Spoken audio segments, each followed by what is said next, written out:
Our motto is "We mean business," as we are actively engaged in helping tribal nations and Native business people realize their business goals. Annually, we produce programming that impacts tribal enterprises, Native-owned businesses, Alaska Native corporations, Native Hawaiian organizations, as well as Native entrepreneurs. And we do this through programming like today, through our Native Edge Institute. So these are one-day workshops that we have throughout the country that provide you some business training opportunities that we hope that you employ and take to grow your business and take it to the next level. You'll hear from really the experts in the field as it relates to government contracting, as it relates to how to get the resources that you need to make sure your business is stabilized, in terms of how to get the certifications that you might need as well to make sure you're able to be competitive. When you come, you're going to be walking away with new opportunities, new ideas, and hopefully new partnerships. We were able to identify 226 direct matches that happened by attending the Reservation Economic Summit. So we go there and we have a good time, but mostly, as I mentioned earlier, we mean business. It'll take place this year, March 11th through the 14th, not this year, next year, 2024, March 11th through the 14th. I'm already in next year. You know, they say, like, once it's Labor Day, then it's almost Halloween, then you're thawing your turkey and wrapping your presents, like, Happy New Year! So it goes by so fast. So we'll be here within six months at Caesar's Palace. We invite all of you to come out and attend. We hope that you're able to, and if you're a first-timer, let us know, because we'll make sure that you are hitting all of the right opportunities and events that happen throughout the 4 days. And why is this important? Why are we stressing this? Why do we think we're growing each year? Well, it's because over the last 30 years, Native entities have collectively earned over $200 billion in revenue from government contracts. And while that is a huge number, that's only 1.4% of the $13.8 trillion in total contracting dollars that were awarded over the same period to non-Native entities. So we think we can grow that number. We're less than 2% with regards to total contracting dollars. And we know that the opportunities exist, and we know that there are avenues for us to continue to make gains when it comes to getting more awards, whether it's through sole source or other ways.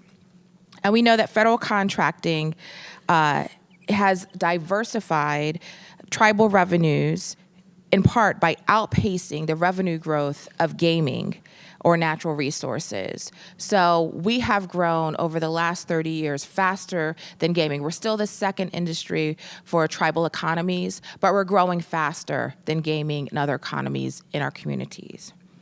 So we know that we have the power to continue to make a difference, not just in our states, not just in our reservations, not just in our tribal communities, but throughout the United States and globally.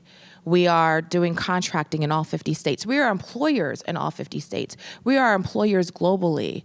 We are making a huge impact, and we contribute to not just our tribal economies, but to the national economy as well. And we want to continue to grow that.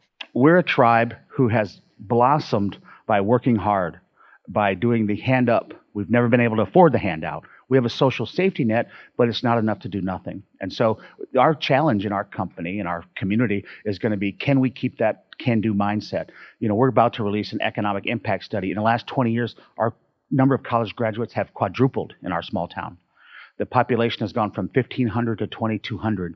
Our median income has jumped from $29,000 a household to $59,000 a household. And the number of people below the median income has dropped, and the number of people above the median income has gone up by 188 households.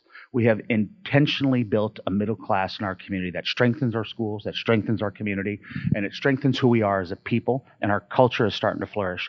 If you are not from here, you would be crazy not to drive 15 minutes south and take a look at it. We built a new urbanism community from scratch. Stop by, drive around it. It's weird. It's so nice. Go a little further south and visit our EduCare. It's our early childhood education center. It looks like Frank Lloyd Wright came back from the grave and built us a daycare center. And it was 2 trailers pushed together before that. And when people get in it, they celebrate it. There's 190 kids, and we're tracking those children as they go through our system. You know, we think generationally in our world. We've got to educate our kids, educate our college people, give them the opportunity, give them the quality housing, quality life, quality job, and make it better. You know, I just spent yesterday, this is off the subject, but I just spent yesterday talking to some funders in the city of Omaha, and they're basically rich non-Indians. And I told them that we give $75,000 in down payment assistance, right? And I could tell it weirded them out for their house because we had people with incomes but no savings, and that boosted up the home values, and it's a forgivable loan, and it's really driven our home ownership. And I said, you know, I know to you guys, it's a little un-American to give people money for a home like that, of that scale. You're having a hard time getting your hands around it because you sort of think people in those situations who are poor or struggling, it's sort of their fault, right? I said, but if you're an Indian, we think it's your fault, right? And so we have no problem. You know, you have this inherent bias in your thought process about home ownership. We have a desperate need to correct a wrong, right? And so of course we're going to invest in our people and their homes and things like that, and we're not going to think twice about it. And I said, you just got to change your mindset about poverty and how and the situation people are in. You know, I went to fancy law school, but if I was born 20 years before, my dad was a roofer, I'd have been the smartest roofer in Omaha, right? And so that's the situation we find ourselves in. We're looking to nurture everybody with the talent to be successful. And maybe you don't have to go to a fancy school. Maybe you're just going to be the best whatever you're going to be. But that's the opportunity we're looking to maximize in our world. I would, if you can't go to Winnebago, you should, but get out here, turn left, and you hit a 200-acre development we're building in South Sioux City. We won the 7-state regional planning award for urban planning, not far from here. You go downtown, you can't miss it. It says Ho Chunk on the biggest building. They hate that, but they really didn't like it at first. Now they're getting used to it. I told them it'll catch on because it's Sioux City. Everything's named after Indians around here. And there's a place called Virginia Square, a nice development we've done. There's the historic 4th Street. We own it. There's other buildings in town that we own. There's a bank near here. There's apartments near here. All of this stuff we've been growing. So we've got our fingerprints all over this community. And so we'd encourage you to really just check it out. So we're going to bring John up, and he is the guru on government contracting. Thanks for that. Thank you, guys. How many folks do we have that are individually owned firms? Okay, how many tribal, or I consider them entity-owned organizations like tribes, NHOs, Alaska Native Corporations? Okay, and how many are looking to enter the federal marketplace in the 8A program? Okay, great.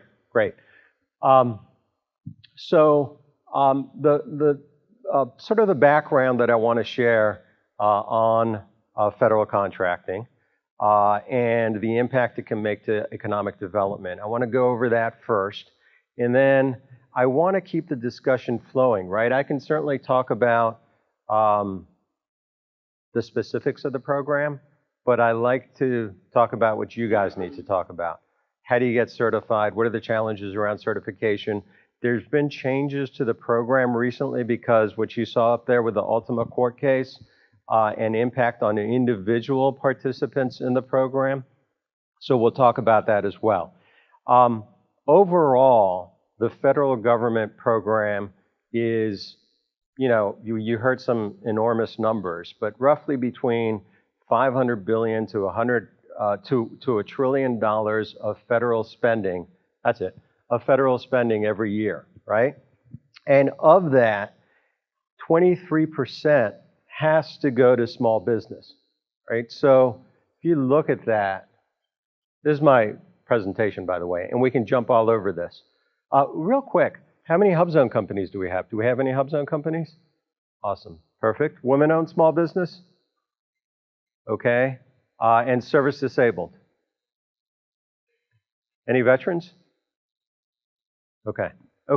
So this is the presentation, but I'm going to jump around all of this depending on what you guys like to talk about.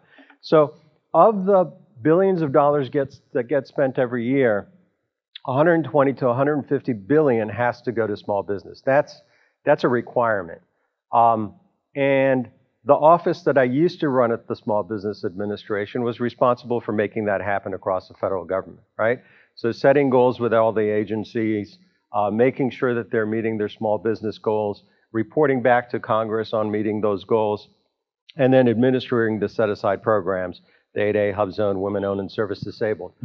From that 23%, right, so you have to hit 23% as a federal government, and your goal. And every agency is different. Some agencies will have a goal of, I remember when I was at the Small Business Administration. Hey, John? Yes. Real quick, sorry. We're going to mic you up because the online audience is having a hard time hearing. Okay, that's fine.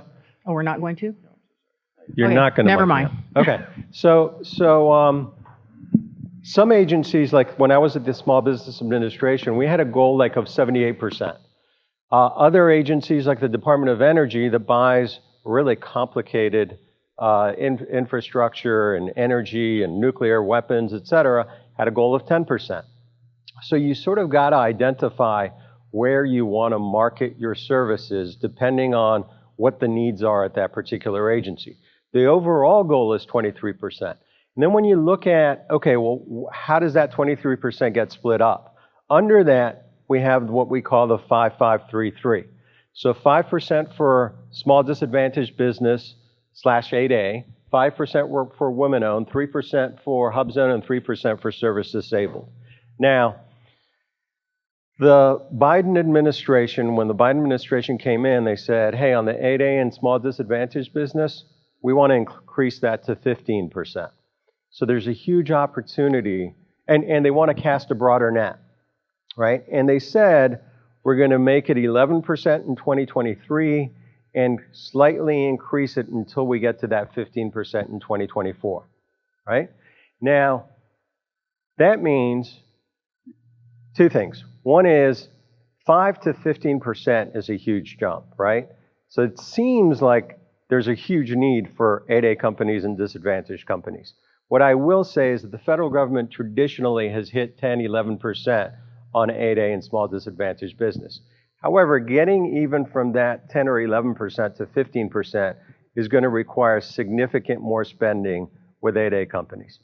And tribal entities, because of the unique characteristics in participating in the federal marketplace, are an ideal place to go when the government wants to meet that 15%. When they came out, when the administration came out and said, hey, we're going to increase the 8A goal, they did say that eventually they may look at women-owned, service-disabled, and HubZone, but as of yet they have not. And the other thing that I'd say is for HubZone, that's one goal the federal government has never met. So if you think you might qualify as a HubZone firm, I would encourage you to look at it.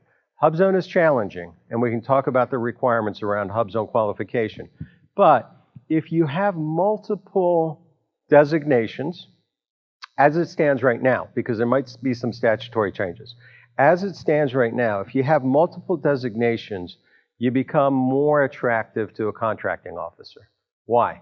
Because they can get multiple credit as it stands right now. So if you're I'll give you an example. You're a small business, HubZone, women-owned, service-disabled 8A, which is the unicorn, and there's a few of them out there. The federal government, if they give you $1 million contract, gets $1 million credit in each of those buckets.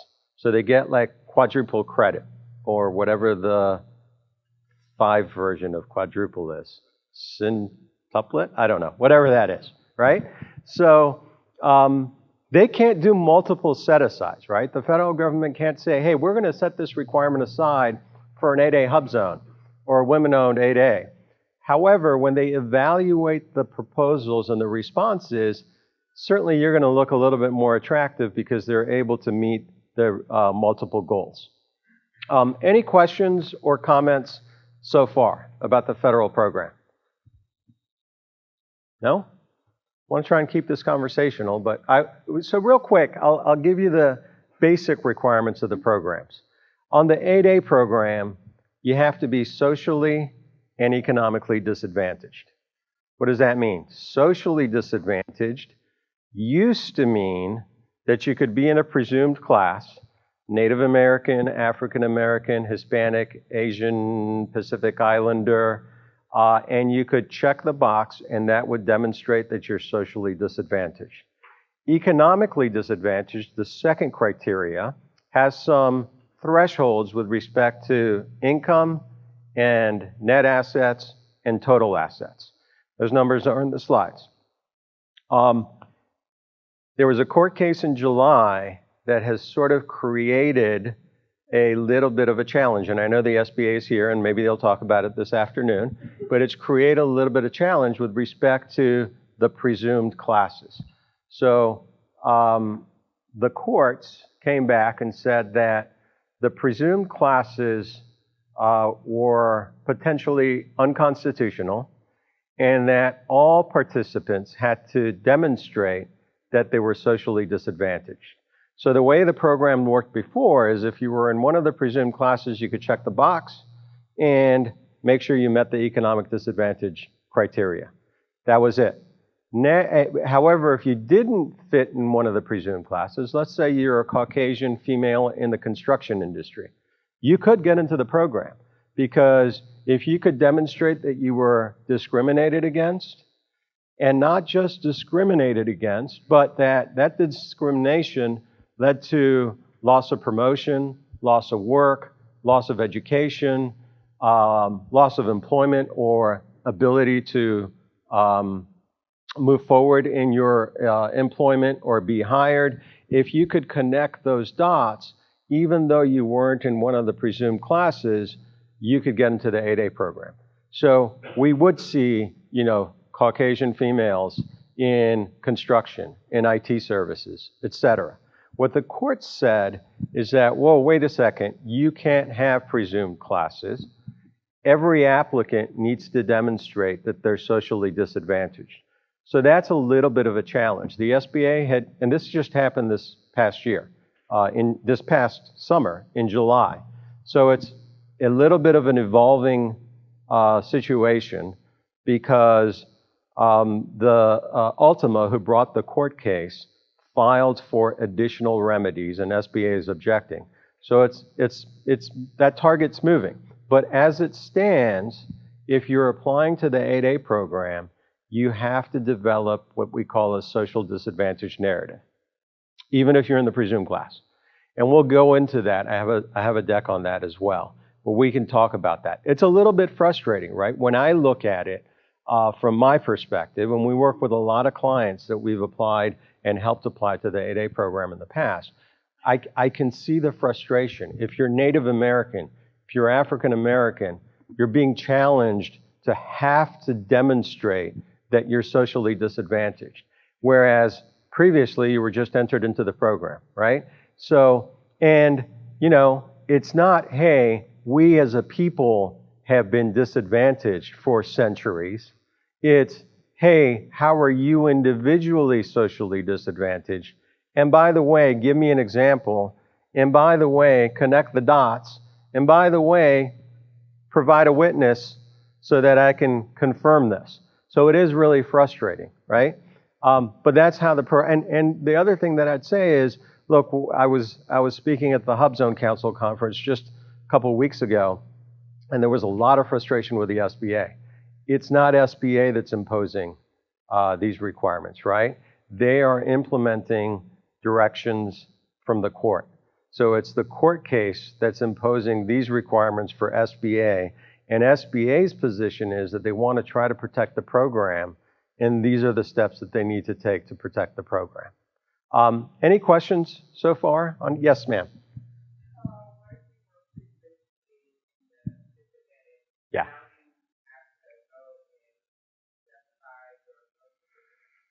Yeah, that's a great question. So the question was, if you're previously in the 8A program, what happens? So the SBA had implemented a process, because a lot of acquisitions happened towards the end of the year, which is September 30. They had implemented a process which was expedited for contractors that were receiving contracts before the end of the year. When the requirement came into the district office for an award, they would require the 8A to submit the social disadvantage narrative, and on an expedited basis, they would review and approve that. Moving forward, if you didn't fall in that bucket, if you didn't have a requirement that was awarded at the end of September, they have been sending out emails, and there was a due date, although the feedback from the SBA has been, hey, try to meet that due date. If you don't, we're still going to review your social disadvantage narrative. They had provided a due date of September 30 for current participants to submit the social disadvantage narrative. So yeah, I mean, that was a long response, but the answer is you are required, even if you're an existing participant, to draft a social disadvantage narrative and submit it to the SBA for approval. Does that make sense? Any other questions? Nothing yet? Okay. So how many folks did we say wanted to enter the federal marketplace or are new to the federal marketplace? Okay. So knowing the basics is really important, right? In order to just work with the federal government, you have to register in SAM and sam.gov. It can be a little bit frustrating. The National Center mentioned the Apex accelerators and the assistance that they provide. Those types of assistance services, which are free to you, can help you with it. As soon as you go to register in SAM, you're going to get inundated by emails from people that are going to say they can help you with getting registered. You don't necessarily need to do that. You can if you want, but they want to charge you $250, $500. There are free resources that can help you achieve that. And you should be able, it's government, and look, I worked for the government for a period of 7 years, 8 years, when I was responsible for these programs. So take it with a grain of salt, but government can be a little bit bureaucratic, and it can sometimes be a little bit frustrating. The process that starts at the GSA on SAM will kick you over to IRS to validate your employer identification number. It'll kick you over to Defense Logistic Agency for whatever reason. The legacy process sends you to DLA to get a cage code. And all of that needs to come together. And even if your address is like, you put, suite instead of ST or STE and they don't line up, it'll bounce back. If you miss your DLA email that you get to confirm everything and don't respond to it in 3 days, it'll bounce back and kick you out. The DLA email sometimes ends up in your junk box. It's a .mil address, but if you don't watch for it and don't respond to it, it'll kick you out. So it can be frustrating. What I'll say is there's a help desk. There's resources that are available from the National Center. And then if you really want to go out and hire someone because you want it off your plate, you're running your own small business, you don't have the time to deal with it, there are folks out there that will provide that assistance if you really need it. But you should be able, between your tenacity and the free resources, you should be able to get through SAM. Now, the other great tool that SAM has is two parts. One is requirements that are being bid come out through SAM, right? And you can do a word search, you can do a NAICS, North American Industry Classification, and if I use acronyms, government speak, I apologize, please stop, raise your hands. You can do a search by NAICS codes, you can do a search by keywords, you can do a search by PSC product service codes to identify what kind of requirements are coming out, who's putting out those requirements. Is it the Department of Energy? Is it the Department of Labor? Is it Commerce? Is it the Small Business Administration? What agencies are putting out their requirement? It gives you a general indication of what types of services are being procured and how they're being procured in your particular area, right?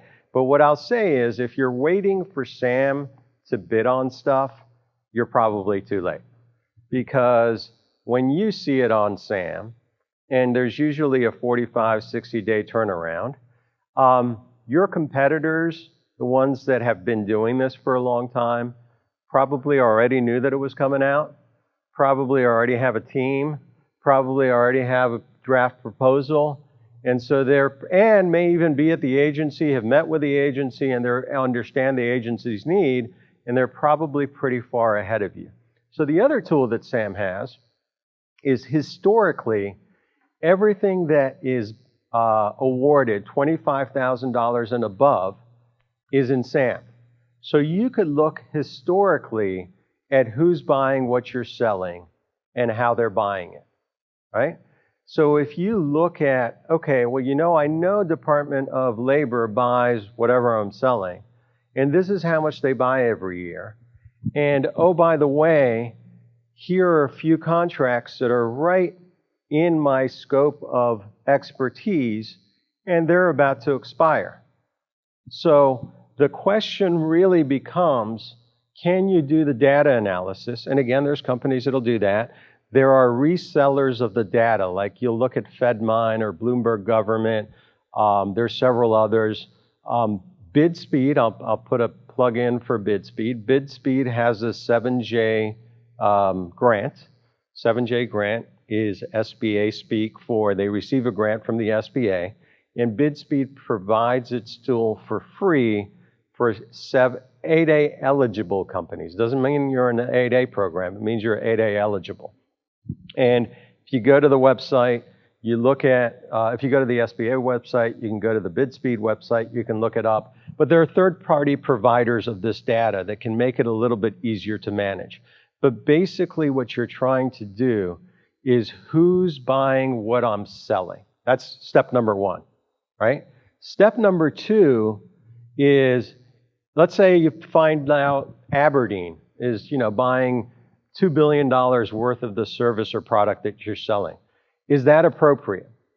Maybe, maybe not. $2 billion is a big number, but what if it's 2 contracts for $1 billion each? You're probably not going to be able to bid on that and win it. So you want to look at the plurality of opportunities, right? So that's the next step. So one is, where are the big dollars? Who's buying what I'm selling? The next is there a lot of contracts? Is it 2, 3 contracts, or is it thousands of contracts, right? And then you start to look at, are they setting them aside? Are they setting them aside for women-owned small business? Are they setting them aside for a hub zone, 8A, et cetera? And you start identifying procurement buying activities that maybe should be your top 5 or 10 targets, right? You do that analysis. And as you start getting to know more and more about federal contracting, you'll realize, there's one-off contracts, right? Just direct award contracts. They'll put out a bid. You can bid on that. There are schedules. So sometimes the federal government doesn't put out an individual contract. They put it out through a schedule, a GSA schedule. We can talk a little bit about that. There are government-wide acquisition vehicles and indefinite delivery, indefinite quantity contracts.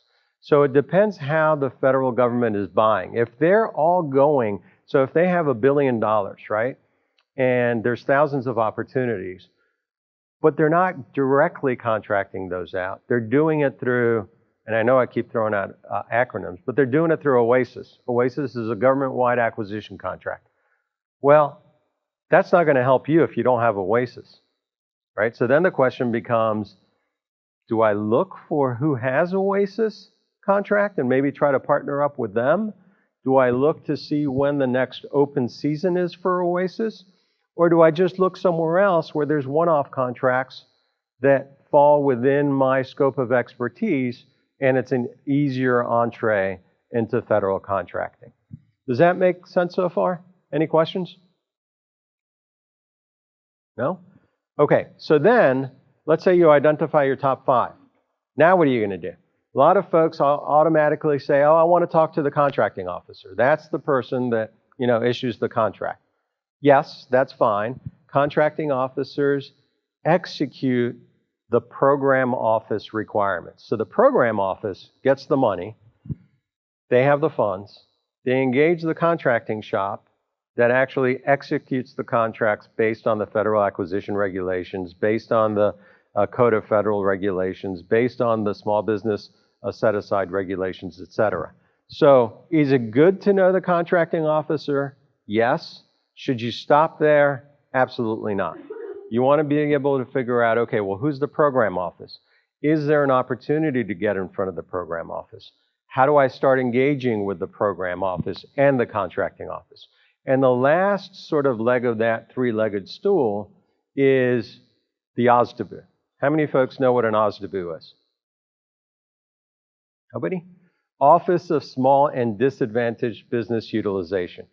The government loves acronyms, right? So OSDBU or OSBP, Office of Small Business Programs. Every federal agency has an OSDBU or an OSBP. And the larger ones, like the Department of Defense, they'll have DoD proper has their Office of Small Business Programs.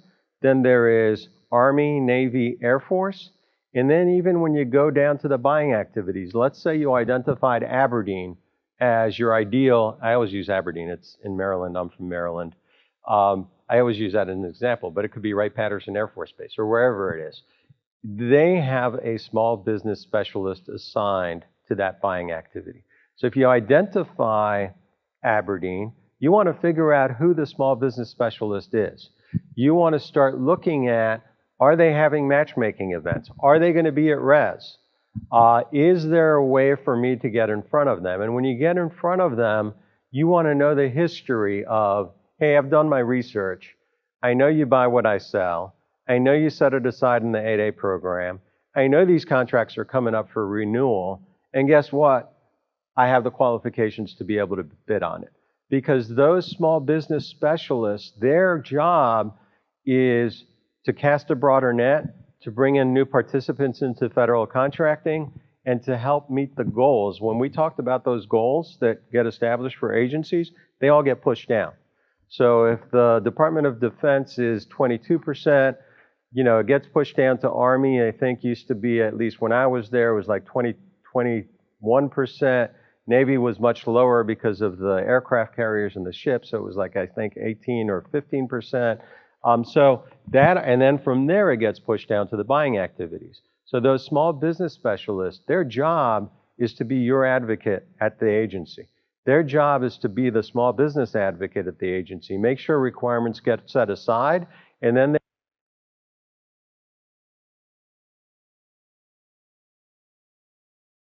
look at it is you got to do those three paths sort of simultaneously after you do the research, right? Small business office, contracting shop, program shop. How do I get in front of all three as I look to market to Aberdeen or Wright-Patterson or any other buying activity? Any questions so far? No? Okay, maybe it's early in the morning. Okay, so how many folks are in SAM? Okay, a few. How many folks are familiar with Dynamic Small Business Search? Okay, so if you're in SAM and you're a small business, you have a DSBS profile, and you should totally be familiar with it. So when you go in and fill out SAM, what's complicated or unknown to the person that fills out SAM is that when you fill out SAM and you start answering questions about revenues and employees, it determines if you're small for your NAICS codes. And then what a lot of folks don't know is it opens a separate file where you went in at GSA, DSBS is managed by the Small Business Administration, right? So you do have a DSBS profile. And DSBS is a system of record. If you're 8A certified, HubZone certified, women-owned certified, service disabled certified, DSBS is actually the system of record where contracting officers will go in there to confirm if you're certified. Now, what a lot of folks don't know is that DSBS is also what contracting officers use a lot of times to identify small businesses to bid on their projects, right?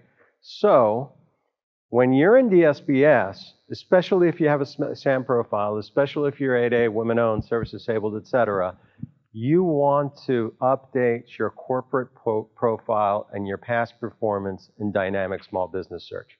Because when the contracting officer goes in there, you want your firm to come up if they're looking for, I don't know, widget makers in Anchorage, right? Now, the one thing about Dynamic Small Business Search is it's like Internet 1.0, right? Number one, it's not really user-friendly, but be patient. Number two, the files that were updated most recently are the ones that'll come out on the top of the search for the contracting officer. So we have clients that will go in and, add a sentence one quarter, go in the next quarter, take out that sentence and put something else, add a period here, just update it regularly so you stay on top of the response when the contracting officer does a query. USA Spending is tied into SAM. It's the same data that USA Spending is a little bit more user-friendly, and they have a lot of graphics, and it's a little bit more user-intuitive, so it helps you do the research on historical data. And then the Small Business Administration, although this platform isn't updated that often, but it's a good source of potential information.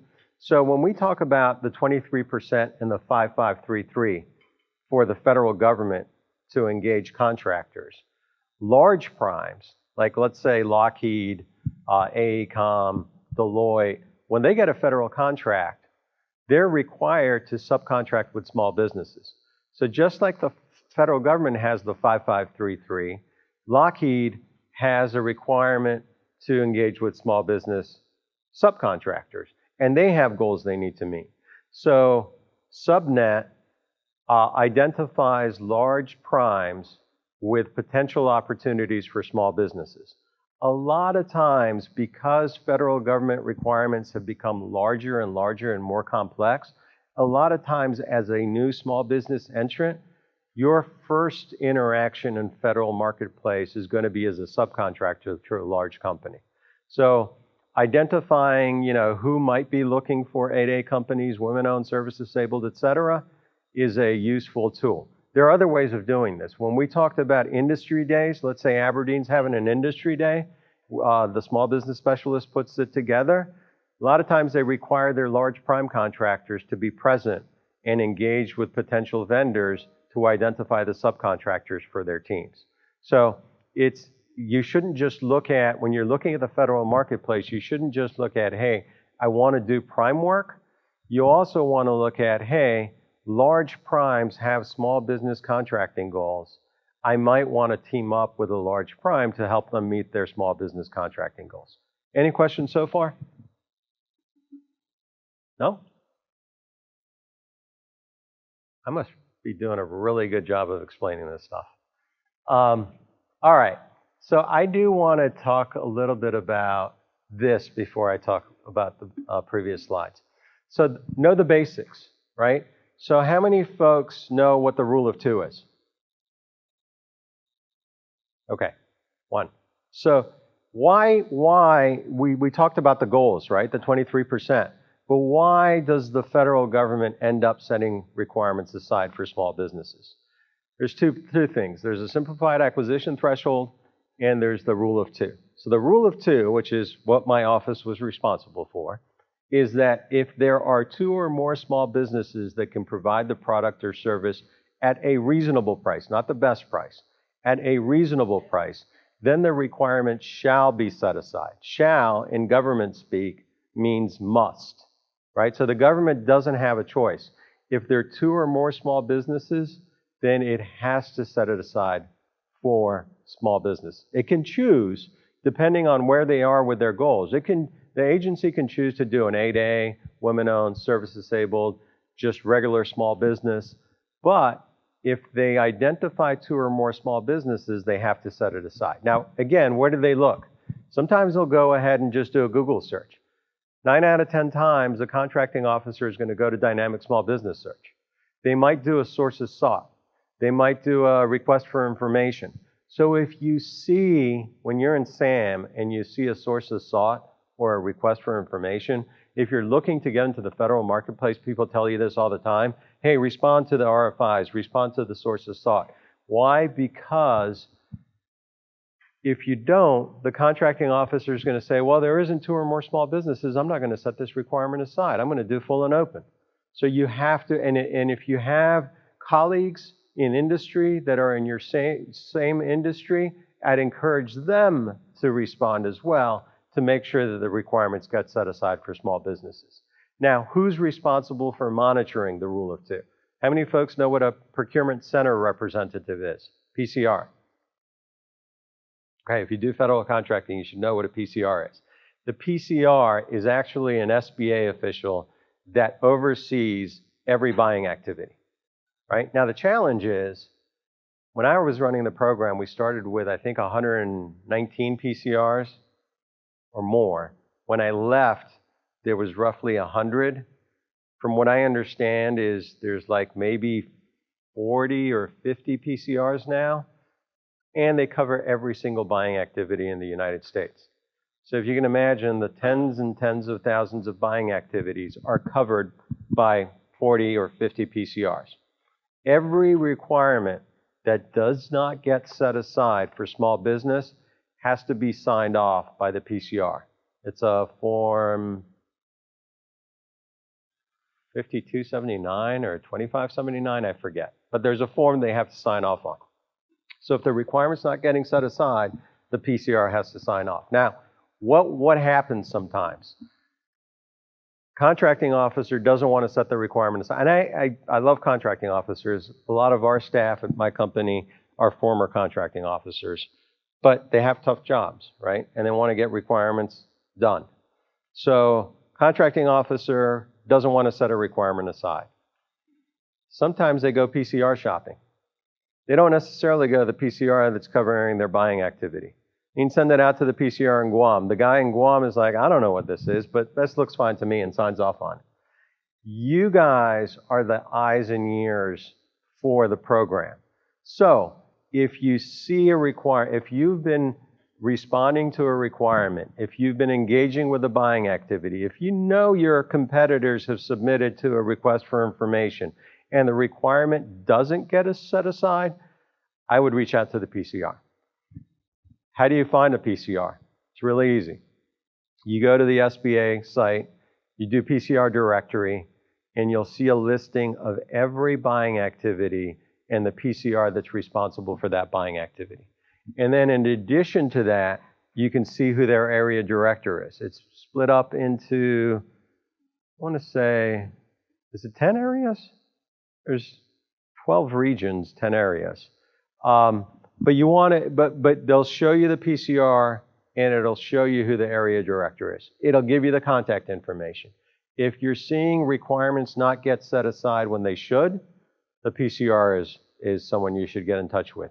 You should also get in touch with the Office of Small Business Programs at that buying activity, the OSDBU or the OSBP. Any questions so far? Rule of two? Set-asides? Who enforces them? Yes, ma'am.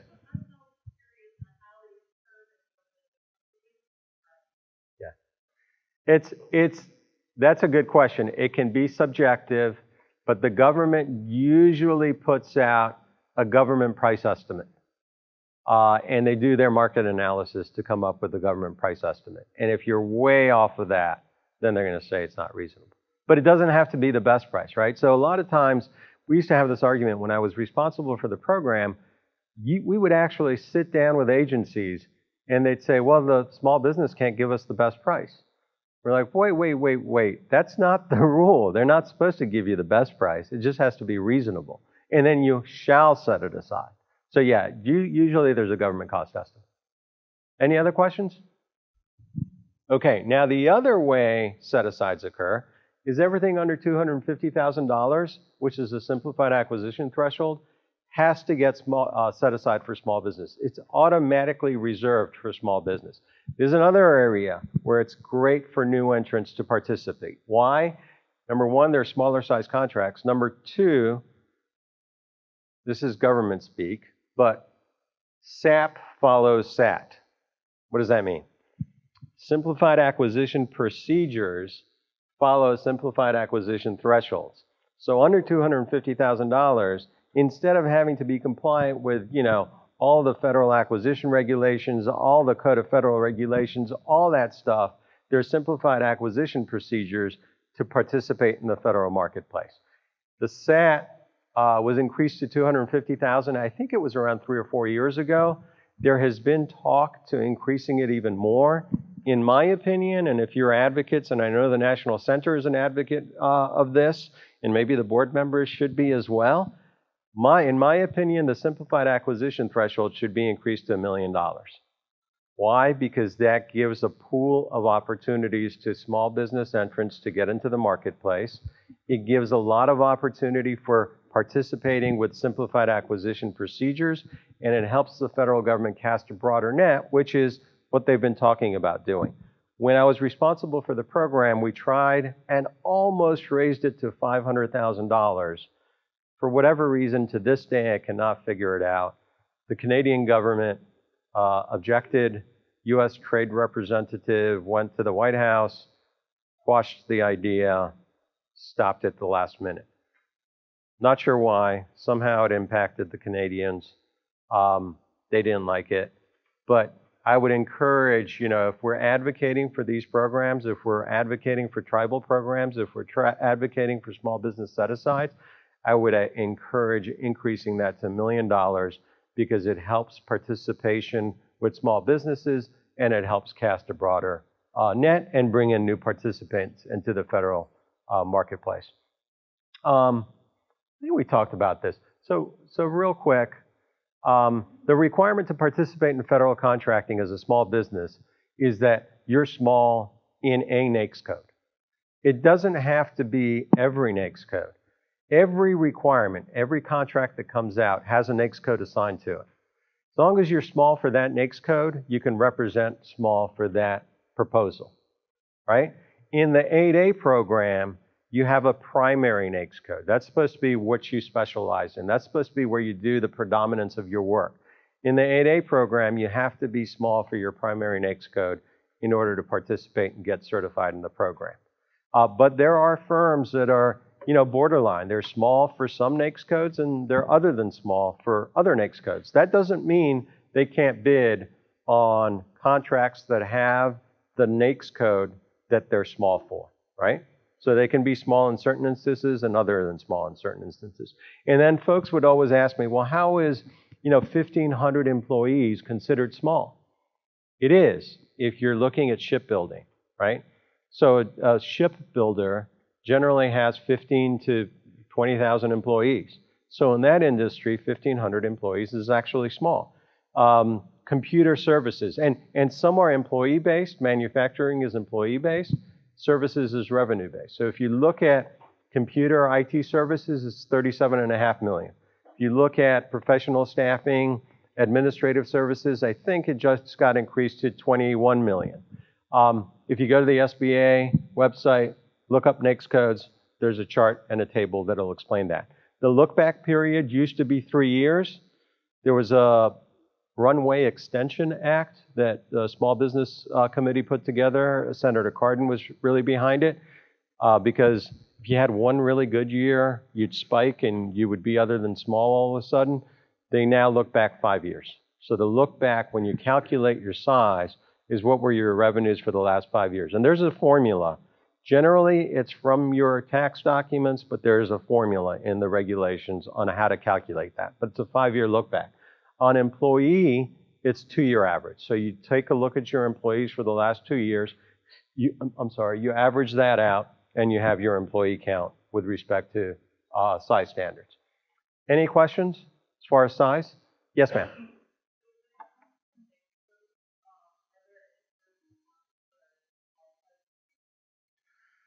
That's a great question. So when it comes to NAICS codes, are there any ones that are disqualified from the 8A program? That's a really good question. So I'll take one step back. In the Women-Owned Small Business Program, when actually this was launched under the Obama administration, when we went to set up the program, the requirement for that program was we had to demonstrate industry by industry where women-owned small businesses were underrepresented. So there was a whole analysis with Department of Justice to make sure it was legally sound, and Commerce to identify industry by industry where women-owned small businesses were underrepresented. And in the Women-Owned Small Business Program, you can only set aside contracts in those industries. There's two categories: women-owned small businesses and economically disadvantaged women-owned small businesses.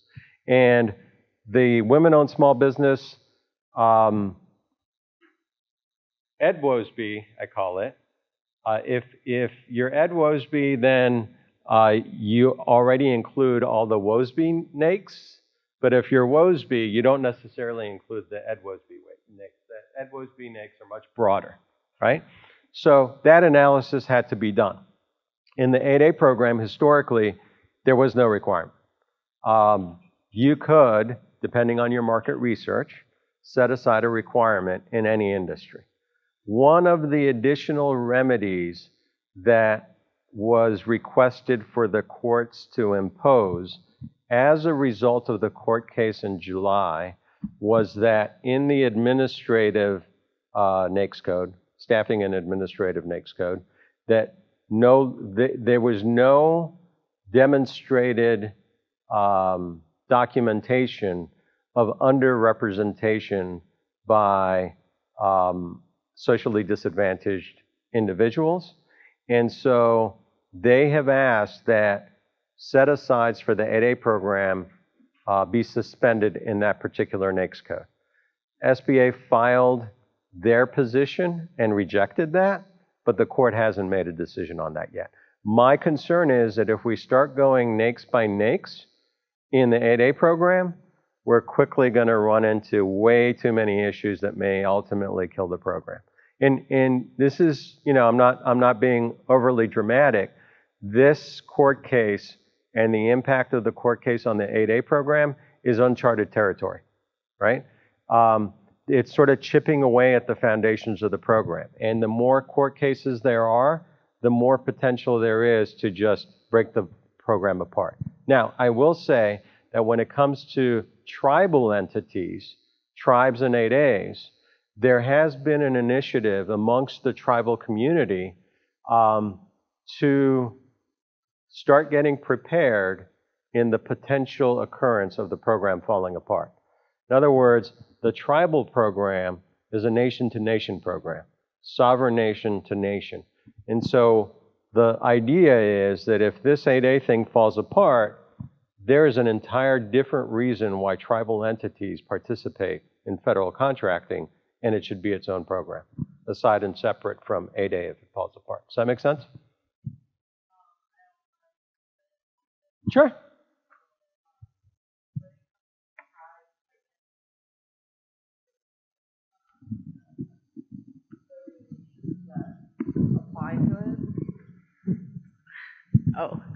When it comes to the tribal program of the 8A, Yeah.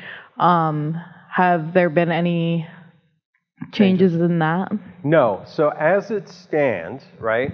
So again, this is uncharted territory. As it stands, SBA's position is that the court remedies and the court decision doesn't impact entity owned.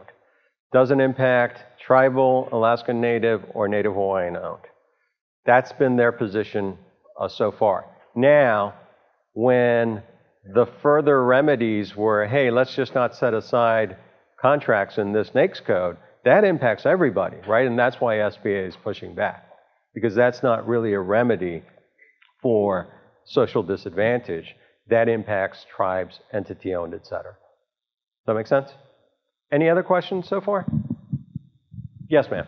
Where do we find that information from? Like, where can we find, I think she mentioned something about the codes and that y'all did research and found out which one. Where do we find that at? So if you go to the SBA website, and that's only in the Women-Owned Small Business Program, right? That's only in the Wosby, I call them Wosby and Ed Wosby. If you go to the SBA website and do a search for WOSB or EDWOSB, you'll see the NAICS codes. Now, that doesn't mean you can't get certified in the WOSB program. You know, if that's any of your NAICS codes, you can get certified in the WOSB program. And that doesn't mean the federal government doesn't get credit. So even if you don't set a requirement, this is really important. So even if the requirement doesn't get set aside, it's full and open, right? But you end up winning it. and you're a WOSB or Ed WOSB, federal government still gets credit, right? Even though it wasn't that NAICS code, even though it wasn't set aside, the federal government still gets credit. The restriction is that set aside and sole source can only happen in those NAICS codes. Does that make sense? Yes, but I think my question was, you mentioned something earlier that it shows in those codes where women-owned businesses are not like, they're underrepresented. Yes, or overrepresented, and so the ones that will come up, the NAICS codes that have been selected for women-owned and Ed WOSB are the NAICS codes where women-owned small business entities are underrepresented. Okay. Okay, and that study has been done, and they do it every 5 years. Okay. So just 2 years ago, it was further expanded because they did another study. So that's been done. Those are the NAICS codes that set-asides can occur in. Does that make sense? Yes, ma'am. Is there a difference in any certification for woman-owned versus woman-owned socially disadvantaged? Yeah, there's two. There's women-owned and there's economically disadvantaged women-owned. So there's WOSB and Ed WOSB. So WOSB, as long as you're small, as long as you're women-owned, you qualify for WOSB.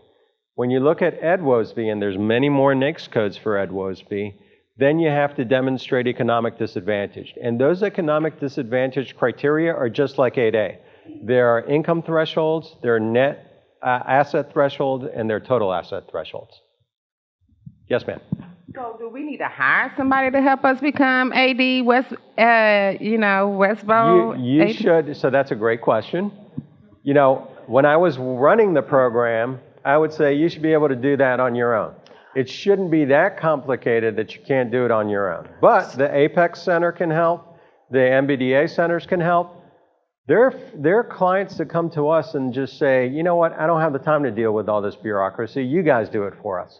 So there are services out there that'll support it. There's free resources. There are paid resources. But what I'll say is that it shouldn't be, if you have the time to dedicate to it, shouldn't be that complicated that you need to go out and pay money to do it.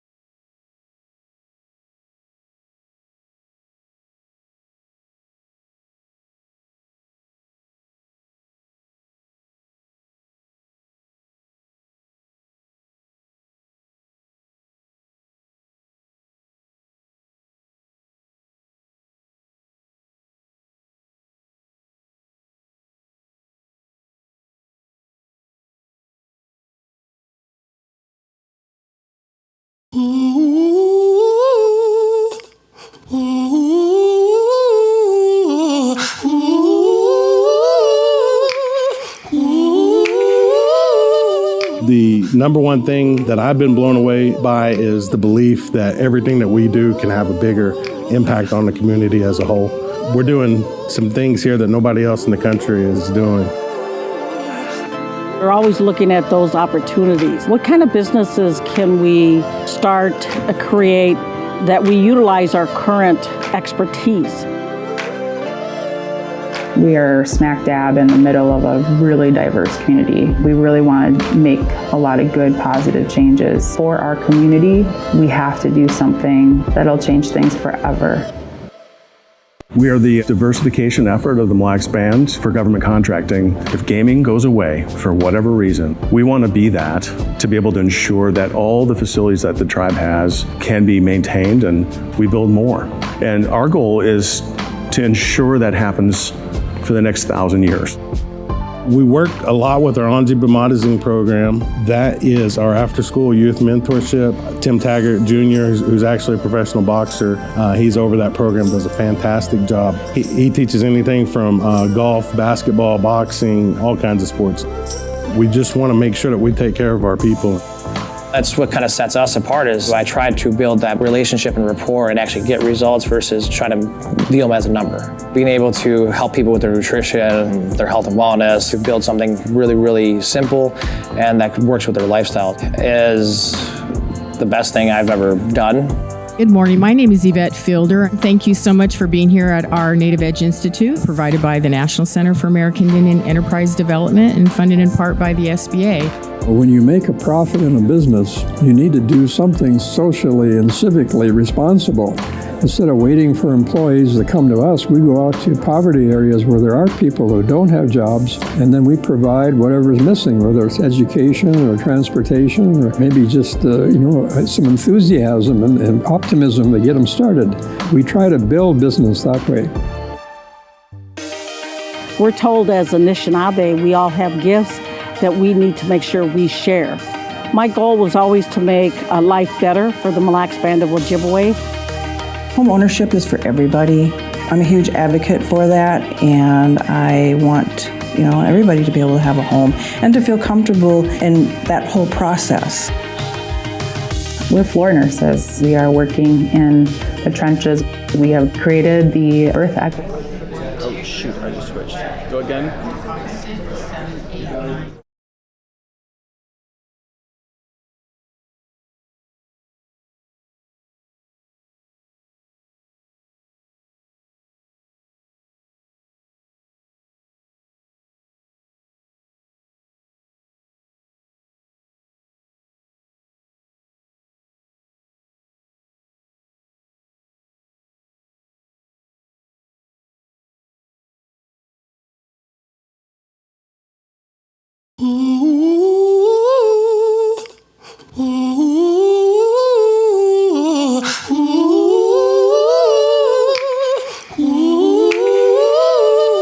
The number one thing that I've been blown away by is the belief that everything that we do can have a bigger impact on the community as a whole.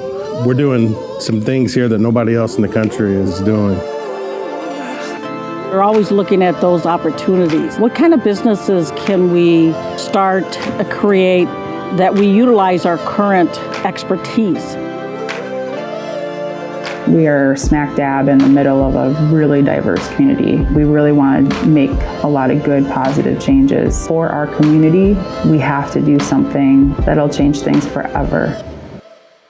We are the diversification effort of the Mille Lacs Band for government contracting. If gaming goes away for whatever reason, we want to be that to be able to ensure that all the facilities that the tribe has can be maintained and we build more. And our goal is to ensure that happens for the next 1,000 years. We work a lot with our Anji Bamadizing program. That is our after-school youth mentorship. Tim Taggart Jr., who's actually a professional boxer, he's over that program, does a fantastic job. He teaches anything from golf, basketball, boxing, all kinds of sports. We just want to make sure that we take care of our people. That's what kind of sets us apart is I tried to build that relationship and rapport and actually get results versus trying to view them as a number. Being able to help people with their nutrition, their health and wellness, to build something really, really simple and that works with their lifestyle is the best thing I've ever done. Good morning. My name is Yvette Fielder. Thank you so much for being here at our Native Edge Institute, provided by the National Center for American Indian Enterprise Development and funded in part by the SBA. When you make a profit in a business, you need to do something socially and civically responsible. Instead of waiting for employees to come to us, we go out to poverty areas where there are people who don't have jobs, and then we provide whatever is missing, whether it's education or transportation or maybe just some enthusiasm and optimism to get them started. We try to build business that way. We're told as Anishinaabe, we all have gifts that we need to make sure. Okay, so on the 8A program, why is it unique? Number one, it's a 9-year program, right? So the one thing if you're looking to apply to the 8A program, the one thing I always sort of want to point out is make sure you're ready to take advantage of the 8A program. It's only 9 years. You do have a unique ability to be awarded directed, non-competitive awards, right? Up to, if you're individually owned, up to a threshold of 4.5 And I think in manufacturing it's 7.5. It might have just gone up. However, when you come to your developmental stage, when you come to year 7, 8, and 9, you're going to start getting weaned off of sole source. And you have to meet your BAT requirements, business activity target requirements, right? So if you get in the program and you haven't done your homework, remember we talked about who's buying what I'm selling, how are they buying it, do I have a network, have I done any work at Department of Interior, do I know the contracting officer, do I know the program office? If you don't have any of that done and you get into the 8A program, the chances are you're going to burn your first 4 years trying to figure all that out. And then once you start gaining traction, you get into year 7 and it's going to be like, oh, you're in the developmental phase. You can't, you have to meet your business activity targets. We're going to wean you off sole source. So the one thing that I caution folks on, and the SBA, by the way, and even when I was responsible for the program, they can't say, hey, you meet all the qualifications, but we're not going to let you in because we don't think you're ready. Now, there's a potential for success criteria that can be subjective, but if you've been in business 2 years, but you've never done federal contracting work and you meet all the other requirements, they technically have to let you in. But you're going to end up wasting your 9 years. It's a 9-year program, one bite at the apple, and you want to take the most advantage out of the sole source opportunities that you get. Again, directed award, very unique. The other programs, yes, they can do sole source, but not the way the 8A does. In the 8A program, the contracting officer doesn't have to write a justification and get an approval within the threshold. They can do a government cost estimate. They can write up the statement of work. They can ask you to prepare a proposal against that. They submit that to the business opportunity specialist that you get assigned at the district office. The BOS can accept that requirement, and you have your $4.5 million sole source, no competition award, right? That's really unique. In the other programs, let's say HubZone, Women-Owned, Service Disabled, there is a sole source provision. However, the contracting officer has to write a justification and get it approved. And the justification has to say that you're the only small business or the only woman-owned small business that can provide this product or service. And that has to get approved. And again, no disparagement to contracting officers, but contracting officers are risk averse. So are they going to write a justification and give it to their boss to get approved that they're going to give you a sole source, no competition award? Doesn't happen a lot. Now, when I was responsible for the program and we were launching the Women-Owned Small Business Program, we tried to make the argument, and some contracting officers will do this, right? We tried to make the argument that the language, I don't want to say you can play with the language, but you can. Like you can say, you're the only women-owned small business in this geographic area that can do this work. Or you're the only women-owned small business with this type of past performance that can do the work. So there are ways to do the sole source, but it happens much less frequently, and contracting officers are reluctant to do a sole source in the other programs. So again, 8A, sole source, 9 years, take advantage of the sole source opportunities. When it comes to tribal entities, we talked a little bit about this, right? Their entities, their 8As will never be found to be affiliated with each other. So they can have multiple 8As. That's number one. Number two, technically they have unlimited sole source authority. So technically, the federal government, the Department of Defense, can give them a $150 million direct award, no competition, sole source, right? At $100 million at the Department of Defense, the contracting officer has to write a justification and approval at $100 million. So what we tend to see, because contracting officers are risk averse, is you'll see awards up to that $100 million. It's civilian agencies, it's $25 million. And that's for tribes and Alaskan Native corporations. Native Hawaiian organizations are more restricted. Their unlimited sole source can only occur at the Department of Defense. And again, they have that $100 million justification and approval threshold. But tribes, as they enter the federal marketplace, the idea oftentimes is that that first 8A is sort of a catch-all. So they'll get into the federal marketplace, they'll organize, their Section 17 Economic Development Authority, their holding company. That first 8A generally, although you have to have a primary NAICS code, is a catch-all. You'll do construction, IT, whatever work that you can get. Then they will look to pull out IT and make it its own 8A. That's 8A number 2. They'll pull out construction, make that 8A number 3, right? And then those guys are sort of off to the races, going after the specific type of work for each of those 8A companies. The challenge for tribal entities is you can't have 2 8A companies in the same NAICS code, and you have to be out of that NAICS code for 2 years before you can drop another one in. And the unique part about tribal or entity-owned organizations are that you don't have to be in business for 2 years before you apply. You can go out today, create a company, and apply to the 8A program as long as the tribe or the economic development entity can, number 1, demonstrate, and number 2, commit to provide support for entrance into the 8A program. The SBA will accept that application. So for tribal entities, you can literally just create a shell, go after the application, as long as you have what we call a firm letter of commitment from either the tribe or the Section 17 or the Economic Development Authority, and be able to demonstrate the financial capacity to support entrance into the federal marketplace, then you can drop an 8A into the program.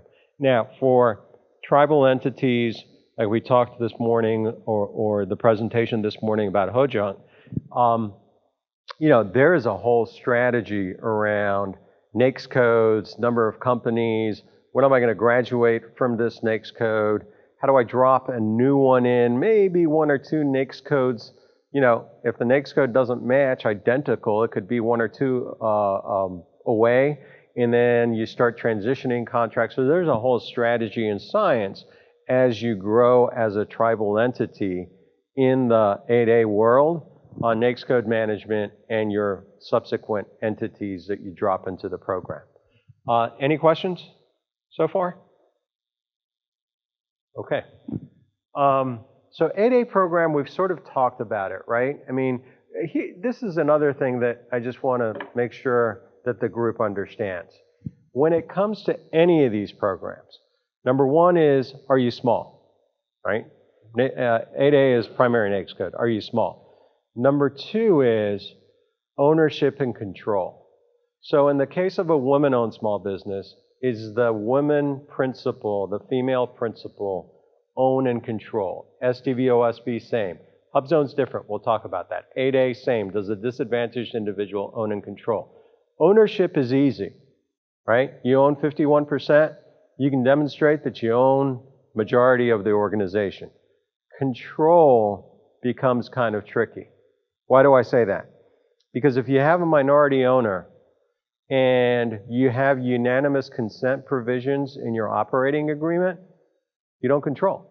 The SBA will say, wait a second, your minority owner can block your actions because they cannot give you consent on those unanimous consent provisions. So you have to be cautious, right? So we talk about the application process and uploading documents, etc. You should be able to do all those things, right? You shouldn't have to hire someone to help you with that. But you want to be cautious on 1, questions around affiliation, 2, questions around control. That's one example I gave you with unanimous consent. I'll give you another one SBA considers as negative control. Your minority partner, you haven't put up any money. Your minority partner put up $1 million, right? And by the way, it's not an arm's length transaction, and it's like at really, really low interest rates. It's not market-based anything, right? So SBA views that as negative control. Why? Because chances are you're not going to decide anything without getting the okay of the individual that put up $1 million to start your organization. So you have to, those are the types of things you have to be aware of when we talk about control, like overt control, and then negative control. Did your partner, or do you have debt out to someone, or does your partner, who's not the disadvantaged individual, have unanimous consent or excessive outlay of capital to the organization? Those are the types of things. So for all the programs, you have to demonstrate ownership and control. And then on the HubZone program, it's unique, right? And the one thing that I'd say is that if you think you qualify for the HubZone program, I'd encourage you to at least look at it. HubZone program is unique in that it's not based on the individual owner, like woman, service disabled, disadvantaged. It's based on principal office and employees. Your principal office has to be in a hub zone. What's a hub zone? A historically underutilized business zone. SBA doesn't determine where hub zones exist. It's actually housing and urban development. And there's a calculation for the years that I was responsible. I couldn't, there's algorithms and calculations of unemployment and poverty rates and economic growth, and they come out with these maps.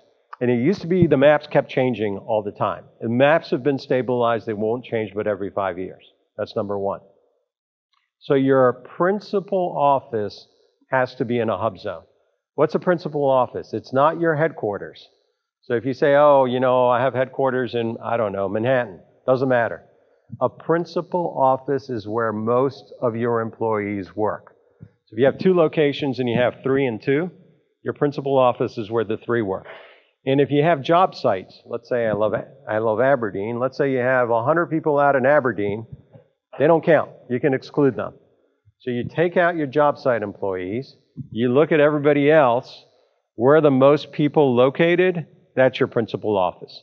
So, we have clients that, have 3 and 2, and they're like, oh, I got to switch this guy over here. Now I'm in a hub zone. People do that.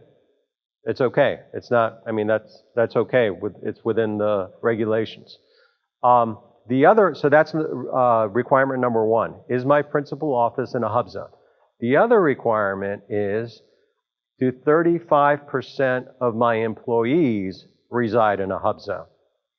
Not the same hub zone. It can be any hub zone in the country.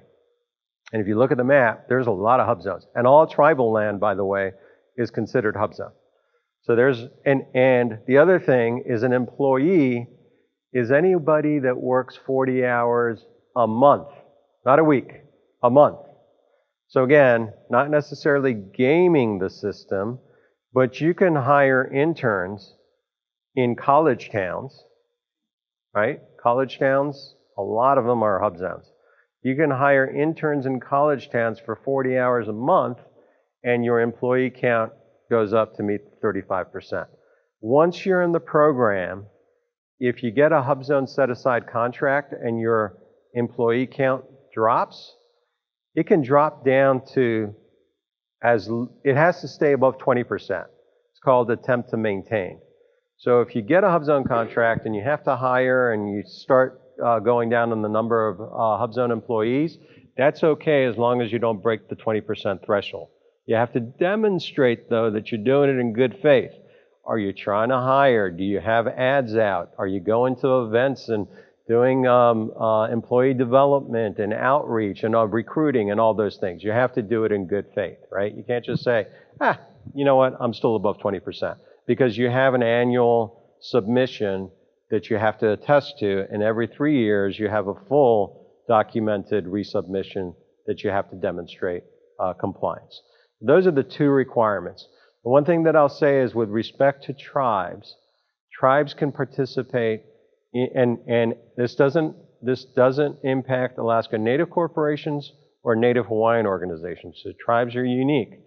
Tribes can participate in the hub zone program by just promising that if they win a hub zone contract, 35% of the staff on that contract will come from that tribal community or the surrounding hub zones around that tribal community, right?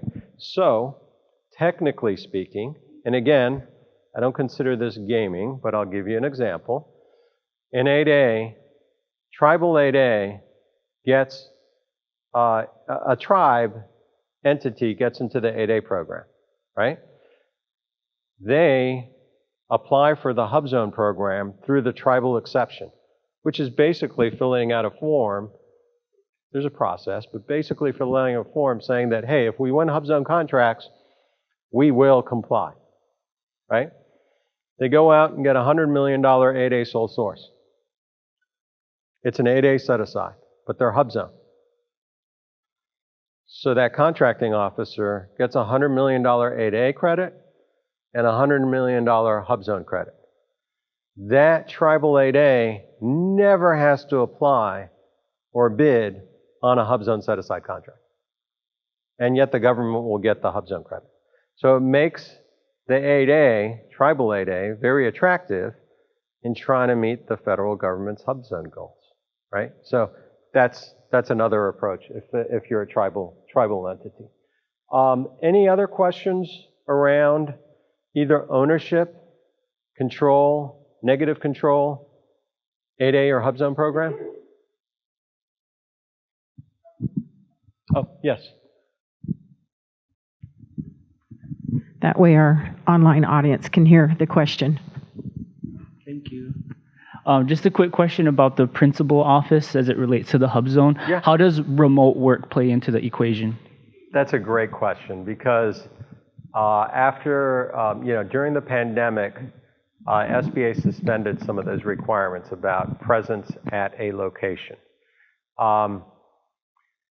Technically speaking, it becomes challenging because you have to demonstrate which office they work out of. And I know that's not exactly what happens in the current world. You might have an organization where everybody's remote. Then you look at, are they working from home offices and where are those home offices located? Or do you have, or are they assigned to a physical work site? They might be there only 3 days a week and work remotely 2 days, but are they assigned to that physical location? Does that make sense? I think there was a question here too. Yes, sir.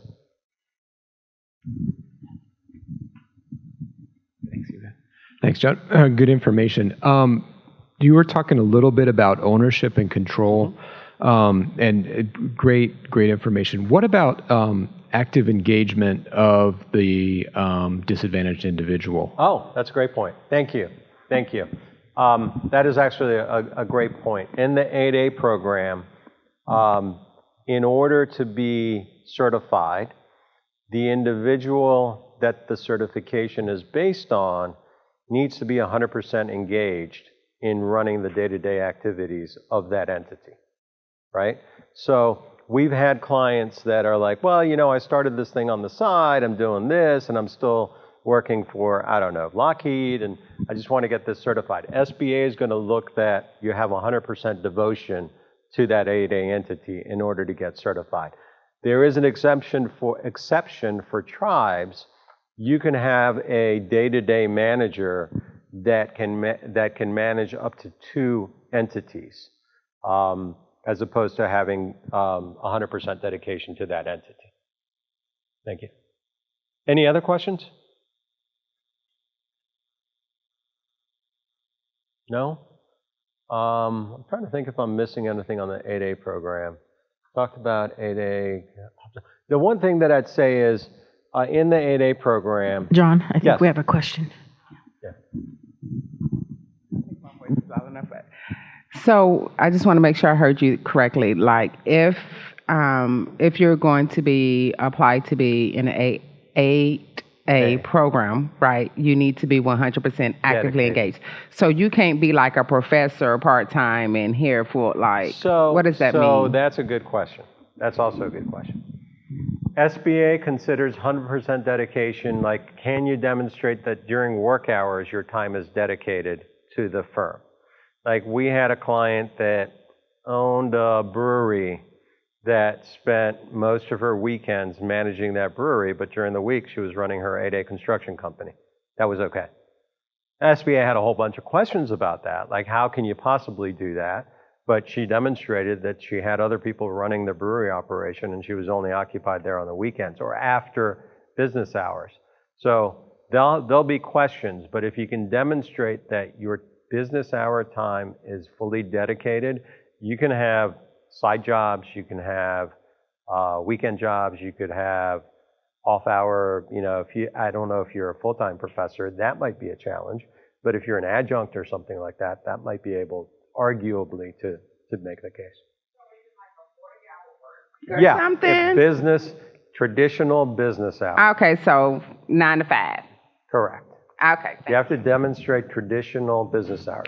Look, I think SBA is flexible enough where you say my industry's traditional business hours are, I don't know, if you can demonstrate that. But yes, traditional business hours dedicated to the organization. Because and look at it from the SBA's perspective. You have nine years in the program. You have to take advantage of those 9 years. There's no way your 8A company is going to grow unless you dedicate 100% of your time to growing that company. Trying to make sure. So if I decide to go for this program, I need to say I'm going to be 9 years in Nebraska, dedicated 100% of my time to this. You can withdraw from the program once you're in if it doesn't go well. It's not a prison sentence, but sounds like it. Okay. But you also don't want to get in too early, Yeah, we talked about, you definitely don't want to get in too early, right? So we talked about that, right? You don't want to waste your 9 years. But yeah, look, we have clients that voluntarily withdraw from the program. We have clients that outsize. We heard from Ho-Chunk today, right? Even tribal entities, individually owned tribal entities can outgrow their size and will be early graduated or voluntarily withdraw from the program. So you can do that. But it's a one bite at the apple. It's not like, I withdrew in year 5, I want to come back again later. So be ready to participate in the program because you get one bite at the apple. Correct. What's that? Choose wisely when to take you get that bite. One bite. Correct. I didn't know that. Correct. One bite for the business and the qualified disadvantaged individual. Correct. Okay. Is there another question? These are good questions.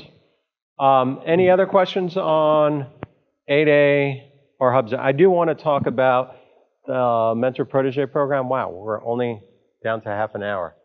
I do want to talk about the mentor protege program.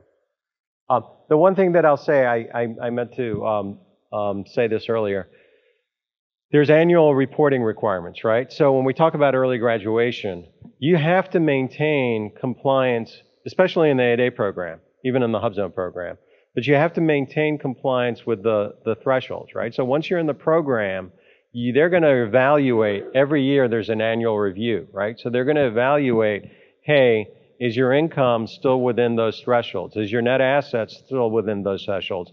Is your total assets still within those thresholds? Now, total asset is you drop everything in, and it has to be, I think the latest number is 7 million. Correct me if I'm wrong, but I think it's 7 million. Net assets is 350,000. You can take out for net assets, you can take out your principal residence, you can take out the value of your company, you can take out your retirement accounts. You have to be at that $350,000. Then you drop everything back in, and you got to be below 7 million. You can still, the rules were updated, you can still exclude your retirement accounts. That make sense? And those numbers are in the slide somewhere. Any other questions? Okay. All right. I know we're down to half an hour, and I want to talk about the mentor protege program. And I think there's a slide in here on it. Why is it important? There we go. Why is the mentor protege program? So as a new entrant into the federal marketplace, it's difficult, right? You need a track record. You need systems, procedures, processes. You need business development support. You need networks and connections. So a lot of times, it helps to identify a mentor.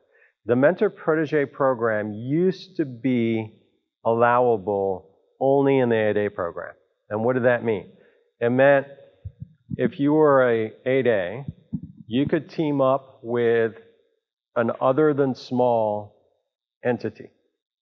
People always say like Lockheed or Boeing. We'll talk about why maybe that doesn't make sense.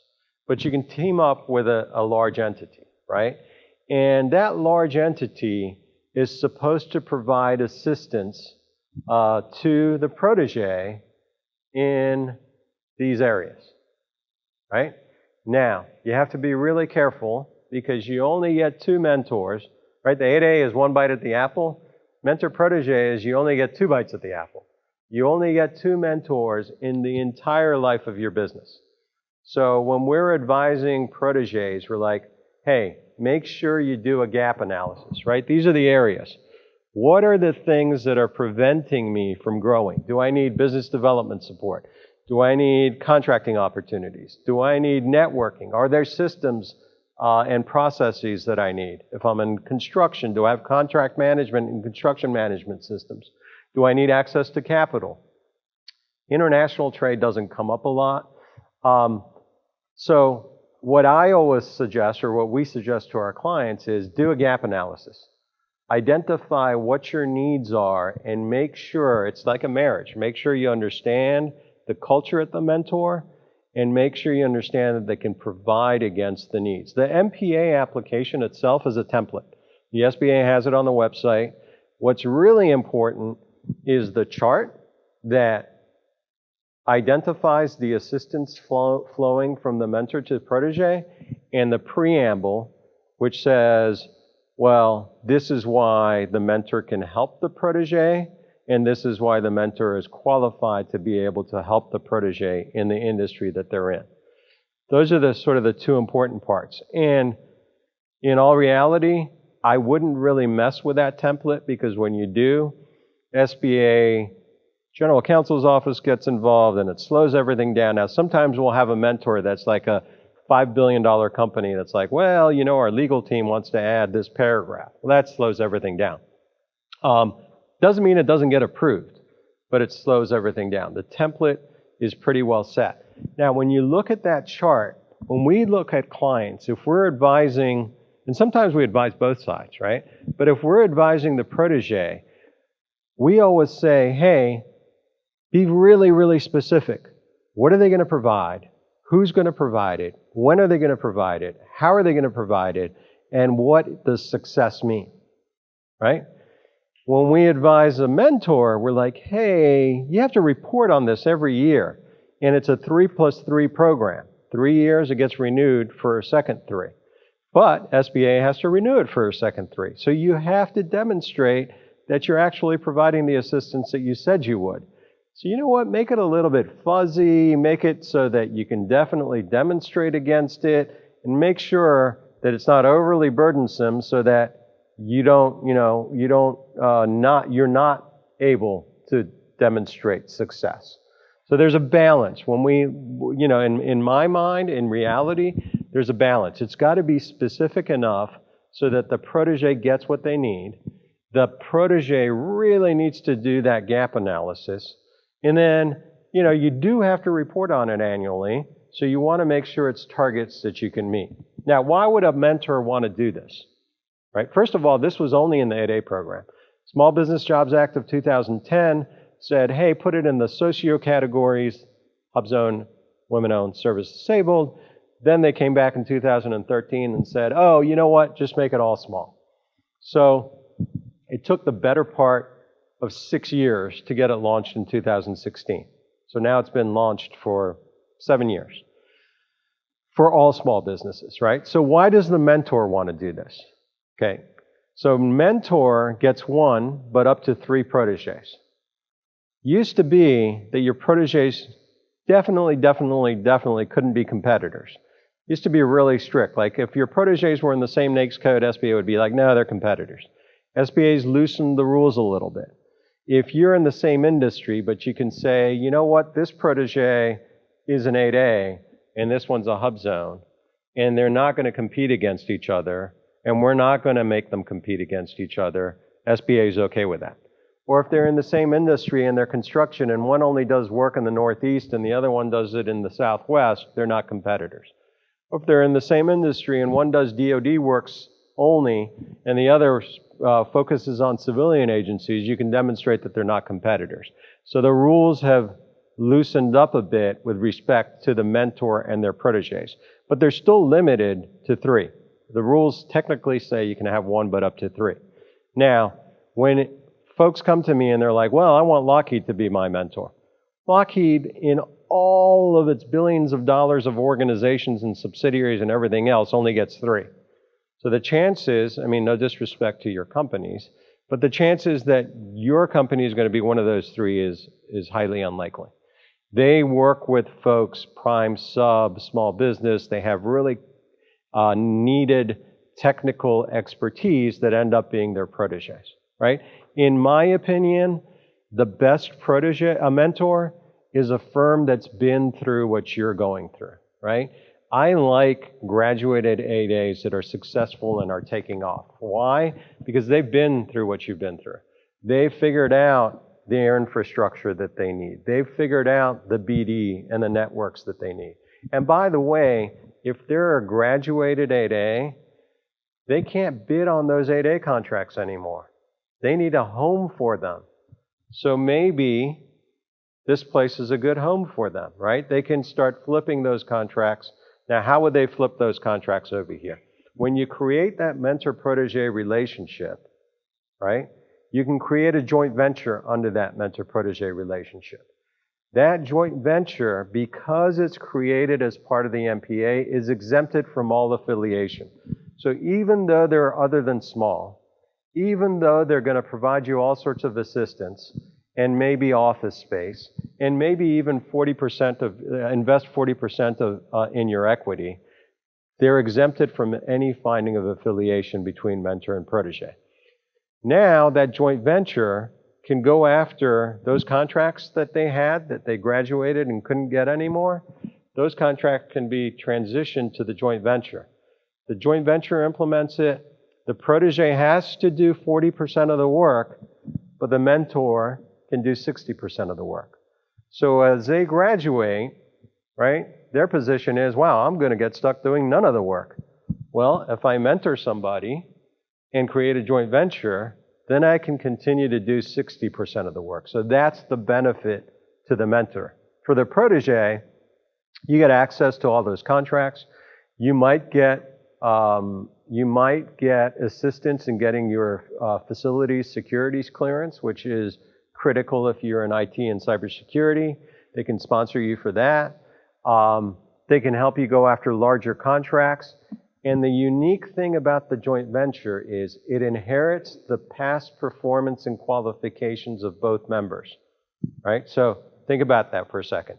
The joint venture is 51% owned by the protege. So it inherits the size and status of the protege. So the joint venture can technically be a tribal 8A if the 51% is a tribal 8A. However, it inherits the past performance and qualifications of both members to the joint venture. So if your mentor, again, I hate to say this, but if they're Lockheed, all of a sudden you have a tribal 8A joint venture that has the past performance and qualifications of Lockheed. So it's really competitive. So the one thing that we've seen is when people lose to a joint venture, there's a lot of protests. Because the joint venture also requires the protege. Remember when we talked about the 8A program and the disadvantaged individual had to own and control? Well, when you look at a joint ventures have operating agreements as well. The 51% protege owner has to own and control. A lot of times, mentors, especially large mentors, we worked for about 18 months on a mentor-protege joint venture for a tribal client. The mentor was a behemoth, multi-billion-dollar IT services company. They didn't want to give up the keys to the protege. I mean, that's understandable. They're reluctant to take the risk. So they will draft the operating agreement in such a way to maintain some control of the entity. Now, SBA recently updated their regulations where some control by the mentor in a very limited fashion can be okay. But for all intents and purposes, the protege needs to own and control. So if the operating agreement is drafted in such a way that the mentor has undue control, you get protested, SBA finds you to be affiliated, you get kicked out, the contract goes to the next in line, right? So it's a great tool to get assistance.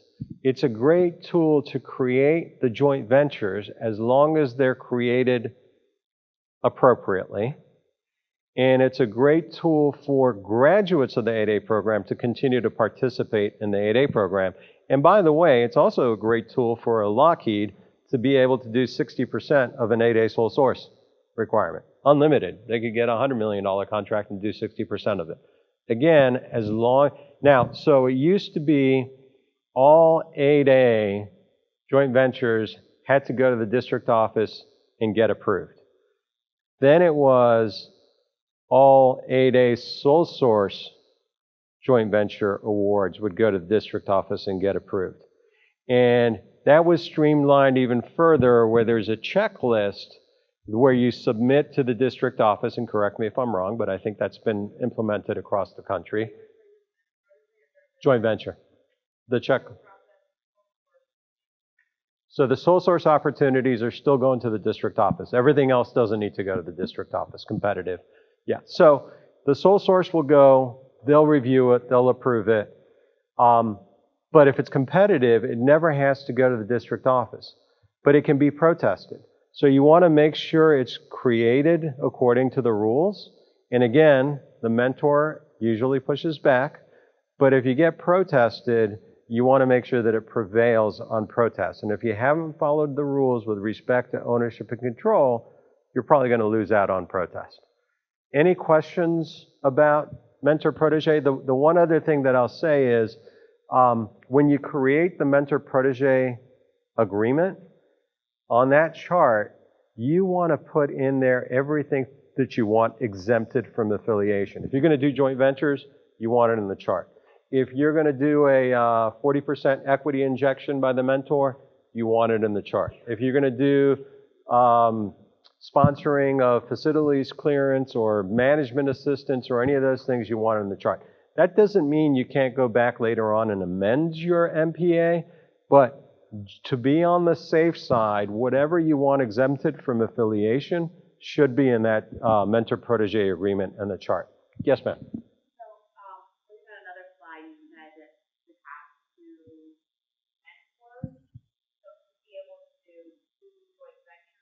Yeah, that's a great question. So, great question. Thank you. Yeah. So if you have two mentors, how many joint ventures can you do? So the mentor-protege program, as I mentioned a little bit earlier, is a 3+3 program, right? So a total of 6 years you can have this relationship. And then under that relationship, you can create the joint venture and go after contracts. It used to be complicated. And for the life of me, even when I was at the SBA, I was like the 3-2 rule, you know, three contracts, 2 years, when does the clock start, what's the contract? So it's simplified. The joint venture is 2 years. 2 years from award of your first contract. My perspective, it's the first award of your first federal contract, prime contract. So as soon as you get that contract to the joint venture, your 2-year clock starts, right? Now, let's say you get into the end of year 2, you have 10 proposals outstanding. That doesn't mean you can't accept those proposals that are outstanding. It just means you can't bid anymore under that joint venture. Now, here's the other thing. You can always create JV number 2. And then you can create JV number 3. So that'll take you the 6 years, more likely than not. But you can create multiple joint ventures. I've seen tribes, both clients and when I was at the SBA, where they had like 6, 7, 8 joint ventures under an MPA. And SBA has always said that at some point, one extra JV may be too many JVs, but SBA has never found JVs under an MPA to be a finding of affiliation. Does that make sense? Okay. Any other questions on the mentor-protege or the joint venture program? No? Okay, one last thing I just want to get to, because we talked about the performance of work requirements, right? So and this was another, so one step back, the reason sort of the Mentor Protege program was expanded beyond the 8A program is that both the administration and the Congress realized that requirements were getting larger and more complex, and smaller companies were having more and more difficulty participating in the federal marketplace. So how do you get, larger firms and incentivize them to help proteges? And then how do you make sure that those qualifications flow to that joint venture entity? Now, the one thing that I'll say is, you'll see some requirements come out like, I think it was Oasis, where the GSA said, oh, wait a second, you can't have all 3 past performance requirements come from the mentor. And SBA's position was like, wait a second, past performance flows to the joint venture. It's an entity. But there's been sort of a swing of a pendulum of all 3 can come from the mentor to no more than 1 can come from the mentor and the other 2 have to come from the protege. So it's an evolving landscape, and there's been some court decisions on it as well. But for all intents and purposes, the past performance and qualification of both members flow to the joint venture. Now, and then there's all sorts of performance of work requirements that we can get into, but they're really in the weeds. The other program that I wanted to sort of speak to is, because it's more and more difficult to participate in the federal marketplace, because requirements are more and more complex, and because small businesses have to do the performance of work requirement, which is 50% for services, Congress passed and SBA implemented the similarly situated rule. What does that mean? That means if it's an 8A set-aside, right, technically the prime contractor 8A has to do 50% of the work. However, because of the similarly situated rule, you can have any of your subcontractors that are similarly situated to count against that 50%. So if you had 1, 2, 3 8A companies, and together you did that 50%, that would qualify as meeting the performance of work requirements. That was recently implemented as well, and the idea is that as a team, those similarly situated companies can come together, and you wouldn't be found affiliated either. As a team, those similarly situated companies can come together, go after woman-owned small business set-aside, at 8A set-aside, et cetera, and instead of having the prime having to meet the 50% work requirement, which sometimes is rather large, cumbersome, and difficult, you can combine your efforts to meet that 50% requirement. Any questions there? No? Okay. I think you guys are ready for lunch. I really appreciate your time, guys. I know that was a long 2 hours. The slides are available. I didn't get a chance to go over the preponderance narrative or the social disadvantage narrative. I might have time to do that this afternoon. I have slides on the requirements on how to put how many folks are applying to the 8A program? 1, 2, 3. How many folks are already in the 8A program? For you guys that are already in the program, did you already submit your social disadvantage narrative? SDN? No? You did? Okay. So 2 things. I may have an opportunity to talk about this afternoon, or I'll be here in sort of the networking session. I'm happy to talk through it as well. Back there? Okay. I'm happy to talk through it as well. And there's slides on it. Last thing that I'll say is my firm, has a questionnaire and a template that's just available for folks to use. We've used that template for our clients, and they've been getting approved. So feel free. If you can't find it, let me know. You can use our template and our questionnaire as well. Thank you, guys. I appreciate it. Thank you, John.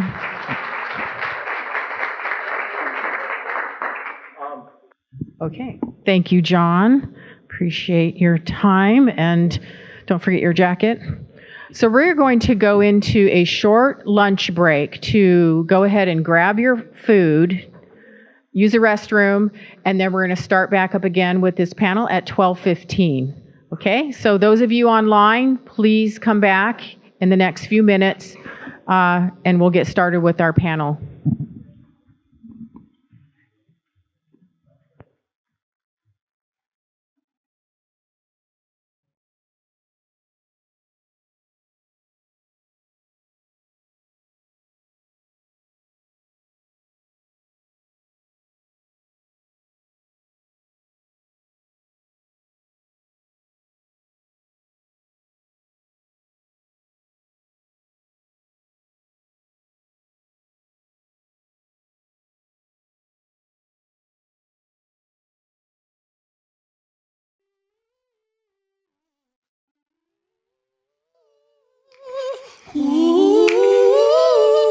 The number one thing that I've been blown away by is the belief that everything that we do can have a bigger impact on the community as a whole. We're doing some things here that nobody else in the country is doing.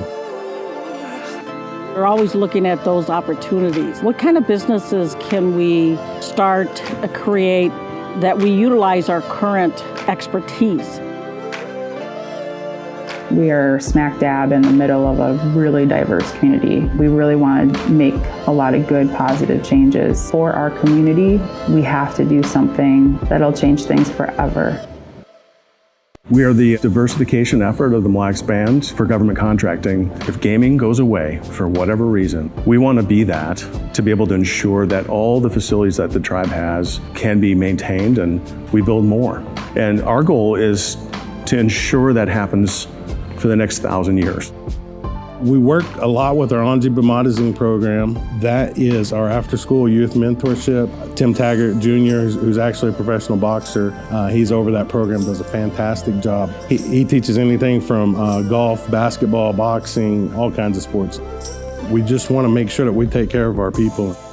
That's what kind of sets us apart is I tried to build that relationship and rapport and actually get results versus trying to view them as a number. Being able to help people with their nutrition, their health and wellness, to build something really, really simple and that works with their lifestyle is the best thing I've ever done. Good morning. My name is Yvette Fielder. Thank you so much for being here at our Native Edge Institute, provided by the National Center for American Indian Enterprise Development and funded in part by the SBA. When you make a profit in a business, you need to do something socially and civically responsible. Instead of waiting for employees to come to us, we go out to poverty areas where there are people who don't have jobs, and then we provide whatever is missing, whether it's education or transportation, or maybe just some enthusiasm and optimism to get them started. We try to build business that way. We're told as Anishinaabe, we all have gifts that we need to make sure we share. My goal was always to make a life better for the Mille Lacs Band of Ojibwe. Home ownership is for everybody. I'm a huge advocate for that, and I want everybody to be able to have a home and to feel comfortable in that whole process. We're floor nurses. We are working in the trenches. We have created the Birth Equity Work Group, a education program to eliminate racism in healthcare. We need to be able to change our approach and our way in order to provide a safe birth for women. How do we connect with these kids and get them into the programs? One of the things our friend Virgil Hill, who's a world champion boxer, member of the International Boxing Hall of Fame, has been advocating for is an all-native tournament that will be a qualifier for Team USA. We want to build toward the Olympics. We have the facilities here at Mille Lacs to support that, and it wouldn't surprise me if in the next 2 or 3 years we get to that point. We're a very unique tribe. We still stay agile, fun, cultural, everything we want to be, and we're doing great things in great places. We live in such a wonderful place. We have all of the opportunities available for you. If you want to go to college, we'll support you. You want to get job training, we'll support you. Whatever you need, we are there to help you. And Just tell us what you would like to see and what your dreams are, and we'll help in any way we can. You're never going to know what you're going to get out of it until you just go. You just got to run with it. Leave your mark.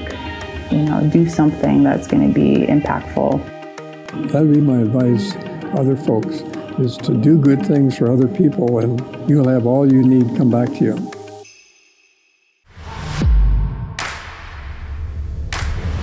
We have always looked 7 generations ahead. We never look for immediate successes. It's always about sustainability. A big part of that is teaching our tribal citizens how to do it themselves. Become completely sovereign or independent on providing our own food, producing it locally. I think incorporating buffalo back into society is very important.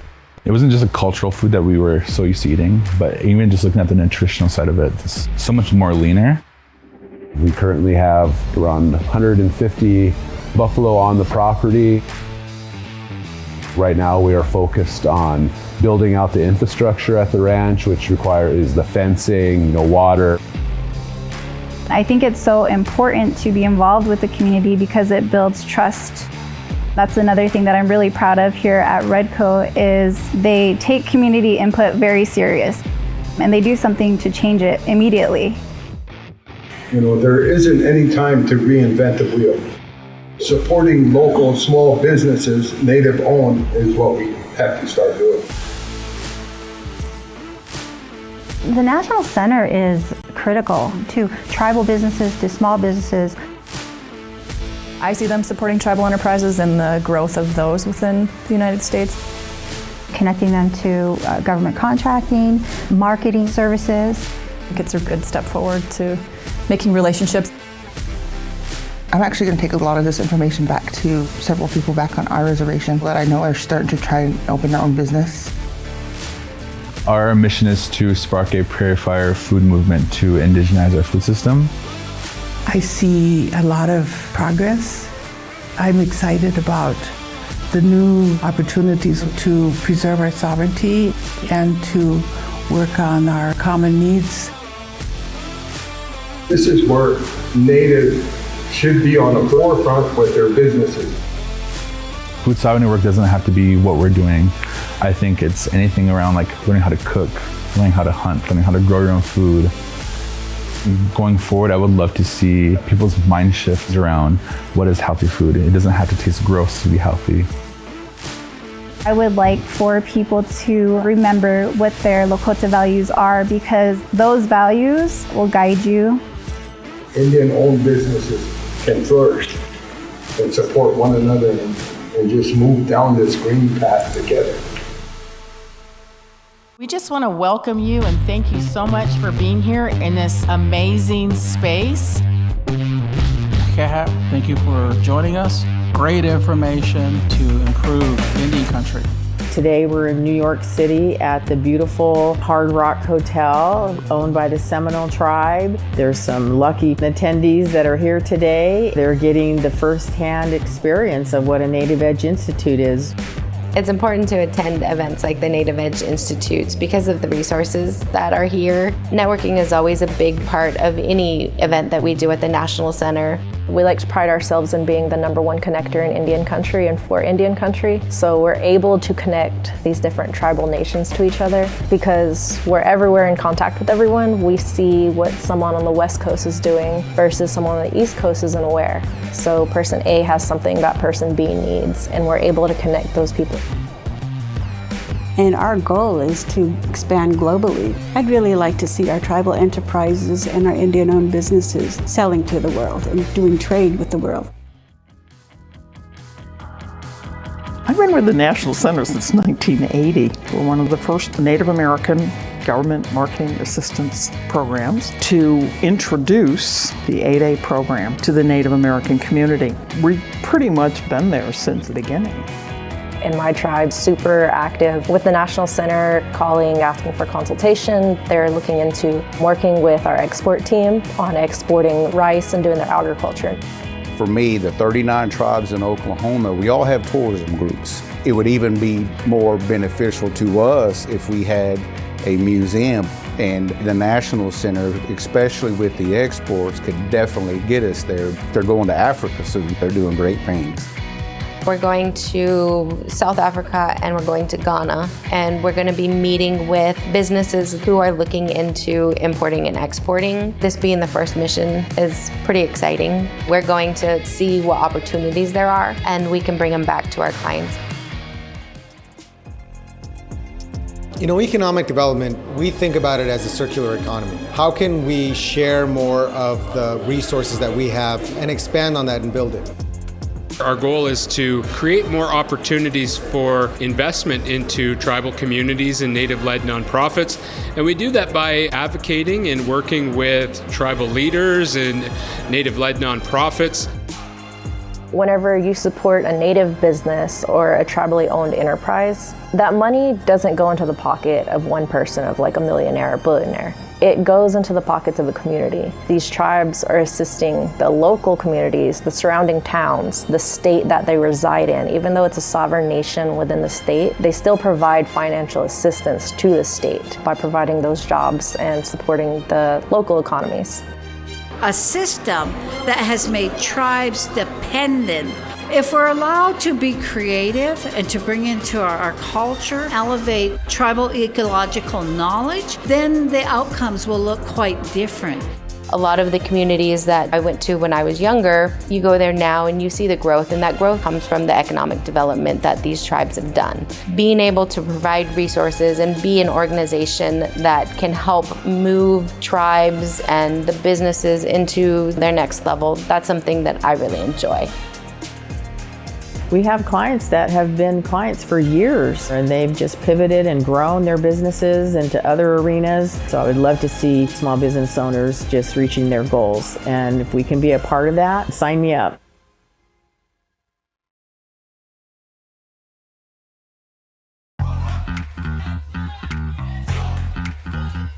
It feels good, man. It feels good, right? Yo. I'm really proud of our partnership with the National Center, just because of the fact that there are common values on really elevating and celebrating Indigenous talent. We're doing more business-to-business relationships within our tribal communities, where there are partnerships that can be forged that are supporting an intertribal trade network. My dreams when I open my own coffee house is to have Native coffee roasters in my coffee house, clear from the East Coast all the way to the West Coast, you know, and the coffee's good.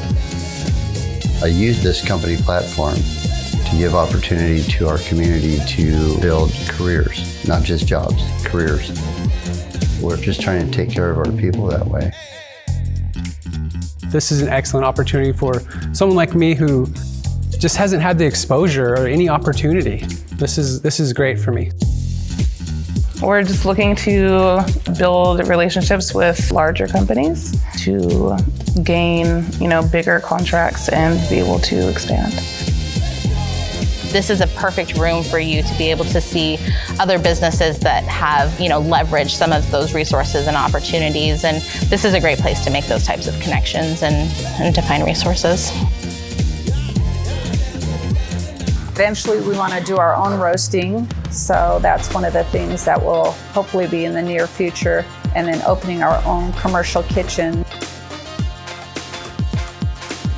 For me, this is power, this is strength. To see that in full display today with all the different nations represented, groups and individuals, it's beautiful. How can I show up at work as my unapologetically, authentically Indigenous self every single day? How do I bring my Indigenous values to the workplace? How do I serve my community? Those are my questions. You make an impact in the community, you show up with a strong brand and with strong product, and then you continue to build relationships with other corporations and nonprofits that want to do this same work. And that's where we're going to see our community, especially our youth, truly uplifted. We want to come and be impactful. So if there's an area where we could be most impactful, then I'm all in and I want to be part of that opportunity.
The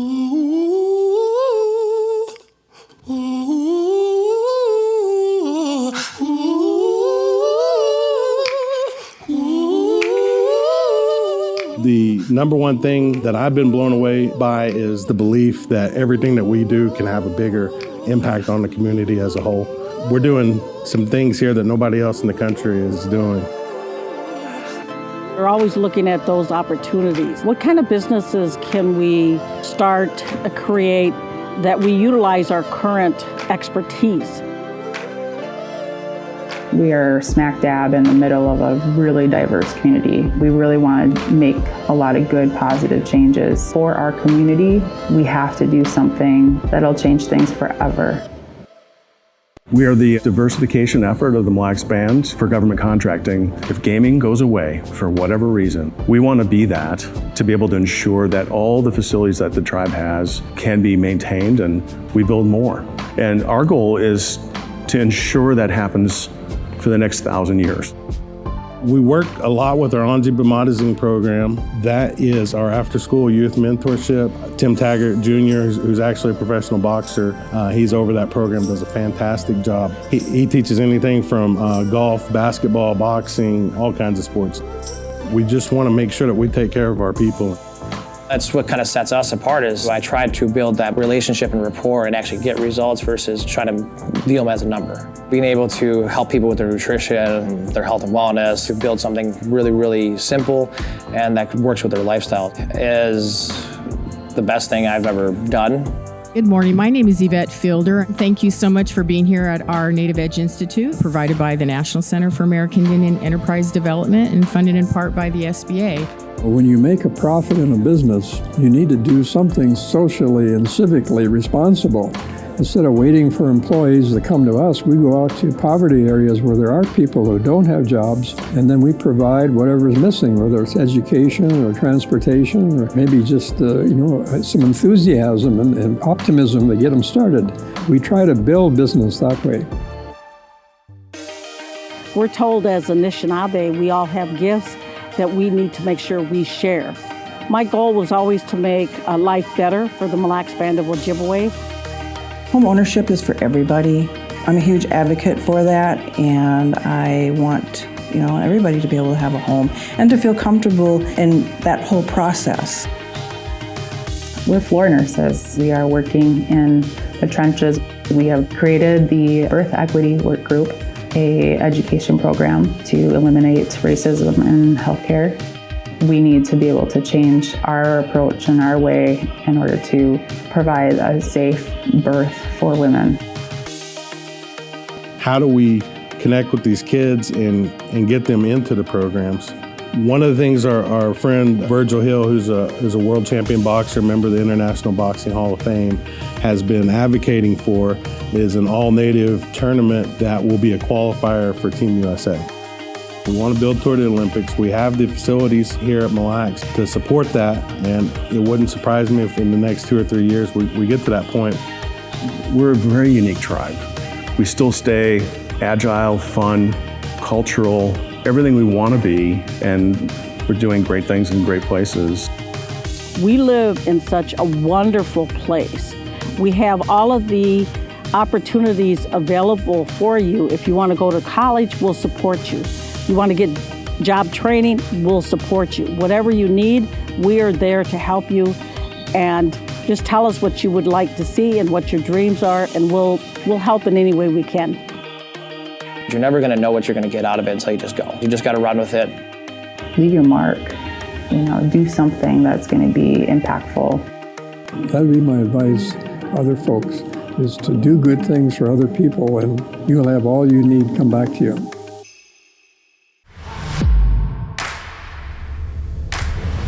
We have always looked 7 generations ahead. We never look for immediate successes. It's always about sustainability. A big part of that is teaching our tribal citizens how to do it themselves. Become completely sovereign or independent on providing our own food, producing it locally. I think incorporating buffalo back into diet is very important. It wasn't just a cultural food that we were so used to eating, but even just looking at the nutritional side of it, it's so much more leaner. We currently have around 150 buffalo on the property. Right now we are focused on building out the infrastructure at the ranch, which requires the fencing, water. I think it's so important to be involved with the community because it builds trust. That's another thing that I'm really proud of here at Redco is they take community input very serious and they do something to change it immediately. There isn't any time to reinvent the wheel. Supporting local small businesses, native owned, is what we have to start doing. The National Center is critical to tribal businesses, to small businesses. I see them supporting tribal enterprises and the growth of those within the United States. Connecting them to government contracting, marketing services. I think it's a good step forward to making relationships. I'm actually going to take a lot of this information back to several people back on our reservation that I know are starting to try and open their own business. Our mission is to spark a prairie fire food movement to indigenize our food system. I see a lot of progress. I'm excited about the new opportunities to preserve our sovereignty and to work on our common needs. This is where Native should be on the forefront with their businesses. Food sovereignty work doesn't have to be what we're doing. I think it's anything around like learning how to cook, learning how to hunt, learning how to grow your own food. Going forward, I would love to see people's mind shifts around what is healthy food. It doesn't have to taste gross to be healthy. I would like for people to remember what their Lakota values are because those values will guide you. Indian-owned businesses can flourish and support one another and just move down this green path together. We just want to welcome you and thank you so much for being here in this amazing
And then we'll get started.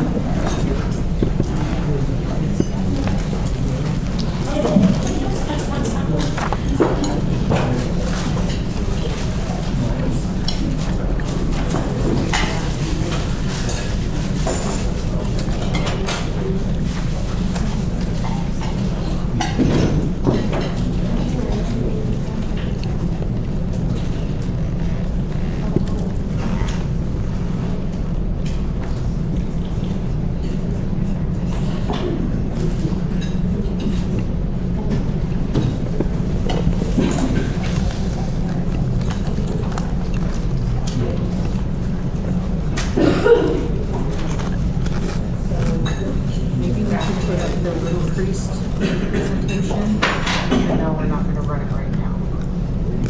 The what? Good afternoon, everyone.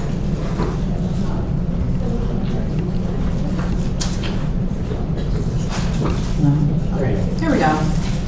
Power button. Technology at its finest.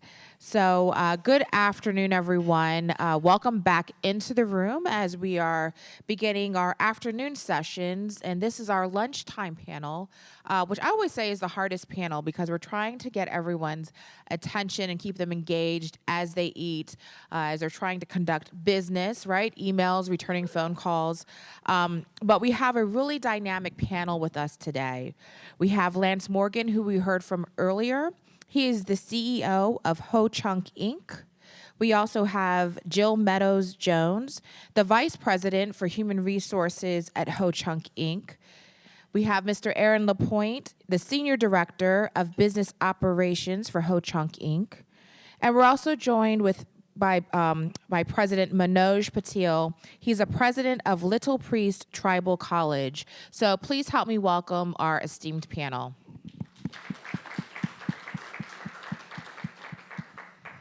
So this panel is about leadership, and we're hoping that you're able to learn from what some of their journeys have been, what some of their best practices may be, and what skills they find useful in their respective positions. And so what I'm going to do at this time, because we just have 45 minutes, is to ask everyone to give us, a 2-minute and under introduction of who you are, but then also answer the question, what skills do you think are necessary to effectively lead in your respective organizations? Should I stand? Should I sit? You can. Yeah, they can't see then. Okay. Good afternoon. Thanks for having me. My name is Manoj Patil. I'm the president of Little Priest Tribal College. I'm also the founder and CEO of New Horizon Tutoring. It's a tutoring business right across the river. I've been here in this area for the last 21 years. So I'm honored to be here. And thanks for, again, making me a part of this. The question was about leadership. One of the things I have learned to be a good leader is extreme empathy. And I honestly tell you, that is something I see a lot of people don't have it. They may be talented, extremely hardworking, have a fantastic work ethic. Everything falls apart if you don't have that empathy, especially to your boss, especially to your board of trustees or board of directors or board of regents. But and even to your employees, to your students in my case as well, I never take this for granted, who it is. I always make sure that I take empathy as a big factor. And it is a hard one sometimes to follow, but to be successful as a leader, the other things are definitely needed. Don't get me wrong, just having empathy doesn't make you a good leader either. But it's a combination, but don't forget the two keywords, extreme empathy. Under extreme situations, you got to have extreme empathy. Thanks again for having me.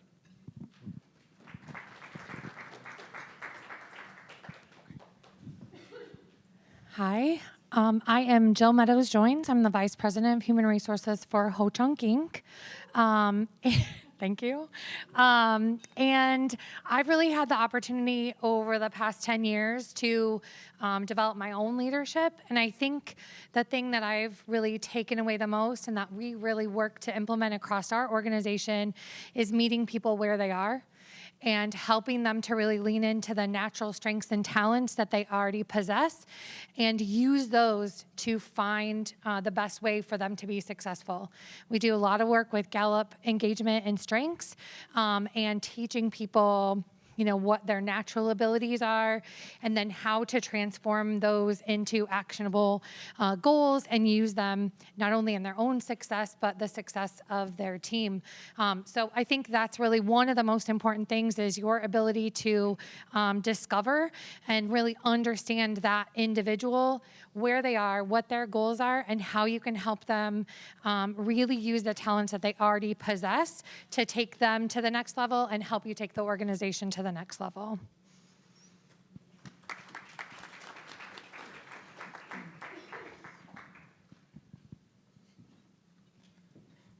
Good afternoon, everybody. My name is Aaron LaPointe. I've been with Ho-Chunk for about 7 years now. I'm a Winnebago tribal member, and I don't want to say that these guys are old, but I'm kind of representing the new generation of leaders. So I guess for me, what makes an effective leader is the willingness to learn. I know that Jill just touched on our strength finding of strategies and things, and one of my number one strengths is learner. And if you're going to be a leader, I think it's important having that skill, because when you're making these big tough decisions that can affect many different things, it's important that you know all the different aspects that go into that decision. So your willingness to learn all the different approaches. I have to do this on a daily basis almost. When we're making these decisions, you have to understand the effects that it's going to have across the board, and not just specifically to your expertise. And yeah, I want to welcome everybody, and it's good to see this many people here. I'm excited to see a lot of the people I work with, a lot of young people, a lot of up and coming leaders, and I wanted to acknowledge them. I think that's a great way of being an effective leader too, is acknowledging your peers and your fellow employees or the people that you're working with. So all you guys that are here today, obviously your supervisors, your company, somebody's seen something a little better in you and they want to see you succeed. So it's good to see everybody here. Thank you.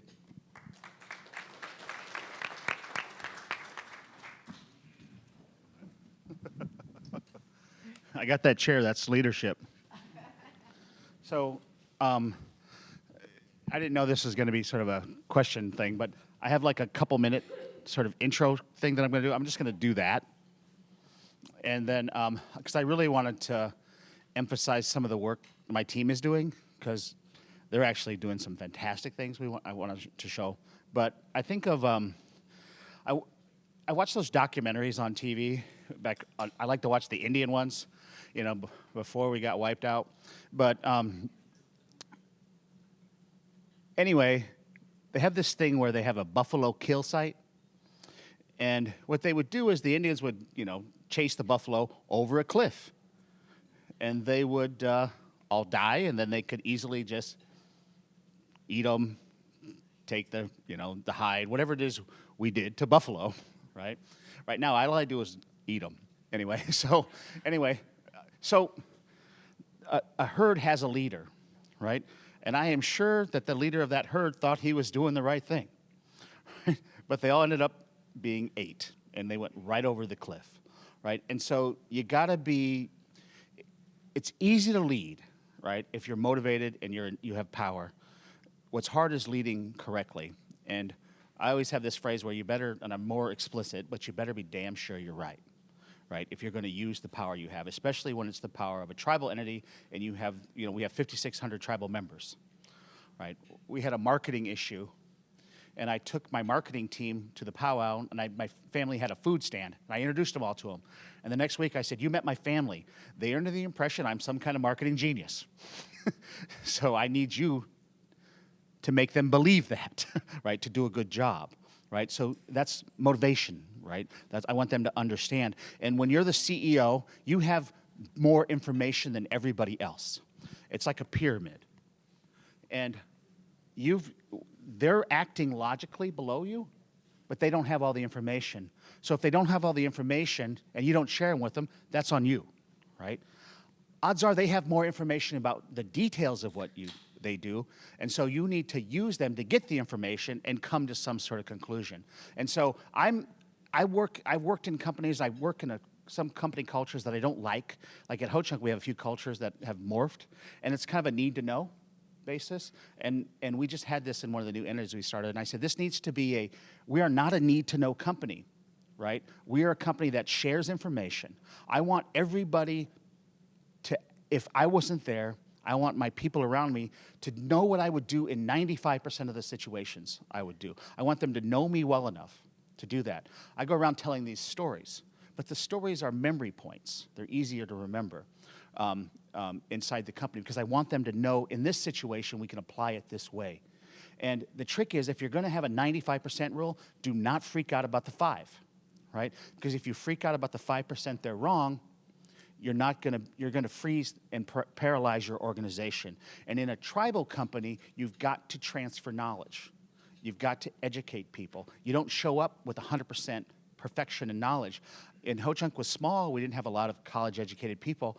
I used to spend all my time on the whiteboard, drawing out what I thought. I used to sit in meetings and sort of wait for everybody to get there, because I would sort of dictate what would happen.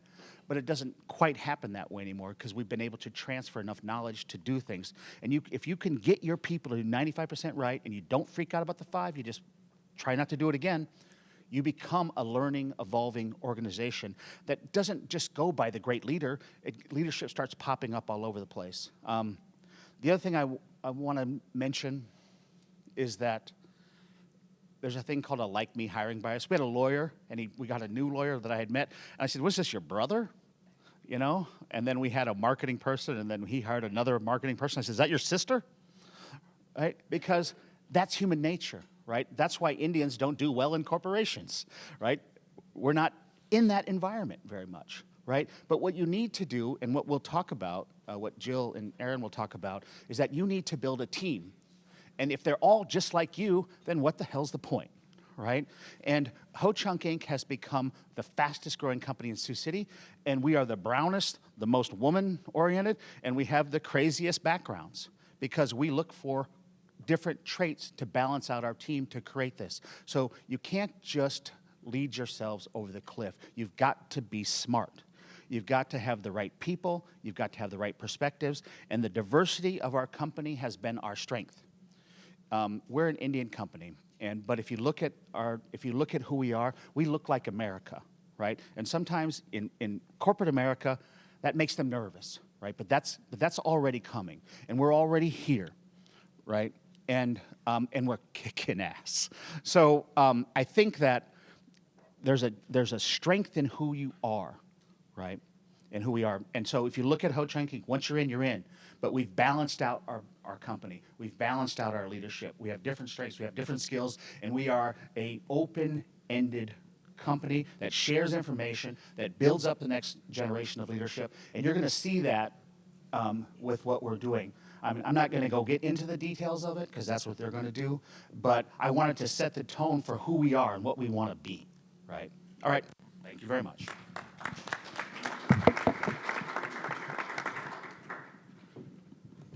Thank you so much for sharing that, Lance, and for all of you for your words. I do have a couple questions, but I certainly want you to feel free to share the points that you want to make if they can't be brought out in the questions that I have. And I want to piggyback on what I really heard all of you say with regards to the transfer of knowledge, with identifying emerging talent, with seeing upcoming leaders. And I think that in Indian country, we actually do a really good job of identifying emerging leaders and mentoring them and nurturing that next generation.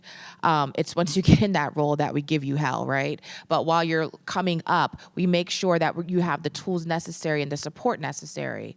You know, I can share that when I reflect back on my 20 plus years, I had official and unofficial mentors who to this day still check on me, make sure I have the support that I need, make sure I'm taking the breaks that I need, make sure I'm prioritizing family, that have touched me in so many different ways that have allowed me to really grow in the roles that I have been able to take on.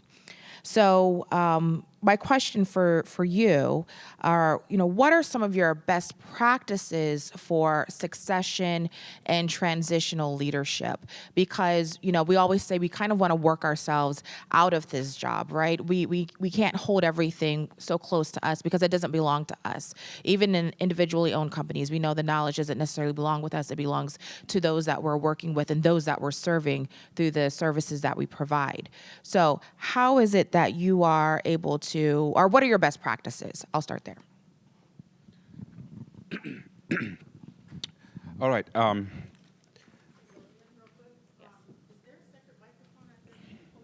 is. Oh, okay. Then you can just stay there. All right. There you go. All right. I want to just talk about the college itself and then kind of globalize this answer. Little Priest started in May 1996, got their initial accreditation in 1998. We are one of the only few colleges in the entire country that had the most number of presidents in the last 25 years. Constant turnover was constant. And there was no stabilization of the college. Accreditation was an issue because of the lack of leadership. And finances was in doldrums throughout the last 20 years or so.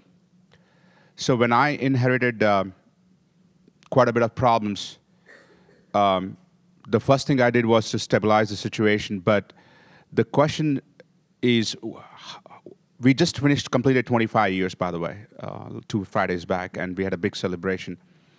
We are looking into the next 25 years, and for that to be a successful journey, we need to start planning now.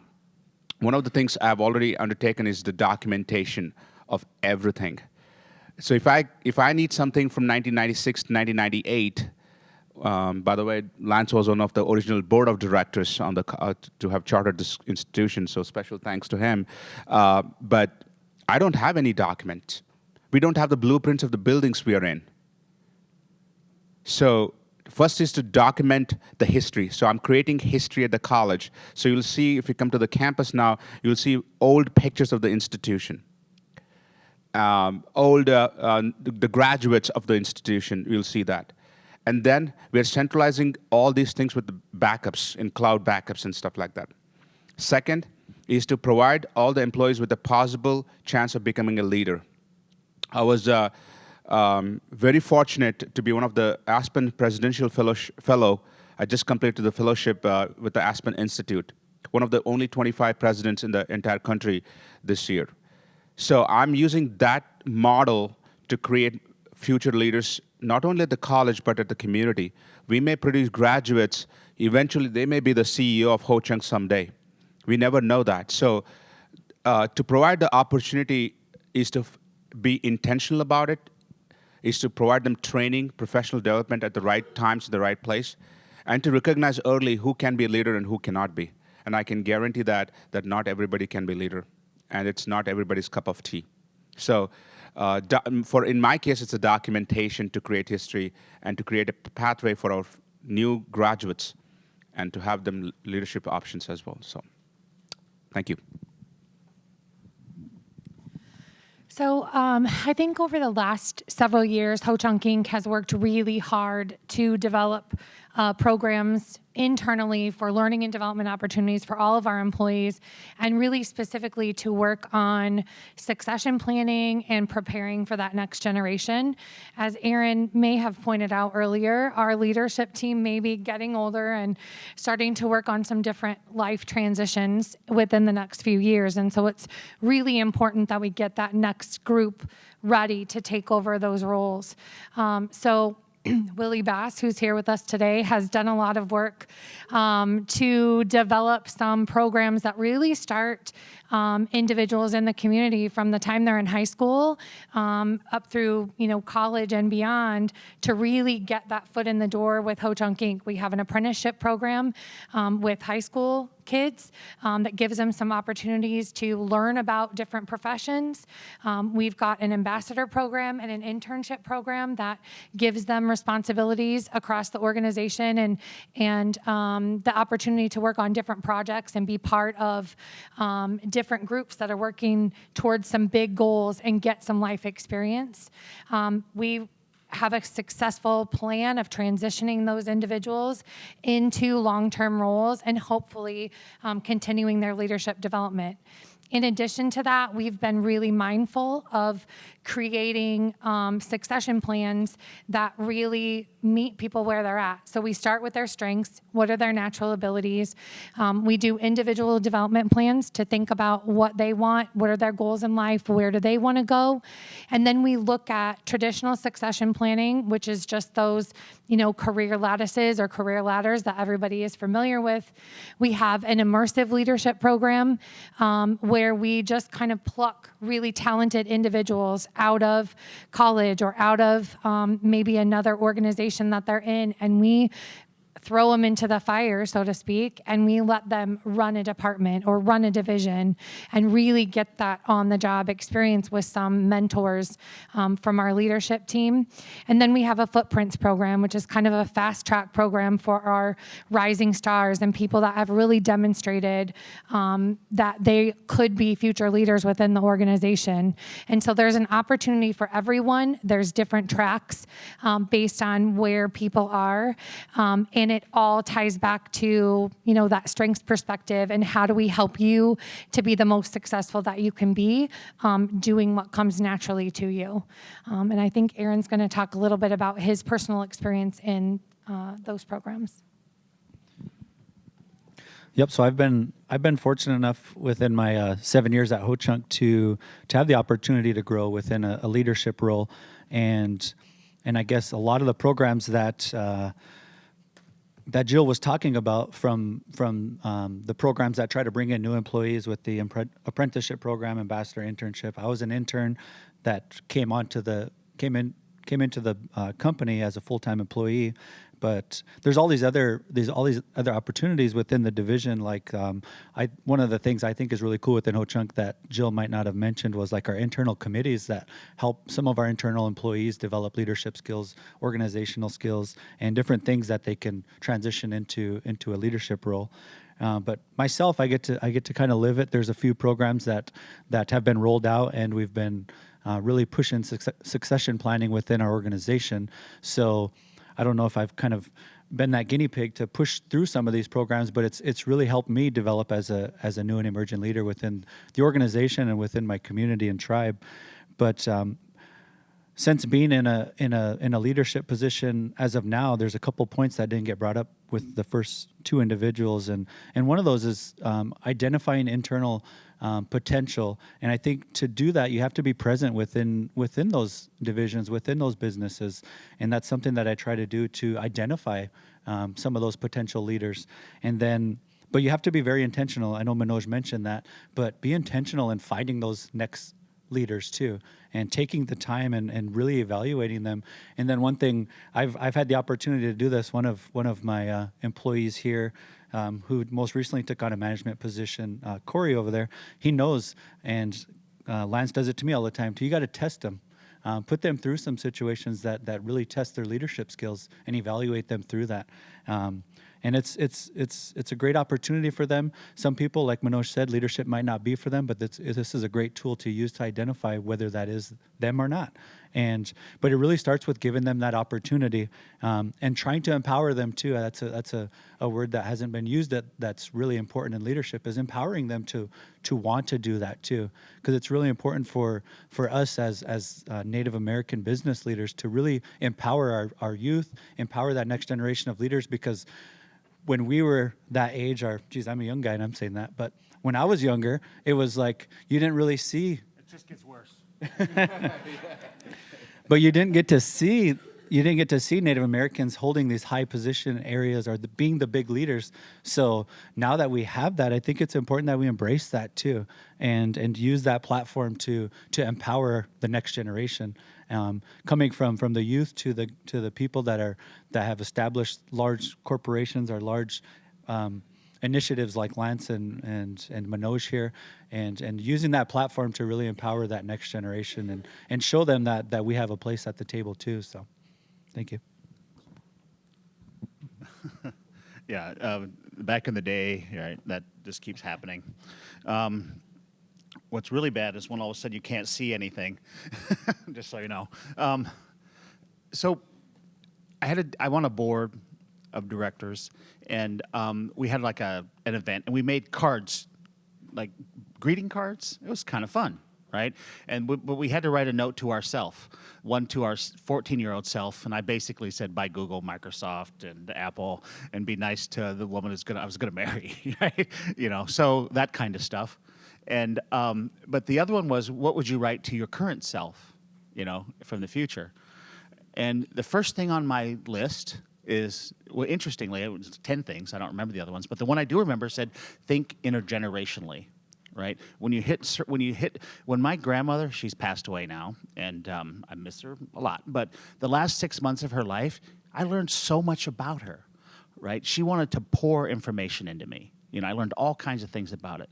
Things I didn't know, like she had lost a couple of children, in birth and things like that, or disease.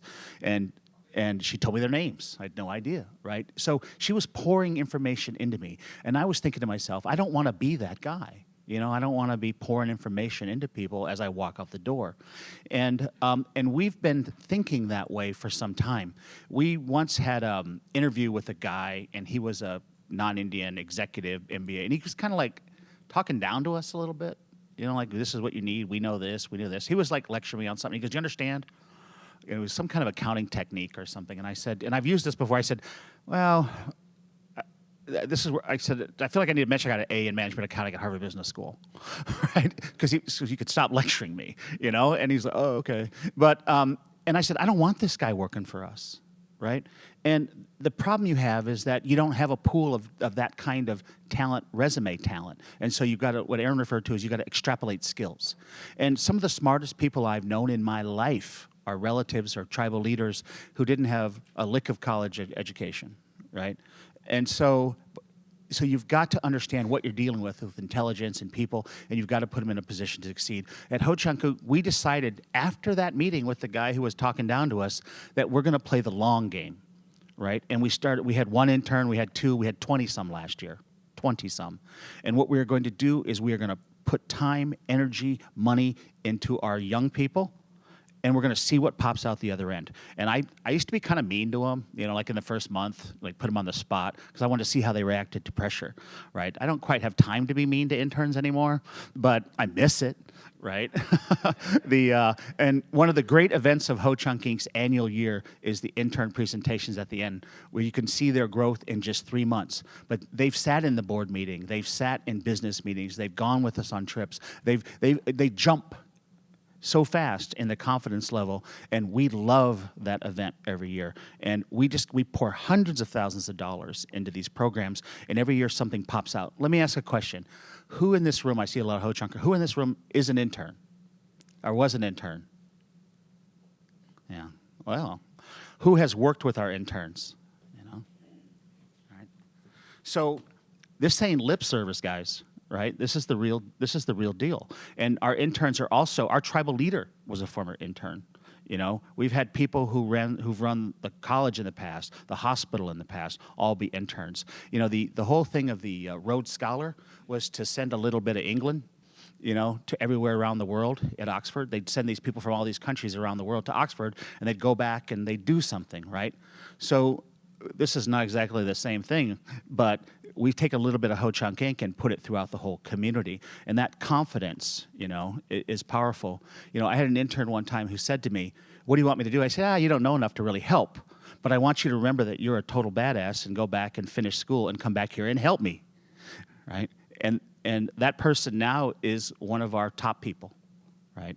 And so that's the way you've got to think about it. intergenerationally.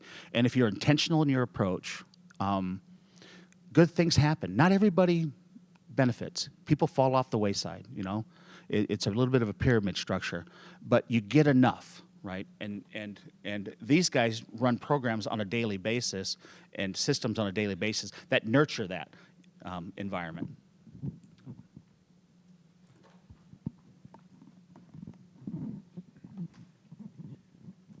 Thank you all for sharing those stories and your best practices. And Lance, I believe the current director for the Office of Native American Programs at SBA, Jackson Brossi, is a former intern of yours as well. So you can see the impacts and the effects that a great internship program can have, because people are learning the skills, both soft skills and hard skills necessary to really propel them in their career. I want to change directions just a little bit. As I mentioned earlier, being a leader can be incredibly challenging in Indian country. And at times it can feel more personal than political, because we are personally invested in the work that we're doing. We know what the direct and indirect effects it will have on our loved ones, our family, and community members. But in these positions, a lot of the work that we do, we have to take the personal out of the work and out of the decision-making for the good of the whole. And so how do you balance the personal with the policy, with the political, and the professional goals of your organization?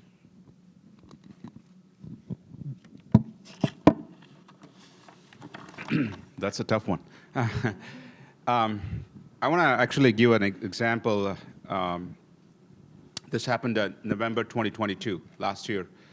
So the Tribal Council had called me for a meeting, and they were not happy with me that we requested our annual appropriation budget late this year.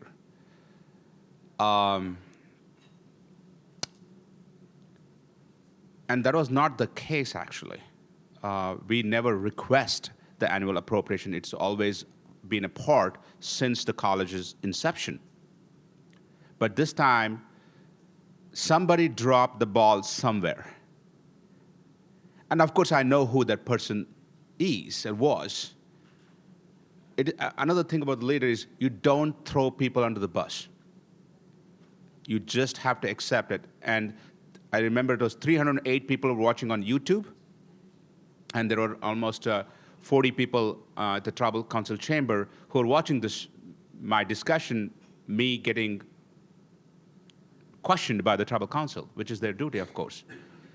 It was very hard for me to be getting blamed. And probably that was the first time in my professional career where somebody was questioning, because I always believe I'm always 10 steps ahead. I'm always 10 steps ahead. I'm always out-thinking everybody else. That's what I thought, at least. So when they say that, why are you asking the appropriation this late? I only told them, I'm sorry, I'll do better.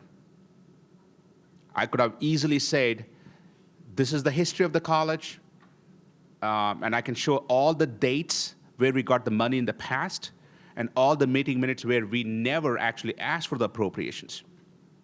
I had all the documentations I needed, but I just said, I'm sorry, I take the blame, we'll do better. Yes, it was personal, right? That you're getting blamed for something you didn't do. But as a leader, you step up. You show the listening audience that you are able to be calm under stress. Aaron, that's going to happen, by the way, pretty soon to you. Just wait and watch. You just don't throw people under the bus. The minute you say, oh, this guy was responsible, you lost all your credibility as a leader, because now everybody will think when I'm the next one to be thrown under the bus. I just told them, and I told them the solution. So I already had bought a letter to the Tribal Council for the next 5 years.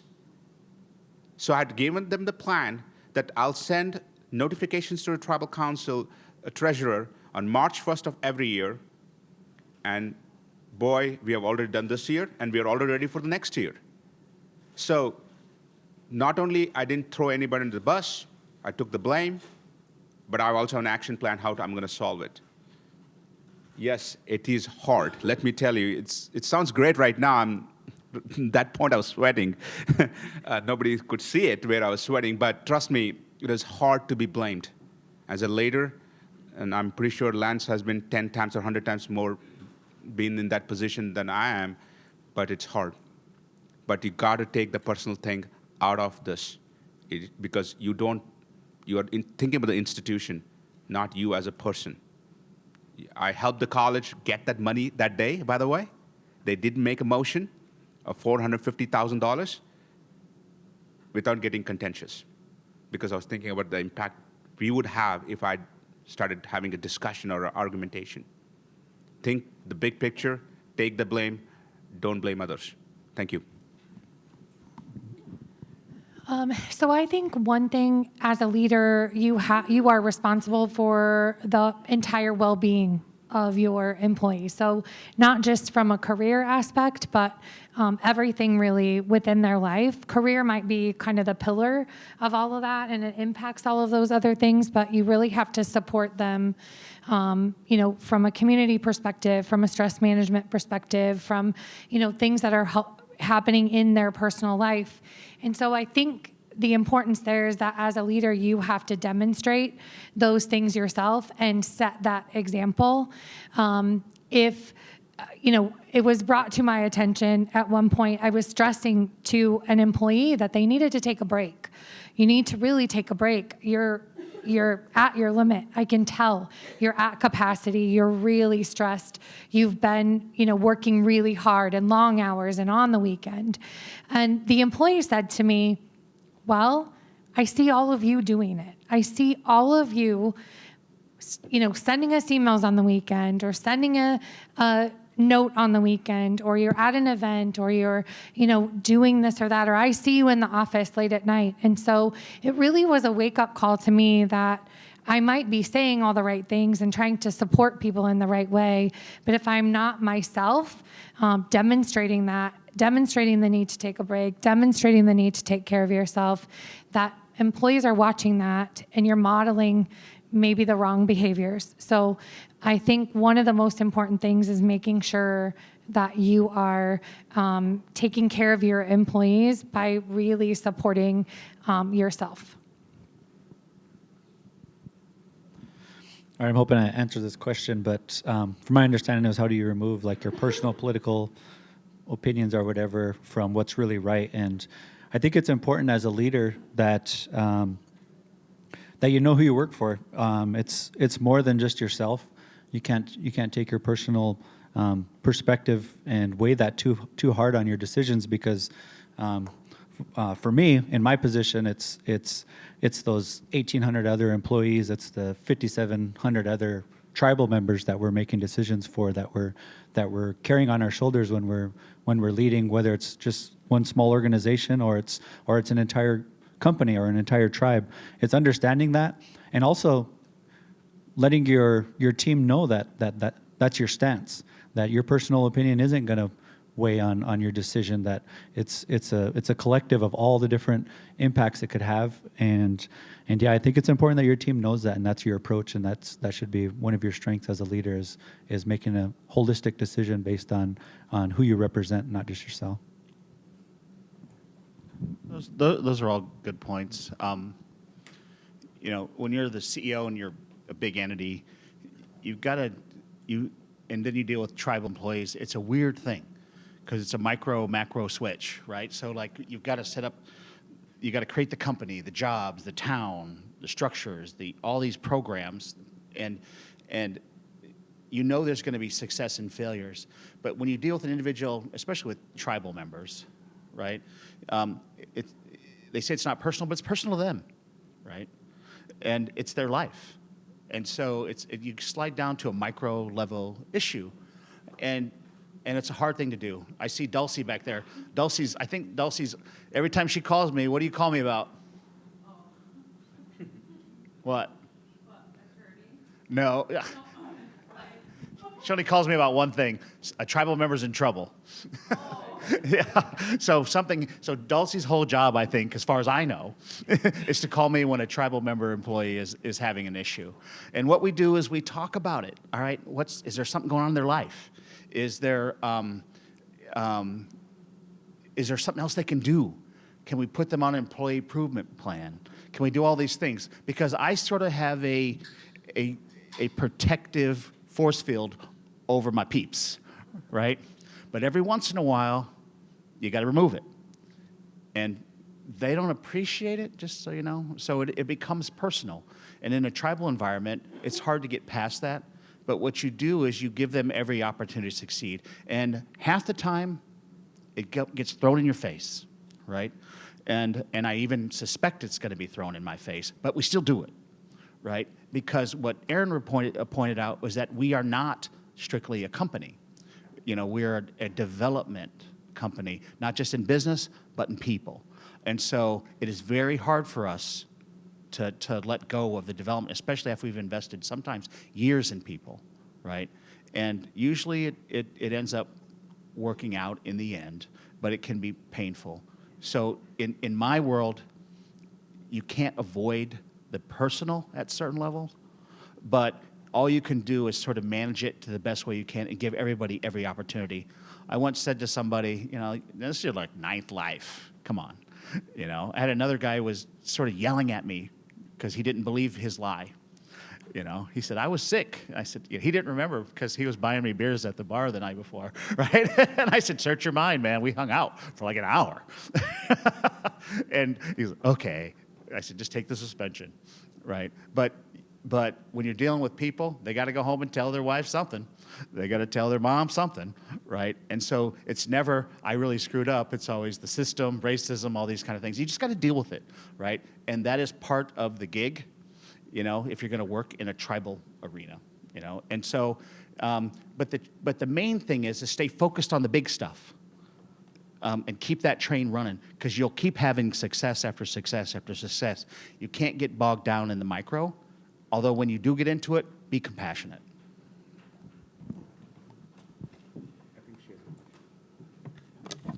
I want to thank our panelists for sharing their knowledge and their experiences with us today.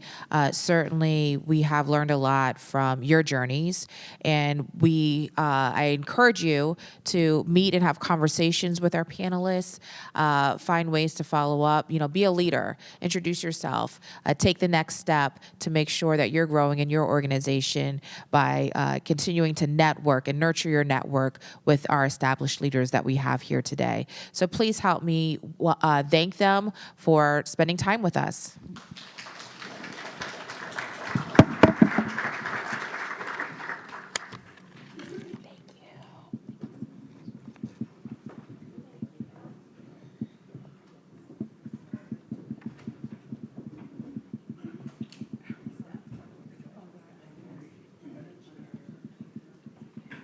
Thank you, everyone. Thank you for being so flexible on our small stage.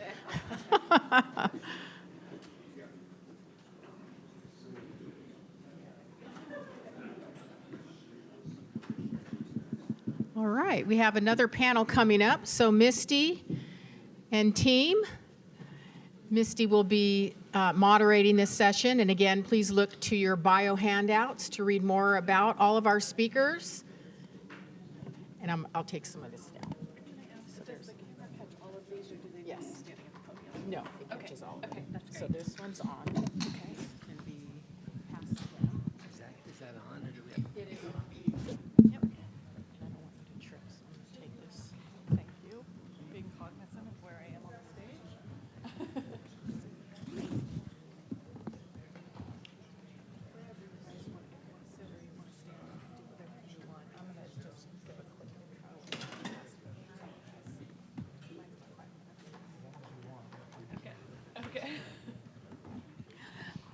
Hello. Welcome everyone to this panel. For those of you who did not hear my introduction this morning, I am Misty Slater. I am Chief of Staff for the Iowa Tribe of Kansas and Nebraska, and I am here to share with you a little bit about our journey as a tribe on our economic development efforts. So I'm going to set the stage, and then I'm going to pass it over to some of the folks that are really in the trenches doing some of our economic development efforts, even more so than some of our tribal leaders who are managing really the day-to-day operations of some of our companies. But I wanted to kind of set the stage and give you a little bit of background on where the tribe has been and where it's going. The Iowa Tribe of Kansas and Nebraska historically has had a really robust trade and agricultural economy. So our ancestors really had some incredible trade routes all across Turtle Island and all of the Americas, really. And so trade and agriculture ancestrally has been driving our economy. Now, of course, in modern times, that shifted just like it did for many Native people. So our economy, as it shifted, turned into a gaming economy. It also was driven a lot by modern commodity agriculture. So over the last 15 years or so, we've been transitioning back to some of our ancestral tradeways. This has not been overnight, and it's not been easy, but it has been important. So it took some time to figure out, what does a traditional economy look like in a modern era? That is a tough question. That is a tough question to answer.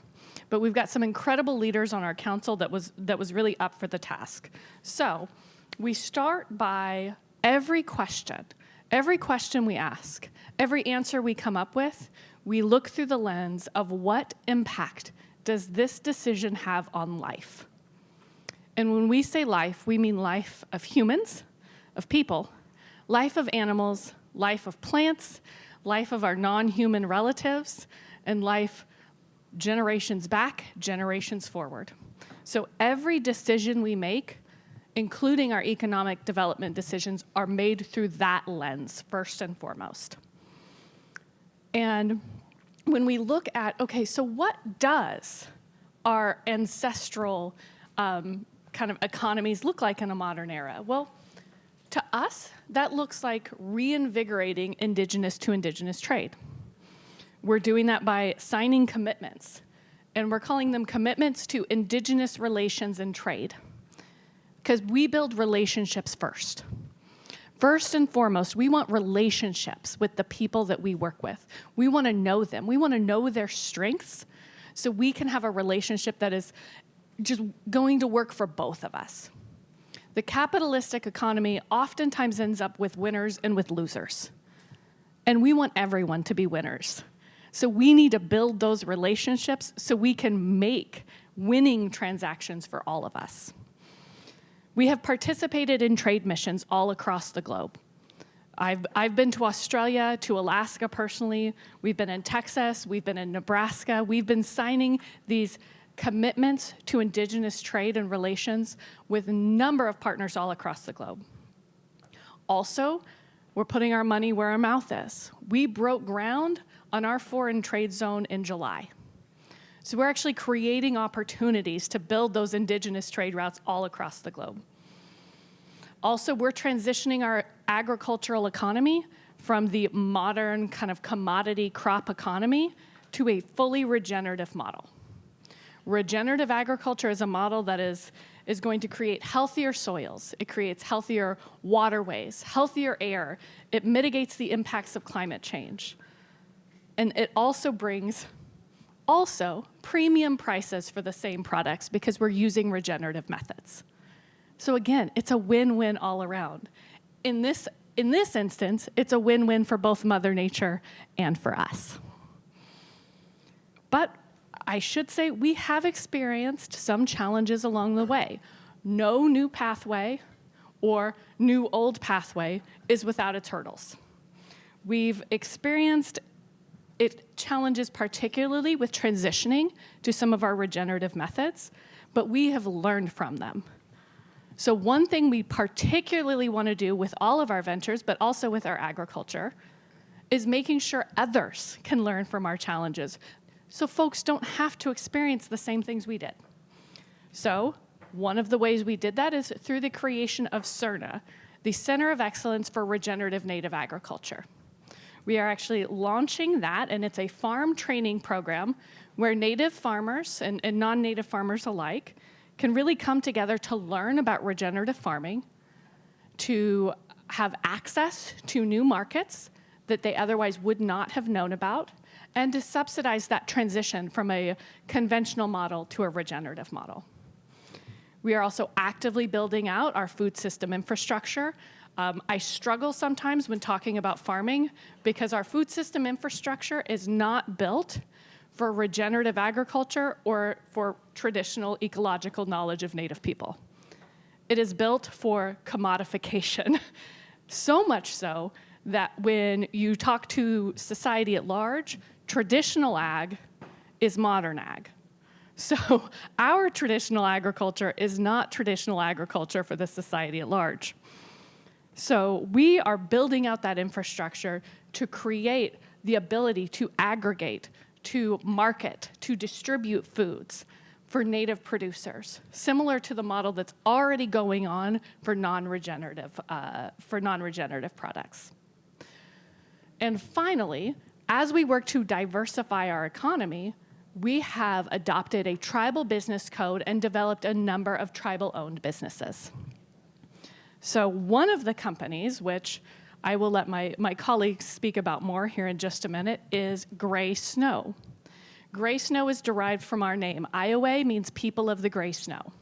So we named our companies that to be true to our tradition. Again, how do you build an economy that is both traditional and modern? Well, words matter too. So we have named our company Gray Snow after the name of our tribe. And this company will allow us to grow and expand opportunities for our people, but also other Native people. And these are going to be in areas like green energy, technology, broadband, communication, professional services, 8A, many different areas. And finally, we also have on-reservation businesses. These are businesses in which the mission is not necessarily profit, but it's services that our tribal members need. So some of those things include having a water system, having sanitation services, which is a trash service, curbside trash service, having a gas station and some basic food sold in our gas station. But also some of our on-reservation businesses include our farm, our bee farm, and also our hemp farm. So throughout the rest of this presentation, I'm going to turn this over to my colleagues. I will encourage you all to ask questions as you have them. If we have time at the end, we will also have some Q&A, which I will moderate, but feel free to just speak up and ask questions whenever you have questions. Okay, thank you, and I will now turn it over to my colleagues. Do you guys mind if I sit or do I want to stand? I'm good either way. I'll go ahead and stand just for recommendation's sake by a gentleman over here. So first of all, I'd like to say thank you for inviting us to speak on this panel here today. I want to say it's been an honor to be able to have communication with the Great Lance Morgan, of course. He was part of the inspiration of when I first was able to be honored to be asked to join the tribe for the work that we do. And I always looked at who is successful out there in the world and who's doing great things. And of course, we all know what Ho-Chunk has done. So thank you for having us here, and thank you for the organization and Res. My name is David Tam, and I'm the CEO of the Gray Snow Management Solutions companies. I always come out and say, in my conversations, my topics, I always say we, because I see myself as a part of the organization, but I'm not a tribal member. I am Chinese American. And having an outside lens to a different world is valuable in a lot of ways, but then also invaluable because I can be able to learn. So on this last panel up here, talking about some of the struggles that they've had, I've also been able to experience those as well, and it's been very insightful. As leadership and then doing the work that I do, I want to kind of start off my little history where I started off with this. I was the economic coordinator for the tribe I wrote the 5-year economic development plan called the SEDS plan for the tribe, funded by the EDA, identifying what essentially is a glorified SWOT analysis and how we leverage a tribe and diversify away from a ag and casino-based economy. In doing that work, I was able to assess a lot of opportunities. Foreign trade zone was mentioned before as one opportunities, and they said, what's a foreign trade zone? So going through that process of mere concept all the way to actually breaking ground implementation has been quite a journey, and it has been a struggle, but it's been a very valuable process. When I came on the organization doing the SEDS work, I looked at what is the key things that this tribe needs here to really help diversify the economy and grow. And so this is all pre-COVID, before anything else. My background is a little bit in the energy space as well. So I said, look, the cost of energy out here comparatively is a challenge. The resiliency, reliability factor of power is an issue. When the power costs are higher than your rent, that's an issue. I also looked at, well, in an infrastructure age for business and economic development, we have to have infrastructure. What does our broadband system look like? How do we extend that broadband? Where can we go? I won't go to all details of it, but essentially what happened is Grace Know, we are the holding company. And I looked at what subsidiaries, what services that we need to develop within our organization to provide value to our own tribe. In doing that, we gained a lot of knowledge along that process. And we felt that due to progressive leadership and open-mindedness, we want to be able to share the strengths and the weaknesses and the challenges that we've all gone through in this process and be able to show the other tribes and helping them. And that's been invaluable to us because our leadership was also very adamant that based on the story of intertribal trade, is that Grace Know is actually designed to go support other tribes. Like our mission is really to go and like say, what other tribes need support in broadband or energy or ag or IT, whatever it may be, and be very open sourced about it. Share that knowledge. And we do a lot of that. We don't charge for it. We just say, this is our insight, this is what we thought. Great, if you need some heavy lifting, we're here to help. But we want to share it with you because we don't want you to go through those pains that we have gone through before. So those are really, really key fundamental pieces. That's really ignites my passion a lot is because I come from a small rural town. I grew up in a town of 600 people. So to grow up rural in a small community and understand those unique challenges of, oh, I have to drive an hour to get groceries is daunting. So what do we need to do to take care of the people? That's the focus of Grace Know. I'm going to kind of go through this little presentation here really quickly. So this is a little bit insight about when we started. I won't go into all this notes here. If you want some presentation, let us know. One of the things that we also noticed in our business is a lot of tribes rely on grants. I've been talking to a couple of tribes lately that, you know, they're so heavily reliant on grants, the federal shutdown is very concerning to them. So how do we make sure that we're not dependent on those systems? We're also very heavily focused, and we'll talk about this a little more, about workforce development. All of our projects that we do, pretty much, we have a workforce development program. We actually have 2 training programs. One is the renewable energy sector, we'll talk about in a little bit, and the other factor is in the broadband space, because we believe that if you can have infrastructure built in your own community, tribal members in your own backyard should be the ones who operate and maintain those systems. So we actually have a splicing program and a heavy equipment program for broadband work that we do. And I'll talk about our broadband work in a little more detail in a little bit. These are our 5 core focuses that we do. We do other ancillary services, of course. Professional, yep, they're all up here.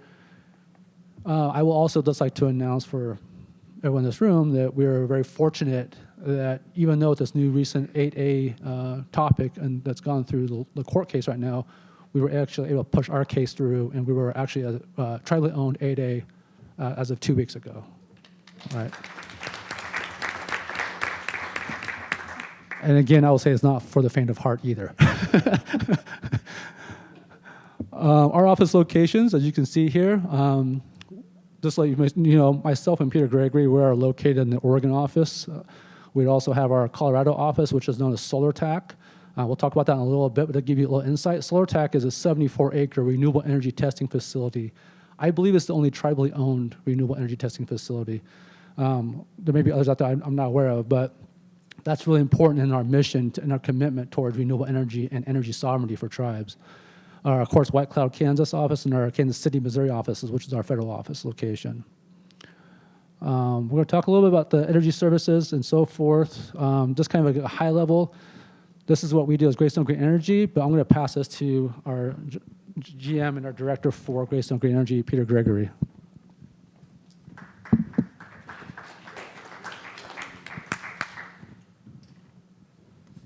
Good afternoon. One thing I wanted to say from the previous leadership conference or panel, I saw what I think is really, really important, and that is genuineness. And it's something that I see in the tribal community, having been involved in starting and running businesses from a couple $1 million to a couple $100 million and helping others do so. What I see here and what I see in the tribal community across the board is genuineness in the leadership, because you really care about each other.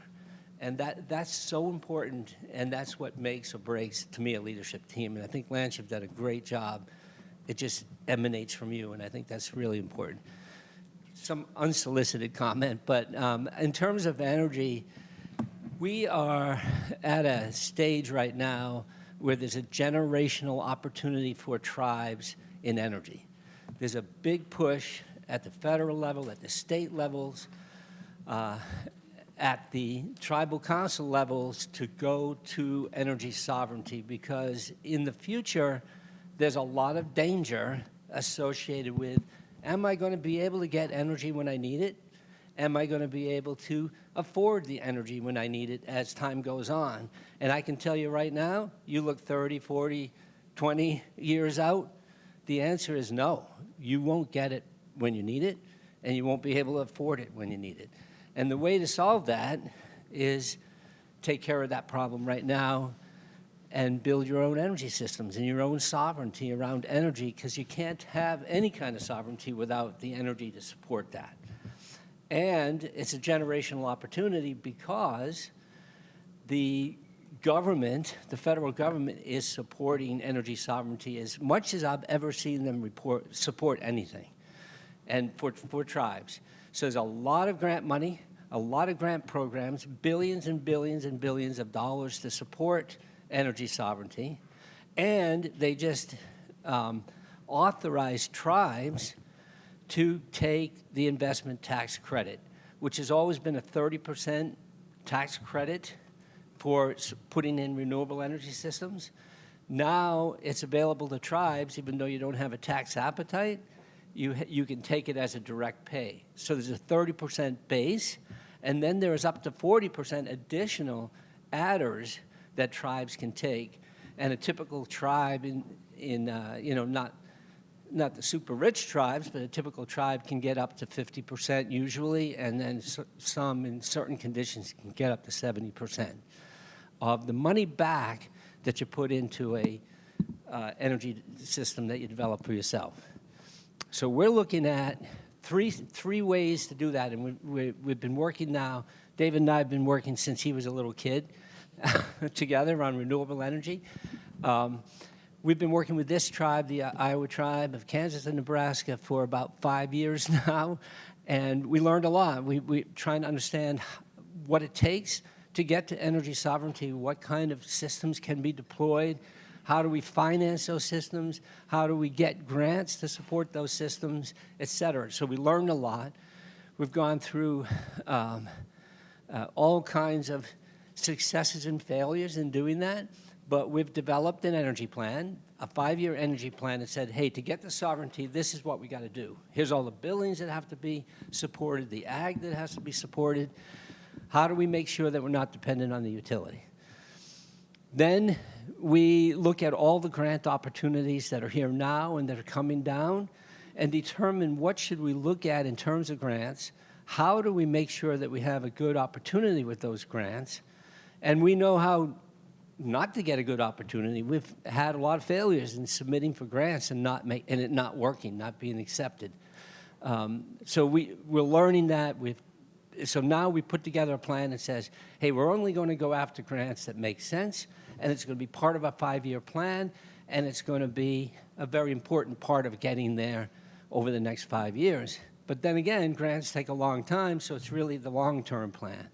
But what do you do now? Because of this ITC, and because of other incentives, for example, in California, if you put in energy storage, they'll pay you back for it in state-supported incentives for tribes.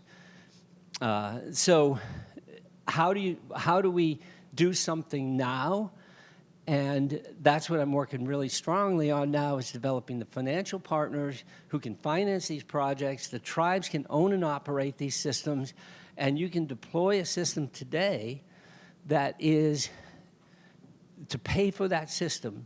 Even if you finance the whole thing to pay for that system, your loan payments, your financial payments are less than the amount of money you're saving on your energy bill from the utility. And that's the opportunity today. The one is it's less. Two is you control it, not utility. Three, and most important, is you're protecting yourself against the future of energy. And I can tell you, having been in the energy industry for 40 years, starting with utilities,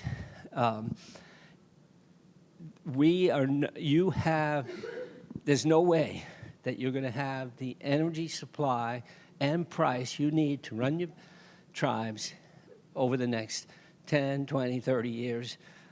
I'd be surprised if you have it for 5 years. There's just so much going on in that industry. The opportunity is now for tribes. And everybody, the feds, the states, everybody's supporting that. So it's time to do it. And that's my big push. So the other thing we do besides doing this for the ITKN, we also go out to other tribes, and we have multiple tribes now we're working with to do the same thing, do an energy plan for 5 years, help them develop a grant program that makes sense and doesn't just spin a lot of wheels and spend a lot of money, and then help them look at what they have now and what can they install right now in energy. What buildings can they support? What can they do on their casino to make it protect their equipment better? What can they do in terms of adding charging stations for EVs to generate revenues? What can they do to support the utilities the other way, where the utility pays you to provide stability for their own power grid? And those things can be done right now. And right now I can tell you, we collectively, working with partners and acquiring SolarTech, as David mentioned, which is the world-class test facility, the only one owned by tribes, probably the best in the world, and it happens to be owned by ITKN. We also have good partnerships with EPCs who are jointly working with us on this, where we have about $100 million in installed base, and then we have a project pipeline over $100 million. And our effort right now is to find the best financing approach for those to make sure that the tribes can afford it and that they can pay their loans or their lease payments, whatever is the best way to do it. They can pay that for less money than they're saving on the energy. So that's what we're doing on the energy side. It's a tremendous economic opportunity for all of us. And, I'd like to talk to anybody here about how can we expand it to the tribes around here. Yes, sir. Ask away. So we've done a lot of solar, but a lot of it's generated by federal tax credits. A lot of it's financed by that, but we don't pay federal taxes, and so it's fairly meaningless to us. So we've had to get grants, but I know there's been something being talked about. Maybe you can clarify. Can tribes now sell those tax credits? No, you don't have to. Right now, as of the Inflation Reduction Act being approved, tribes, nonprofits and tribes, but tribes have even special incentives. You can take the full tax credit as a direct pay without any tax appetite or tax payment. So you can just apply for it, and it's automatically paid back to you as a direct pay, it's called. So that's the generational change. Tribes used to have to go to the utility or go to some third party who could take the tax credit, and all they would do is take all the tax credits, take all the benefit, and you're left with a new utility, right? As opposed to owning and operating your own facilities, which is what I'm pushing really hard with everybody I talk to. Own and operate your own facilities, control that price. You're protected against the future. You've got super reliable power, and utility is your backup and a source of revenue for you. And that's the opportunity that exists. It's not that complicated. It wasn't available to tribes a year and a half ago. And really not until this year. Any other questions on that? All right, I'll jump. Okay. All right, I'm going to go back presentation-wise. Thanks, Peter, for all that information about this overall work. I'm going to get a little bit more detailed to that, talking about our own project work here in a minute here. So this is kind of the work that we do. We do a lot of pre-development work here, which is a kind of, we call it the Quick Look, Quick Start program. Kind of identifying, is their project feasible? Where is it feasible? Was it viable? And so forth. And we go all the way through planning, funding, design, and construction. For a lot, Peter said a lot of projects we're doing right now is with the funding part of it, at least right now, looking at identifying what's the best funding solutions for tribes. And we're working with a lot of other tribes who are looking at financing as well as other partners on that. Just to give you a little project overview, this is kind of one of our own projects. This is for our own tribe, and I want to talk about this in a high level. Do know this is not our official design anymore. This has been changed, but I'm just using it for presentation's sake.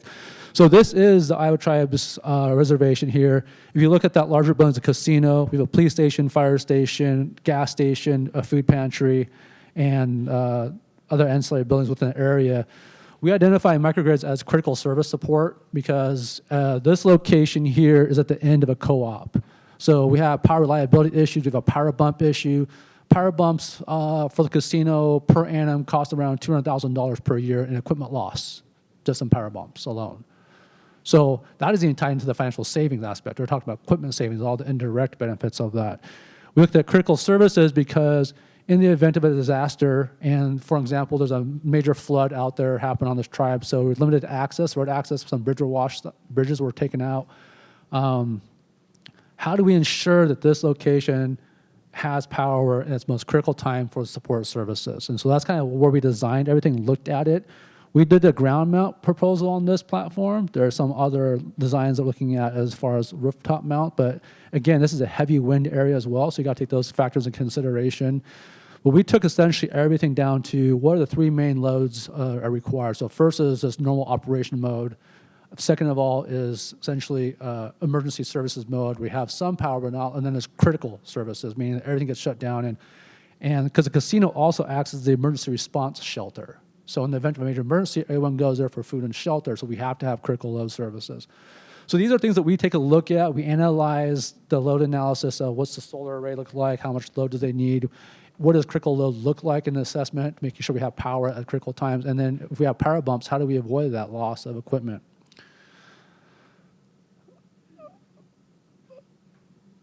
We're going to skip that. By the way, this is a video about SolarTAC. If you visit our website, graysnow.com, and go to Graysnow Green Energy, you can see a 6-minute video about the SolarTAC site itself. For time's sake, we're not going to present that today. We were intending to, but just for time's sake, we're not going to. But please visit our website and check out the video if you want to learn more about our renewable energy testing facility. On a secondary note, we will be sending out an invitation, hosting a lot of people who are interested tribes and non-tribal entities to come out and visit our site to learn about the work that we're doing and our commitment. So it is a site that you can come and visit and tour if you'd like to learn more about our work there at SolarTAC. And I'm going to keep moving ahead. So Graysnow Communications. So again, this is pre-COVID. I'm kind of a tech nerd. And one thing I noticed out there during my SEDS analysis, I realized that there was broadband, but it's a little bit antiquated.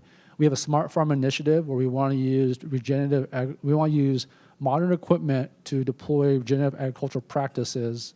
But in order to do that, using smart farm technologies, we needed to make sure that we had the right proper wire mesh network.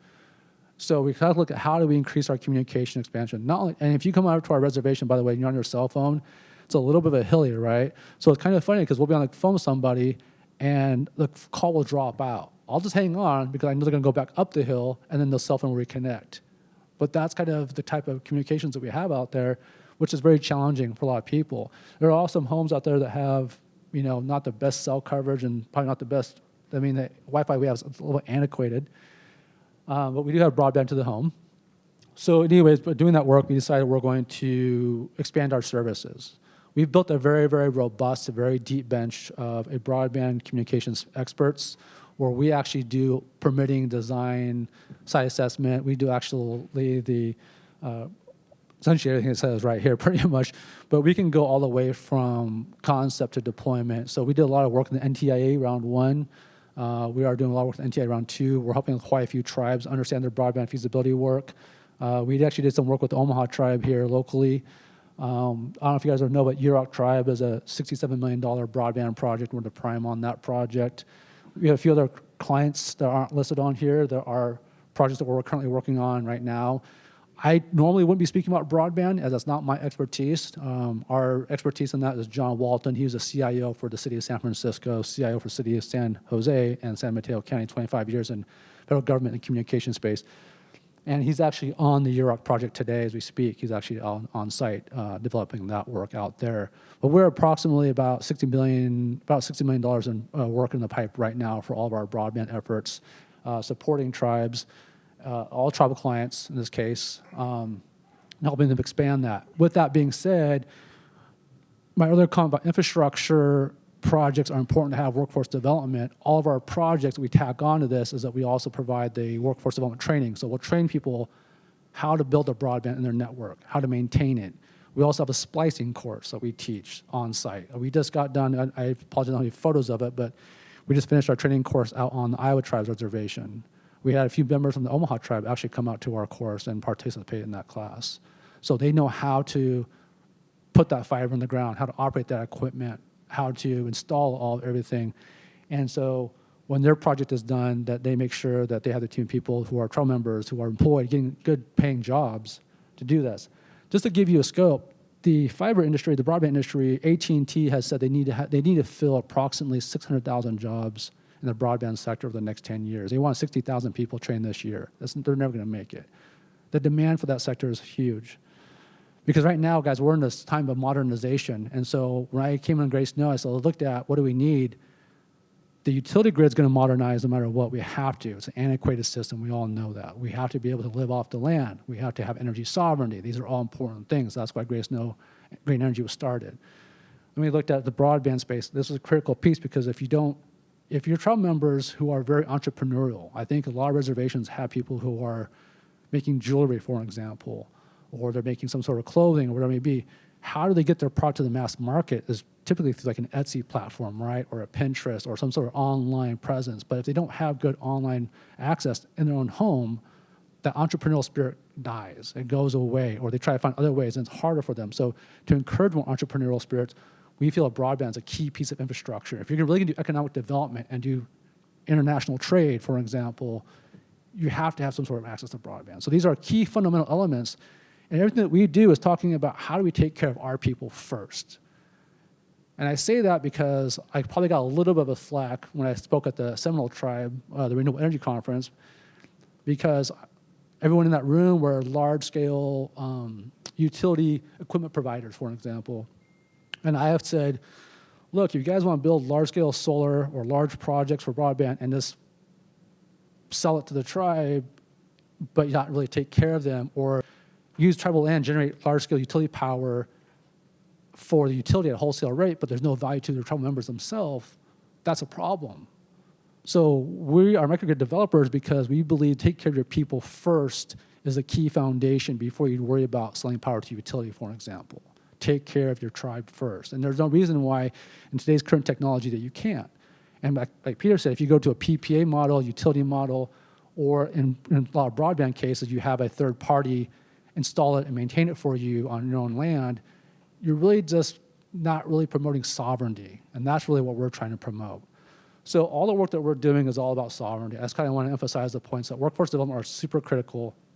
These are key pieces of economic development.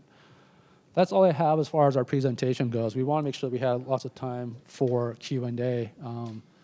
And I apologize, but I will be leaving here shortly after this. I have a flight to catch back home, but Peter and Misty will be here on our roundtable if you don't want to have open question here. But please do ask questions. That's what we're here for, guys. So anyways, besides that, thank you for your time. I'll hand this back to Misty. I'll take that one for any questions.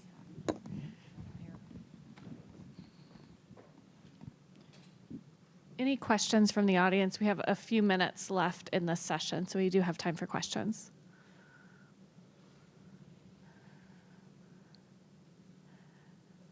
Okay, I will ask Peter. I'll ask you a quick question. First, I'll say there was a little bit of alphabet soup. I'll hand you a mic. There was a little bit of alphabet soup.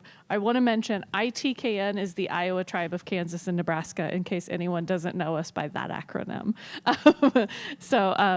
I will just say, can you tell us a little bit, was it Enterprise Rancheria that you are working with? Can you tell us a little bit about that work that's going on there? So maybe the folks in the audience or the folks that are joining virtually can kind of see a real life case study of how Gray Snow helps Indigenous people. Yeah, so a friend of mine that I'm working with, helping him build a separate business, introduced me to the chairperson at the Enterprise Rancheria. Her name is Glenda Nelson, and she is an amazing person at getting things done. She got to President Obama and got approval to build the Hard Rock Casino in the Sacramento area on her tribal land. So it's a huge $600 million casino, and it's doing fabulous. Anyway, I got introduced to her, and she had been told about our relationship with ITKN, which is the Iowa Tribe of Kansas and Nebraska. That's just too hard to say, but and she said, you know, what are you guys doing there? So we told them what we're doing there, and I put together a concept of let's develop those three things. Let's develop a long-term energy plan to get to sovereignty, which she jumped on right away. Okay, how do we do that? And I said, well, that's a 5-year plan. She said, I want to do it in 2. And she will probably do it in 2. Second, I said, we got to look at all the grants that you're working on and submitting and studying and paying people to do. Let's look at a really good plan and what's real, what isn't real, what do you have a great chance to obtain, what do you not.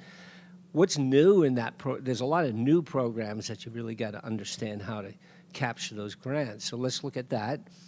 So I'm advising her on that. And then third is let's look at what you can do right now without grants, because even if you do get a grant, you're 2 to 3 years before you have something operational. And we can be 2 to 3 weeks to get something operational if we just finance it ourselves on the tribal lands. And so she's pushing all 3 of those things. We have about $25 million that's been approved in projects that to do right away without grants. There are some incentives in California, and there's a high price in California, so it's an easy decision to make there. But it's also an easy decision to make here if you know what you're doing. So we are doing, on that first set of projects, we're going to cover the casino roof with solar. We're going to add charging stations to the casino because they really need that for where they're located. And we're going to add a battery system that provides a level of uninterruptible power supply so they don't damage their equipment when they get little blips in the energy and transitioning from utility power to backup power. So that's one project. There's another project where we're looking at a community of 22 homes. They're low income. The people pay $225 a month to live in those homes. They're nice homes. They were help funded through HUD. But they're paying $400 and going up in energy cost. And so people are being driven out of their homes because they can afford the rent barely, but they can't afford the energy. And that's just going through the roof. So we're putting a program together to energize that whole community and get their price fixed long-term, give them much more reliable power, and we'll be down to around $200. And that's without grants. With grants, it would even change it more. And we will look at seeing what kind of grants we can apply, but we're going to go do that right now.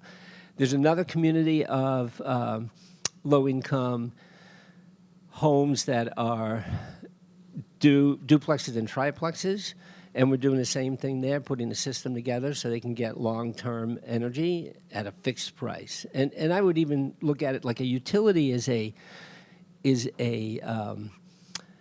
variable rate mortgage, right? You got to pay your utility bill, but you don't know what it's going to be today, tomorrow, whatever. It's variable rate, and you don't even know what the index is that you're going against.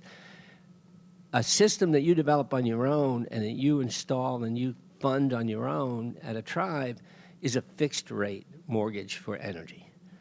And it's a fixed low rate mortgage for energy, and it provides a much better system. So we have those 3 projects under development now, and then they have a 63-acre planned community they're working on, and we're helping put the energy system into the design package for that planned community, which would have all the aspects of it has the medical facility, the support facilities, the retail facilities, as well as homes for lower income tribal members in Northern California.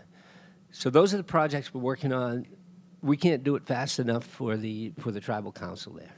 I will say thank you. I think that what you just shared about an energy bill in a home that is $250 a month being $400, that's the perfect example of, in a modern capitalistic society, there are winners and there are losers. And someone who can barely afford $250 worth of rent definitely can't afford a $400 energy bill. They're the loser. And the Iowa tribe wants to stop that. We don't need losers when we're developing an economic strategy. So this is a perfect example of recognizing when there are gaps in services and when there are opportunities to do something better and doing something about it. So we have 1 minute left. In the last minute, does anyone have any questions? Okay, well, I'm not going to be the one to make us late and get us off the agenda. I am not going to be that person. So I would like to say thank you, everyone, for taking the time to listen. And do let me know if you have any questions as you go throughout the day, or Peter. And if you want to reach out to David at any point in time after he leaves, I would be glad to share contact information as well if you've thought of something for David after he leaves. Thank you all. Thank you, everybody.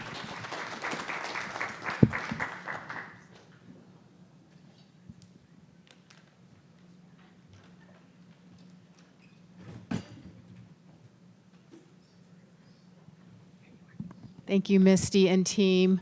We're going to do a little fun raffle right now. So I'm going to shake this up, and you can get your prize at the registration desk. So the first name is, and you have to be present to win, Mystic. Oh, okay. Here, I'll give you this, so then when you have time, you can pick that up. And I'll grab another one. Josie Garcia, or Jose? Jose? Okay. Where's Jose? Oh, okay. It's not my handwriting, so. And I don't have my glasses on. Thank you. Reach in here again. Angel?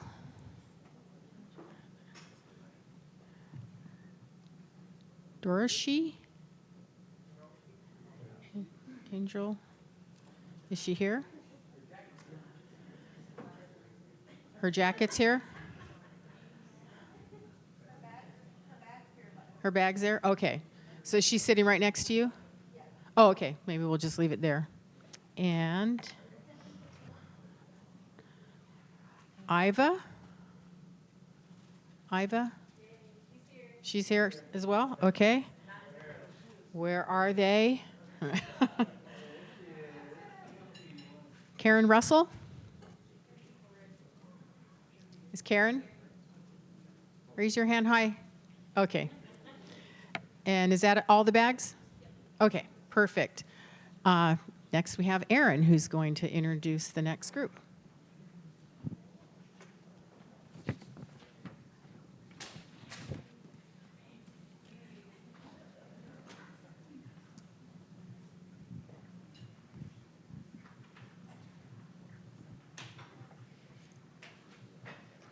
Hello, my name is Erin Abrahamson. I'm the Chief of Staff here at the National Center. And I am going to introduce, actually I'll introduce Kaya Jackson, who is our export development specialist for the National Center. And she works under our export program that we have. And she has put together a panel on unlock your export potential through local and national resources. So I'm going to hand this over to Kaya.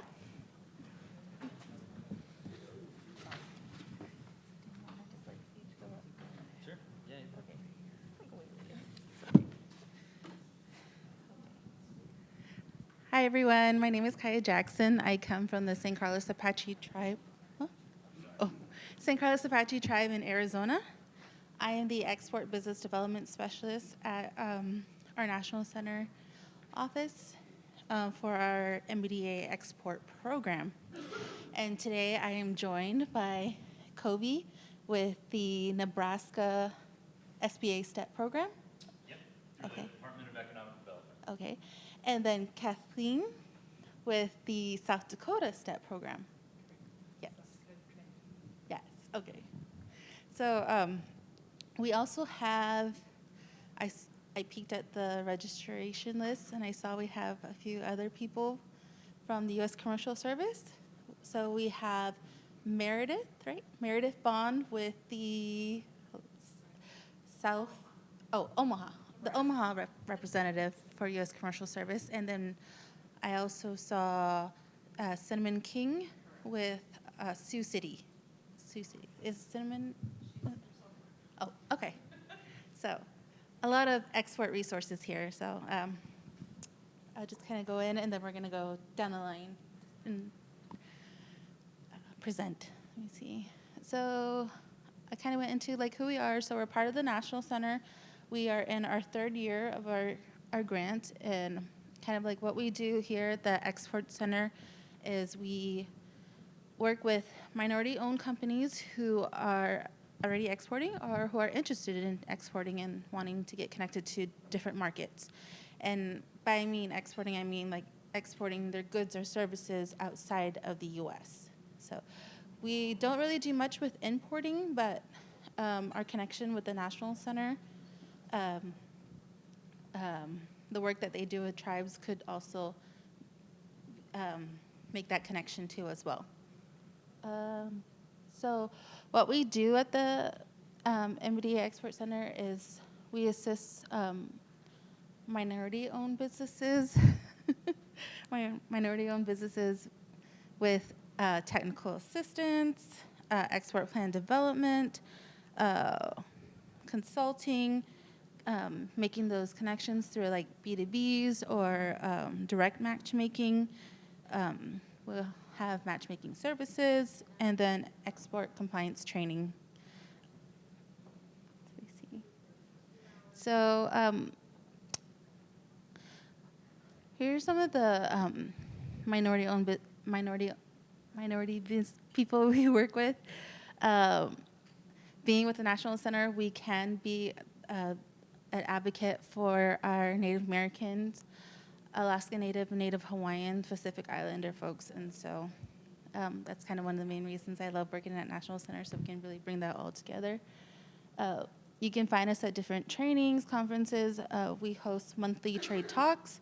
We are present at all the NEIs that are hosted, and then you can find us this spring at our Reservation Economic Summit, and then also partner trainings with some of our partners that I'll go in with. So I kind of went over our services already. Sorry, I'm nervous.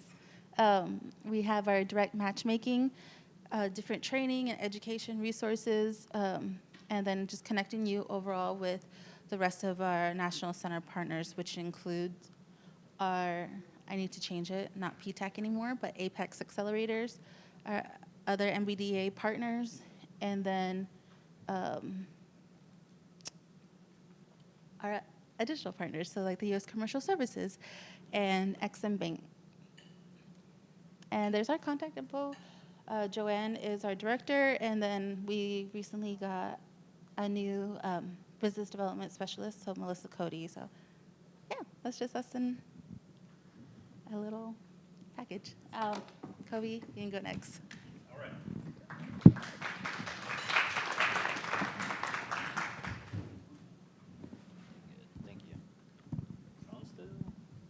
turn off? Okay. You guys can hear me? Okay, perfect. My name's Colby Angst. I'm with the state of Nebraska, since we have some competitors here. State trade expansion program through the Department of Economic Development.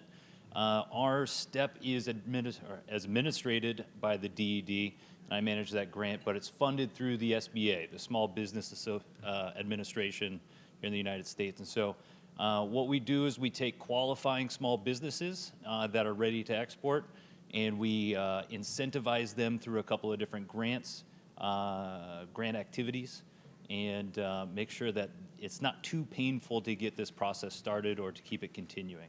So a lot of times what we end up doing is promoting trade shows and then sponsoring those small businesses to come to those trade shows with us to open up new markets abroad as our team travels. And so a little bit about our team. Our team at the DED is the international business team. So what we do is we have two main objectives really, is to export goods and to import jobs. And so we're always out looking for FDI or any sort of investment to come into the state, and that's the majority of our team. I'm the only one on the export side. And so what I do is I go around and I work with mostly the small businesses on getting their exports off the ground. So over this last year, we're in STEP Year 10. It's a 2-year grant cycle, but it's called STEP Year 10. And we've sponsored 47 different companies with a range of payouts from a few $100s up to $10,000 per trade activity. Like I said, the most common one is travel, but we also have sponsored activities in translation services, in media services, in changing your website to fit a Canadian audience or a French audience or wherever you're going. And we also have different trainings and things like that that we can sponsor and help you out with too. So what we really see ourselves as is a resource desk for the state for expanding and new to export companies. And so if you have any questions at any level or any step of the process, I'm a good first stop so I can start directing you to banking services, logistics services, U.S. commercial services, or our own grants in-house. And so I do have a table here later that I'll put some information out on, and so you can contact me, contact our office, or look up that grant information as needed. So again, small businesses through the DED get some great grant funds for anybody that wants to export abroad. Thank you, and I'll turn it over to Kathleen.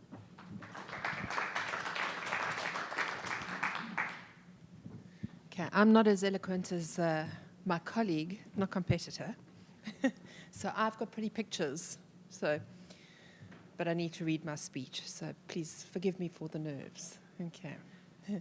So I'd like to first introduce you to South Dakota Trade. Where's the, how do you, no, it's fine, thanks. It's a non-profit organization that started operating in January this year only. We were formally inaugurated in April this year. So we feel as though we've done quite a lot in the few months that we have been operational. South Dakota Trade was set up to develop and expand export trading throughout South Dakota. And we're already working with a lot of small businesses to encourage them to consider exporting and to expand their markets where they are already exporting. More details about South Dakota Trade can be found at our website at southdakota.trade.com. So I'd like to introduce you briefly to our team. There is our CEO and President, Luke Lindberg, who is passionate about everything exporting related and even more so about South Dakota.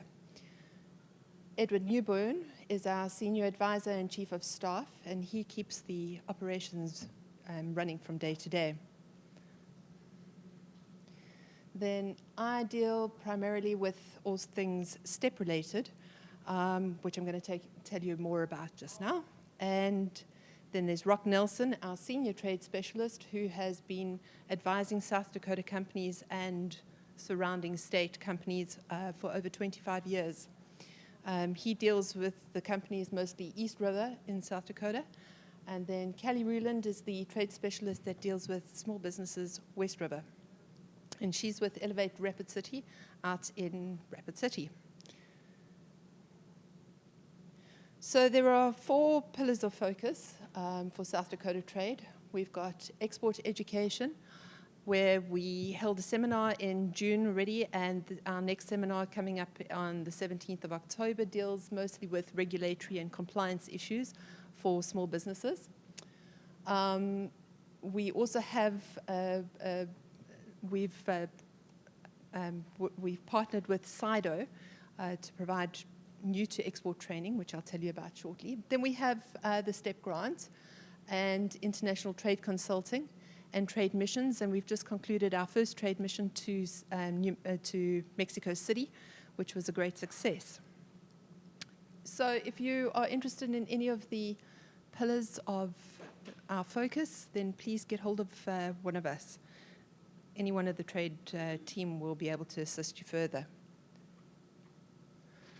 So the Small Business Administration State Trade Expansion Program, or STEP, has been operating for several years. South Dakota was one of only 3 states where we were not part of that program. So seeing an opportunity to further assist the small businesses of South Dakota with export trade, Governor Kristi Noem designated South Dakota Trade as the state host organization for the State Trade Expansion Program, or STEP. South Dakota Trade has secured $175,000 under the STEP Year 10 program, which we have available to small companies in tranches of up to $5,000 for each activity and up to a maximum of $10,000 per year or per cycle, which, as Colby indicated, is a 2-year cycle. Under the STEP 11 program, we have recently been awarded $200,000. So obviously they can see that we are providing value. So the STEP grant is a vital and flexible tool in helping small businesses increase their sales. It can be used in a variety of ways, such as participating in the trade missions, trade shows, learning new skills through one of South Dakota Trade's export education courses, and purchasing real-time market intelligence to help companies succeed internationally. One of the training programs that South Dakota Trade has been a part of is the SIDO-developed New to Export training. An independent and experienced exporting coach is appointed by SIDO to each business to develop a strategy and exporting plan suitable and tailored to the requirements of each business that undertakes the training course. It is all virtual, so the very best coaches in the business are available to assist businesses. The cost is $1,500, and 2 delegates from each company can attend the training on behalf of the company.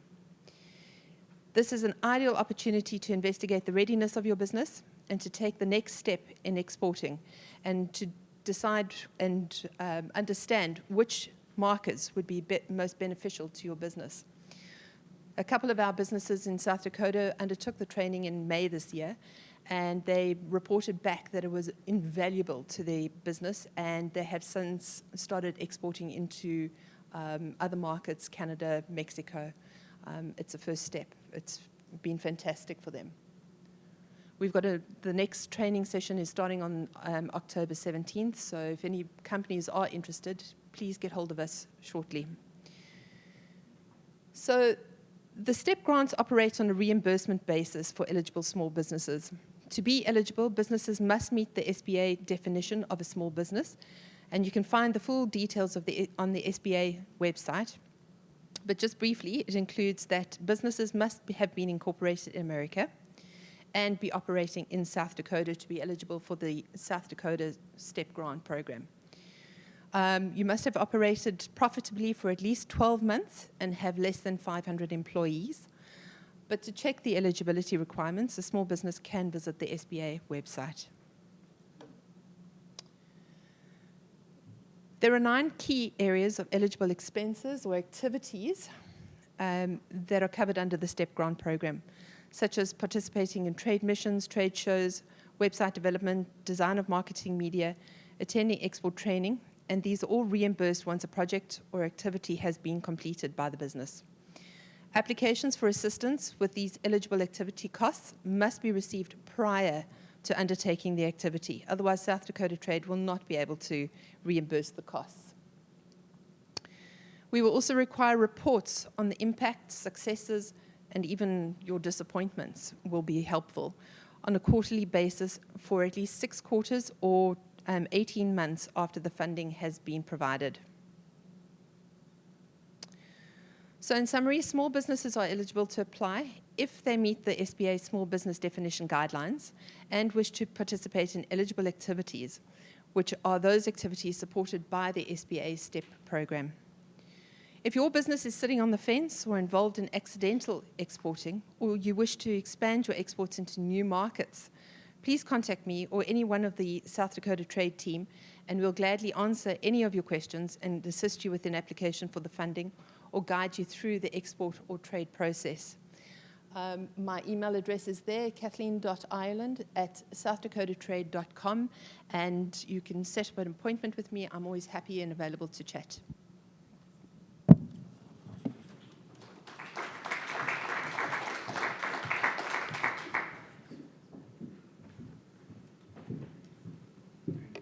Okay, so we're going to take advantage of the panel here, and I'm going to ask them some questions, and you guys can just share that microphone and turn it on, and then whoever has the answer or comes up, go ahead and just share with each other.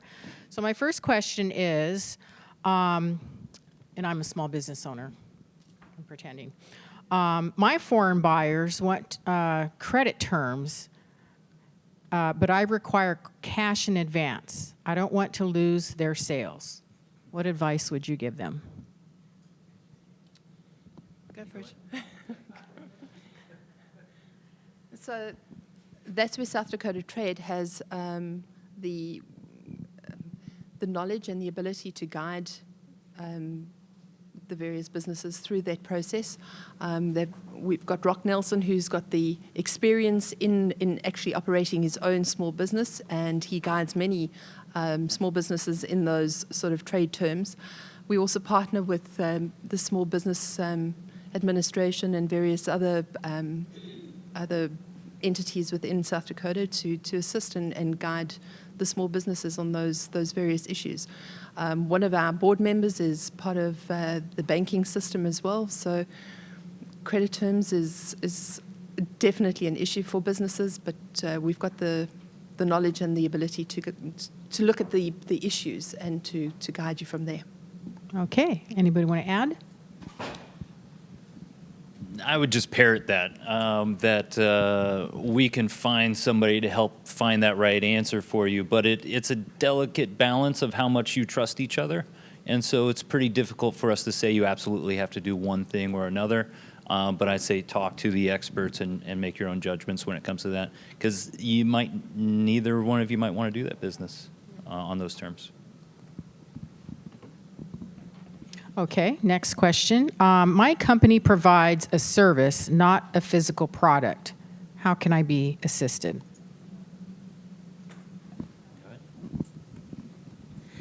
Before I answer that question, I just want to know from the audience, who of all of you are small business owners or business owners?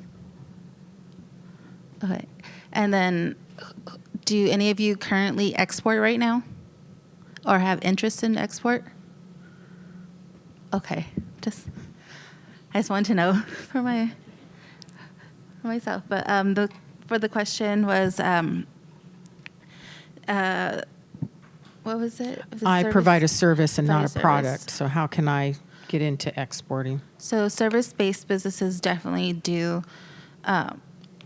can export. They have different markets depending on the market that you're looking into or the industry specific. So a lot of our clientele that we work with are cybersecurity, are IT based. And then in Indian country a lot, what we see for export is tourism. So we get like people who are interested in the tours, who want to see some of the major attractions when it comes to Indian country. So that's kind of like what we see on our end. So I think there is definitely opportunity out there for service-based businesses. So one of the key feedback reports from the businesses that went down to Mexico City on our trade mission was that businesses do business with people, okay? And with a service that is even more imperative, that you want to look a person in the face and do a handshake deal and know that you're dealing with a person. So under the STEP grant program, for instance, travel services, how do you promote a business or your service overseas if you haven't been overseas? So the STEP program finances the ability to develop those business-to-business meetings and go over and meet your partners there. And one gentleman who is a cattle rancher who is more comfortable on the back of a horse, he goes down to Mexico City, and from that interaction, he comes back with 109 inquiries for possible contracts and business. He was overwhelmed. So that's the way to actually do the business. The STEP grant program is very instrumental in providing those handshake deals and introducing businesses to other businesses in the markets overseas. I would agree with all that, and to add, we don't really differentiate between a solid manufactured product and a service when it gets to my desk. We're here to help your business sell your goods, services, whatever it be abroad. And so however we can do it with STEP grant or without STEP grant, we're here to help you. So don't get too wrapped up on, is my product exportable? But let's get more focused on where is it exportable to, or who really needs it. Because there is a business out there that needs you, or a group of folks. As we always say, 99% of the population is outside the United States, so let's go find them. Thank you. Is there a country, so I'm new to exporting, is it feasible for me to look toward Mexico or Canada because we share borders? Or does it depend on maybe the industry of what my product or service is, or should I look closer to home? I wouldn't get too worried about distance unless you're selling something gigantic. Then it might be a problem, or maybe something that takes care, like chemicals or something like that. But really, you should just look for the most applicable market. The closest markets are usually some of the biggest markets, Canada and Mexico being some of our top trading partners. But with Nebraska, we also have trade offices in Japan and in Germany.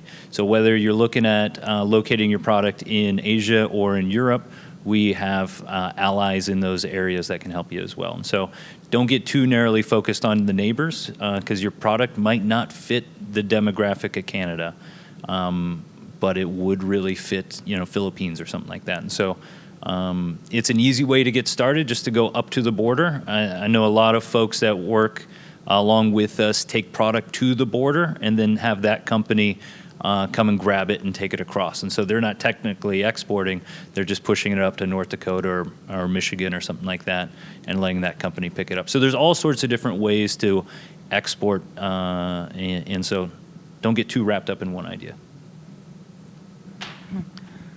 No, you can go first. Okay.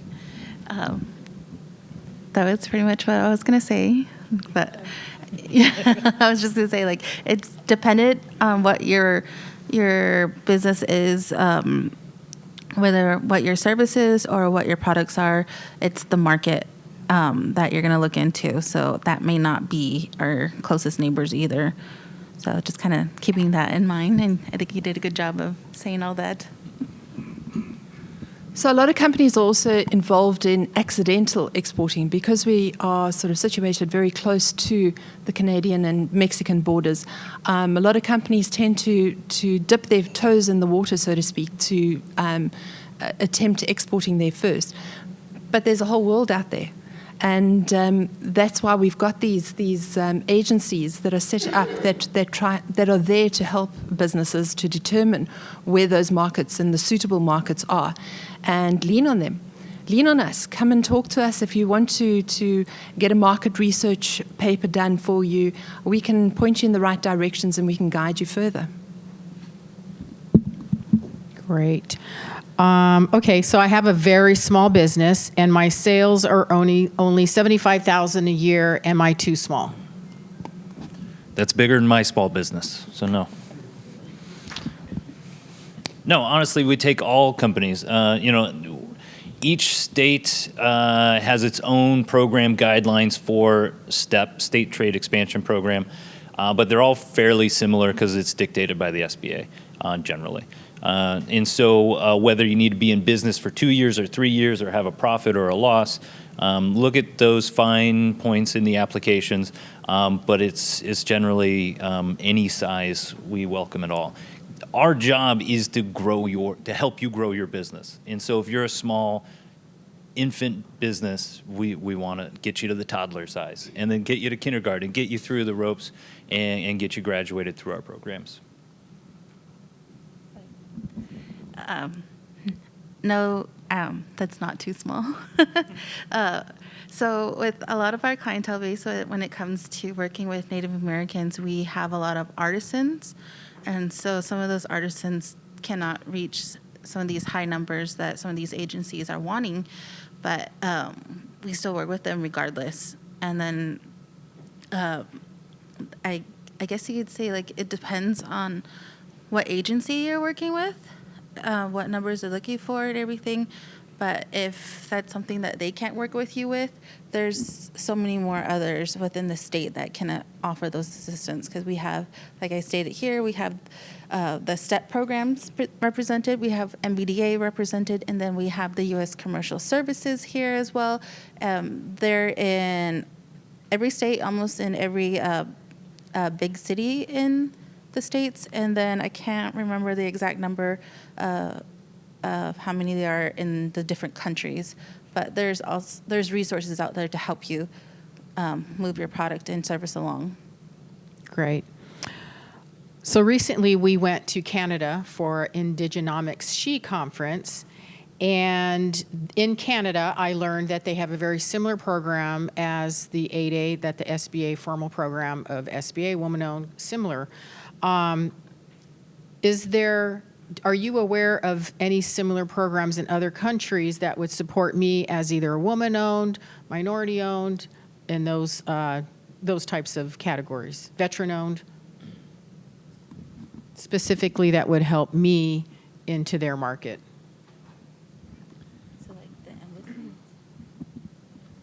So again, that's all relationship-based and networking.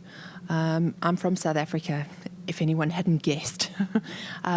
So I've partnered up with people that I knew over there that have an economic development structure there, and have tried to get businesses that are involved in ag to partner up with the ag industry there as well. And it's all relationship-based, trying to network and trying to leverage the skills and the contacts that you have. You try and put the companies together where it fits. But again, it's all based on market research. It depends on what the company is looking for and what they need, and we tailor it to their requirements. I would say similar to Nebraska, I think it's pretty, commonplace to incentivize new manufacturing or new job growth inside of a sector and to incentivize the export of those products out. And so when we go to another country, we're generally not trying to move a factory from Nebraska to Thailand, for instance, or Vietnam we were in recently.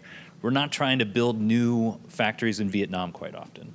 What we're trying to do is build a relationship between that government and our government so that we can have those discussions and translate those messages or share those messages with Nebraska companies of what is available there.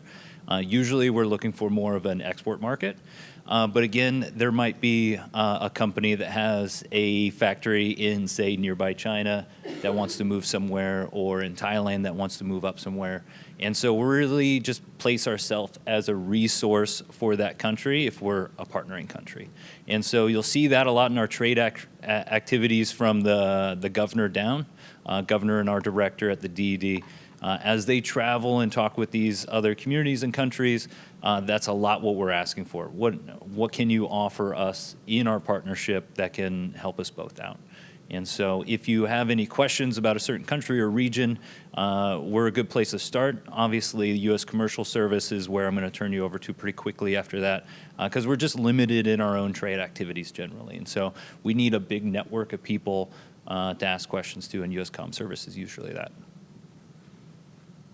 Okay.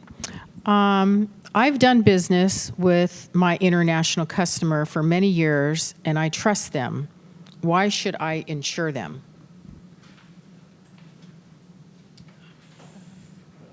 Wow. That's all on you. I mean, trust is great. Trust only goes so far. Contracts are around for a reason. There's a few safety nets you want to have for a reason. As I talk to more, I've only been on this side of the coin for a couple of years now. As I talk with more and more experienced people, you start getting all the horror stories of all the things that can go wrong. We just went through a global pandemic. There's so many things that can go wrong. And so insurance is always good. Insurance is always good. Yeah, protect Speak yourself. to the experts, make your own decision. Don't listen to us. Can each of you provide at least one success story that, granted, our program, the National Center, I always say it's new, and they're like, no, we're starting our third year. In the scheme of time immemorial, going into the third year is really new. But can you share an example and a success story or something along those lines? Okay. So one of our first clients that we worked with, had the pleasure to work with, was called the O'Connor Group, and they worked closely with snow management that was up here earlier today with the I'm going to get it wrong, sorry, the Iowa, Nebraska, Kansas tribe.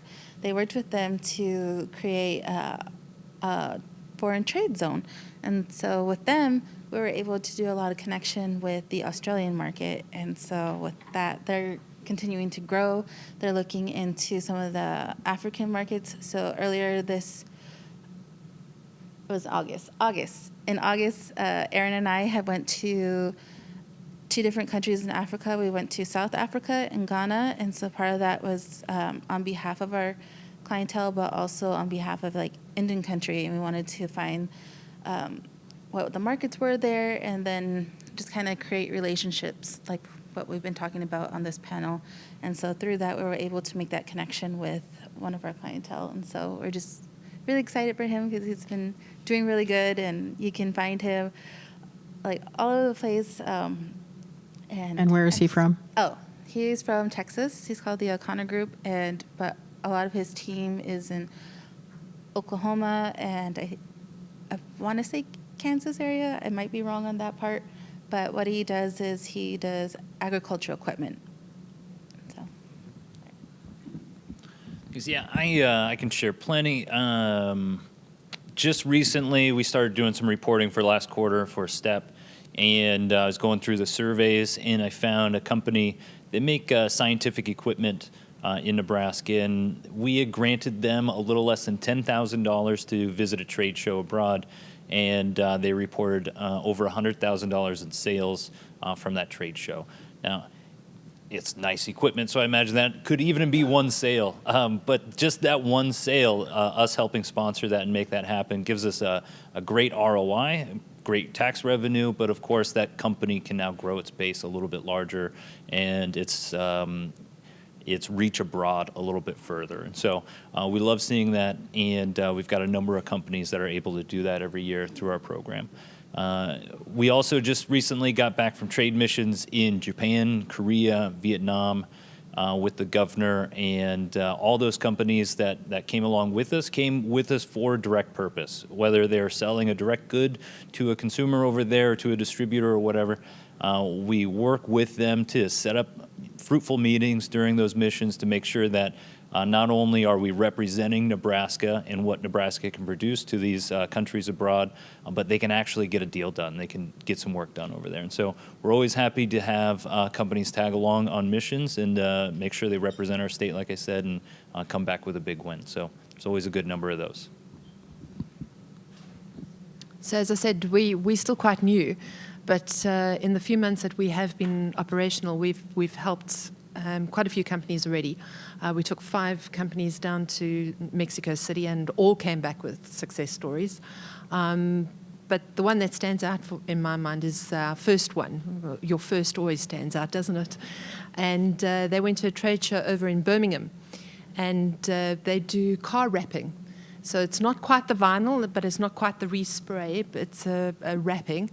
And from there, they got numerous orders and through Europe, and then they were invited to a trade show in the UAE, and they got so many more because the UAE loves their bling. So they got so many more orders there, and it's been fantastic and very heartwarming. Nice. One last question, and then we'll let the access to capital, because we have a lot of questions for them and their presentations, because businesses always need the capital, right? If I'm a small business owner and I am targeting, let's just say, any country, and I've started to build the relationship, I feel like it's a legitimate thing, I can come to you and you'll assist me to make sure that that is legitimate, if you will. And have you ever gone along with a business if they've been invited to a meeting? Not so much you're doing the mission, trade mission, but I'm kind of sought out my own, and now I want Kaya or Colby or you, Kathleen, to come along with me. Have you ever been in that situation? Not very often, honestly. Generally, it's the reverse, where the company or country abroad is coming to visit us and would like to speak with somebody that's in their industry or is aligned with them for purchasing or selling or whatnot. And so generally, it's the other side of that, rather than our company, our Nebraska company, asking me to travel abroad with them for a meeting purpose. We're a little bit more pre and post of that activity. And so they talk with us beforehand to maybe vet the company or culture and make sure that they're good. Like, am I crazy here? Will this work? And so we can help maybe give some confidence in that way. And then when they return, what are those follow-up steps? Who do you need to help connect the dots from there out with banking, logistics, manufacturing, et cetera? And so not so much in real time, but pre and post, we have a lot of those conversations. Yeah, I think that our role is more of an advisory position rather than getting our feet wet. We go out, we've got the trade specialists that go out and look for those businesses that we can help. But thereafter, we put them in contact with the experts that can assist them rather than getting personally involved in that. So with kind of vetting the buyer, we work very closely with the U.S. Commercial Services, and I think that's the agency that you guys are referring to that can assist with that portion of it. But my experience, no, I have not experienced getting invited along to Italy, me, no, to go along with the company, but it kind of similar to what like Kobe said, vice versa. We're assisting with helping them find the buyers and then bringing those opportunities to the various companies. Thank you. Well, this is the team, and they, again, will be here at the end of the day for the roundtable discussions, pick their brain, get their business cards, and let's give them a nice warm of applause. And then I'm going to pull up the PowerPoints, and the next Access to Capital group will come up. Thank you.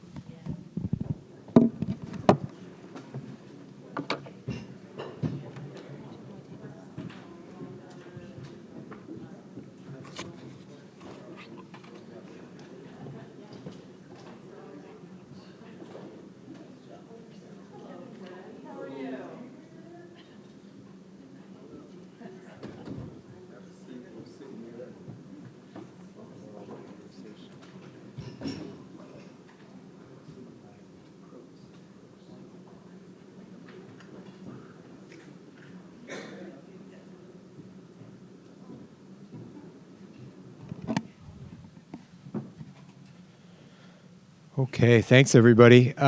Great presentations today. I'm Bryson Patterson. I am from the U.S. Small Business Administration. We've heard a lot about the Small Business Administration today. particularly as it relates to contracting. And that is part of our mission. And I'm very fortunate to have my colleague Lisa Clausen here with me today. And Lisa is our business opportunity specialist in the South Dakota district office where I'm from, the deputy district director there. And Lisa and I will be here during the meeting session. If you guys want to know more about contracting, drop off a card. Lisa hosts a monthly call that really gets into the details, into the weeds on government contracting. And she has various different experts from Apex and from some of the different contracting agencies on there. So it's really useful. So the Small Business Administration does contracting, and we also provide technical assistance through our terrific resource partners, including the Small Business Development Centers, Women's Business Centers, and SCORE offices. I've got a lot of information in these pamphlets that you guys can get. I've got some in the back, and I'll have some with me today if you want to get some more information about that. The other thing that SBA does is it provides loan guarantees. So we work with our lending partners, including First Interstate Bank, to provide loan guarantees to businesses. I always tell people, you come in and you want a loan, but there's some but there, and that could be... but my credit score is low, but the business is kind of new, but I haven't been involved in this line of business. Whatever it is that makes it hard for the bank to make that loan, SBA can come alongside you, provide that loan guarantee to enhance that credit to make it possible to get to yes. So anyway, so today has been great. Thank you so much to the National Center and the team. This has been a terrific event, great content. We heard about contracting from John. We had a great leadership panel talking about how you run your own business. The panel about the infrastructure was fascinating, just about how our businesses need that infrastructure backbone even to start to grow.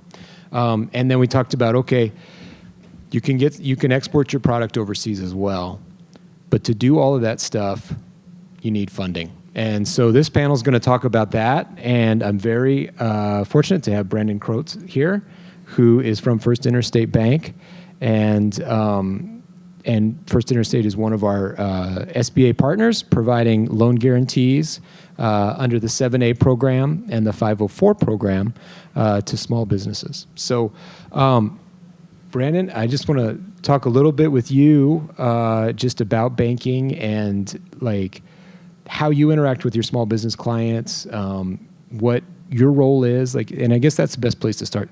What do you feel like the role of the small business banker is for that business?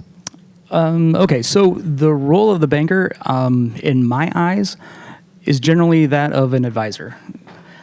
Because you might not know exactly where you want to go or how you want to get there. And so we kind of help you with that. So you have this target up there on the wall. I want to be here. That's what I want to do. I want $1 million in sales or $5 million in sales or $100,000 in sales or whatever it is. But we don't know exactly how we're going to get there, right? And so that's one of the things that a banker, so is the banker's not supposed to be the evil banker that it was, a while ago. It's supposed to be more of an advisory role right now. And so that's what we try to help you do. And it might be that the path is never straight to that target, right? It's never, there's always ups and downs, or maybe even the target moves over a little bit. Once you get in and just do what you think you want to be doing, maybe you learn that, or you realize that maybe that's not exactly what you wanted to be doing, but if you shift it a little bit, you're going to enjoy it so much more, and it'll still get you down the right path, right? So that's kind of what we do. We want to help everybody. And sometimes, unfortunately, we do have to say no in banking. That does happen. But if you have a good relationship with your banker, a good relationship with the bank, that no isn't always a no. You come back and you ask why. Well, how can I do this? Or what makes this turn out this way. So maybe it's you just need a little bit more experience, or we have to change the way the organizational type of the business from an LLC to something else, or from a sole proprietorship, in the other direction.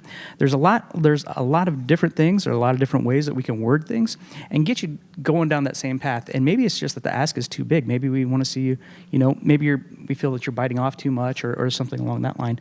And it's not that the business wouldn't work. It's just that we're there to sort of help you vet your opinions and vet your ideas a little bit in order to make sure that you get the best outcome. Because we, as a bank, banks are for profit, but it does us no good to put somebody in a bad situation. And so that's what we try to avoid. We try to help everybody get in the best situation and get the funds that they need. I think it's a good way to think about that win-win, in that, you want the client to succeed. Obviously, the client wants to succeed. So, helping them take those steps and get set up so that they can succeed. So when a person a person has a business, they're thinking, okay, yep, I've had this business for a few years. It's a good business, but I'm running it out of my personal checking account. I need to set up a business banking relationship. Wow. I go downtown. There's like 8 banks up and down Main Street. Like, how do I choose a bank? Where do I go? Where do I start? Normally, we tell you to go to your whatever bank that you're currently using, because that's where you have your relationship with, right? They're the ones that know you. They're the ones that see you going in and out, making your monthly or weekly deposits, however they come in. When you have an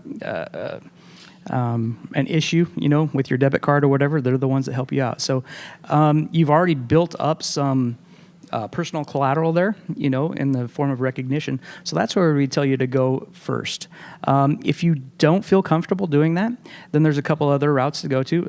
There are SBA preferred lenders, and First Interstate Bank happens to be one of those. Also, there are other resources in the community. Here in Sioux City, we have Western Iowa Tech here in town, and they have a wonderful small business development center. And you can go there with your idea. If it's penned out on a napkin, or if you've done even more elaborate work, they're willing to help you out with all those things, and they can help you develop a business plan. And then from there, you can kind of formalize your ideas and everything, and then they can recommend somebody as well. So there's multiple ways. Hopefully, you aren't just going down, hitting up every bank in the phone book there, or on the internet. I guess now nobody uses a phone book anymore. So. Yeah, no, that's a good point. And we have an internet tool called Lender Match, where people can go onto the SBA website, sba.gov, and put in some information about their business, and then that goes out to multiple SBA lenders who can then, look at your business and decide, hey, I want to have a conversation with them or not. Or sometimes, then this happens, the information, there aren't any bites, for whatever reason. So then you'll get information about the Small Business Development Center, which I think is a great place to start. The Small Business Development Centers help businesses create business plans as well as cash flow projections. So you're looking at, what's this business going to look like in the future? What's it going to look like when the doors open? What's it going to look like when it has that debt service put on it? But I guess that gets to sort of my question. And you recommend, let's go to the Small Business Development Center and talk to them. What else should the business do before they meet with the lender? Like, what do you like? What makes you feel good when a business owner comes in to meet with you? There are probably about 5 things that we'd like to see you work on, have ready for us when you come talk to us. And this is, most of your bankers, they'll have a slightly different list, but they're all essentially the same. We'd like to see you have a business plan, and that is basically your resume, what you got into. Tell us why you like the business, why you got into it, why you think it's a good idea, what interests you about it, as long as a short resume.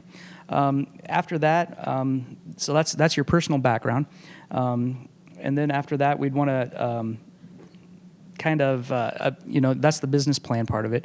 But we'd also want to know more about you as yourself. We want to know financials. You mentioned financials and projections. If you're able to do that, those are the things that we'd like to see as well. If it's an existing business, that might be as simple as 3 years past taxes. If it's a new business or a new startup, then those are going to be about 2 or 3 years of projections that we'd like to see. So there is some work, and I used to say that you can't give a banker too much information initially, but that's not true. It's got to be relevant information. We want to see that you understand what you're doing. The more that you understand the business that you're getting into, the industry that you're getting into, whether it's buying a Dairy Queen or setting up your own arts and crafts store or starting a welding shop, whatever it happens to be, the more you know about your industry and can show that, not just in speaking with us, but on paper as well, the better off everything's going to go. The smoother the transition will be there. No, that's good information. That's good things for people to think about. And I'm going to give everybody some chance to ask some questions too. So you guys be thinking about your questions, and we'll open it up. But now, okay. So what about you're doing your homework and you realize, okay, I'm going to go meet with the bank, and okay, let me put it this way: somebody comes to the bank, but there is a problem. There's credit issues, like, so what are some things that you have to, get to yes, or, I think we touched on it a little bit, but what are some things that people can do to get, that are tools that you can use to help people get to the yes? Okay. Well, sometimes it is just a matter of time. We just have to work our way through some things. Unfortunately, credit reports are out there. Everybody knows about those, and things stick with you. They actually affect your credit score, I think, for 3 years, and they're out there for 7. So people can see things for at least 7 years out there. And if it's really bad, I mean, that's just something that we gotta recognize, and then we got to work to make sure that everything gets better. Other than that, though, there are different ways to make things get to a yes. Maybe you came in asking for an unsecured line of credit. Maybe we can find some collateral for that credit, to back that up. I've worked with businesses that have needed $30, $40, $50 million lines of credit, and I've worked with businesses that needed $5,000 to $15,000 lines of credit. There's generally a way of getting around those things. We also offer different products as well. So you have lines of credit, you have straight, amortizing loans. Most banks offer, not most banks, but some banks offer what's called a factoring type program, like a business manager program, where you have, if you're a service business, you don't have a whole lot of assets, but you're selling services. If you are a trucking company, or if you are a plumber, or an employment agency, something like that, where you have clients and you're receiving all these checks back and everything, but you don't have a whole lot of collateral down. There are programs out there that can look at those too, where you're charged maybe a percentage of what each of those invoices are that you're receiving on a monthly basis. So you don't actually have to come up with the collateral to do things like that. But there are different ways. There's also things called borrowing basis. So maybe you have a need of, in your peak season, maybe you're kind of a seasonal business, but in your peak season you have a need of maybe $100,000 or $150,000 or $5 million, whatever that number is. But in your off season, you really don't need that much. There's things called borrowing bases. So we'd go out and look at your receivables and everything that you have, and then the amount of credit that you'd have available to you would be based off of what's out there outstanding right now. So there are different vehicles to get you a yes, and that's part of coming in and just talking to your banker and laying out your idea, laying out your plans, and seeing what they have to offer, because each bank is a little bit different, but they all should be able to do most of the same things. So. Yeah, no, I think that's helpful, and it's interesting to think about sort of the creative ways that you can structure the credit. We used to say put like a shorter leash, as far as like, okay, yeah, let's do this and let's put it this way. And I think over the years I've been with the Small Business Administration, I think we've changed our loan products around a bit, and we've always had the regular 7A loan, which will provide that guarantee on a term loan, but now we've got some more tools in the toolbox. We've got cap line program, which is like your receivables finance line of credit, and so SBA can can provide guarantees on multiple different types of loan structures, which I think is a helpful tool. I think the other thing that we try to do on the SBA side is if you really can't get to yes, if there is a credit problem, we've now got the microlender program. Our microlender in South Dakota is Grow South Dakota, which is in I was just up there. Sisseton, South Dakota is where they're based, but they're lending statewide. And they've got a credit builder program, so they'll do a loan as little as, I think they've done loans as little as like $100, and you pay them back, and then they report that to the credit agency, and you build your credit right back up. And they also go on the other end. I mean, they'll like fairly large loans for new businesses and businesses that just aren't going to qualify even with an SBA guarantee from a conventional lender. So there's a lot of credit tools out there today. Do you want to talk a little bit about some examples, some small businesses that you've worked with and some success that they've had? Sure. Sorry, my name is, for those that didn't see or haven't looked at the things, my name is Brandon Kreutz. I've been a banker here in the Sioux City area for, it'll be 25 years now in March, so a quarter century for me. And over the years, I have had a couple of good experiences. There's been some bad ones too, but a couple of good experiences. Actually, the good ones far outweigh the bad ones. That's why we keep doing it. As far as one of the best experiences I had using the SBA program was where we utilized both the 504 and the 7A program. It was a company here in town that in the health industry, and we were able to walk them through both. They had been I don't want to say struggling a little bit, but we were not in this rate climate, but I've been in this long enough where we've seen a couple of rate cycles now. And in the previous one, rates were going up. And it's tough for some companies when, you're used to paying $50,000 in interest a month or whatever that happens to be, and then all of a sudden it triples to $150,000. That takes a big bite out of things. Now, you do get to add that back, right? That is an add back at the end of the year for your EBITDA and everything. But at the time, though, that's a true cash expense every month that is coming out. So what we were able to do between using the two programs was able to lock them into longer interest rates, lower interest rates, but longer terms, and help them ease into the new interest rate climate.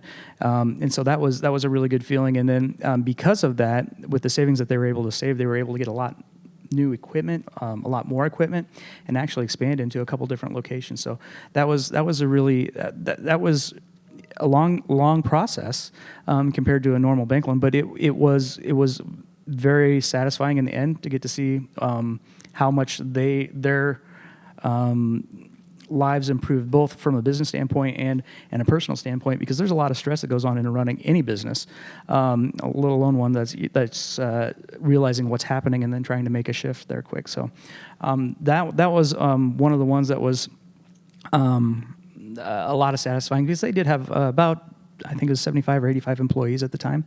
So that was good. Another kind of fun one was here in the area, we did, I worked on a loan.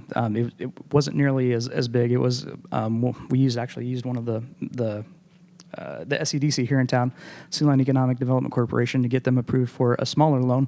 But it was buying some of the tropical snow places that are around town. So bought 4 of those, and it was a young couple, and they just thought it was a great idea. They'd been going there all their lives, and they saw that it was for sale on a sign. They came in and talked to the bank, and we got it worked out. So it was pretty good, and my kids are thankful that they did that, because my kids still go there. So that's always great. I mean, I think that talking with you and a lot of bankers I talk with, I mean, part of the fun is seeing that business, seeing that tropical snow truck drive down the street and knowing that, hey, yeah, we were able to get that done. I mean, that's really cool.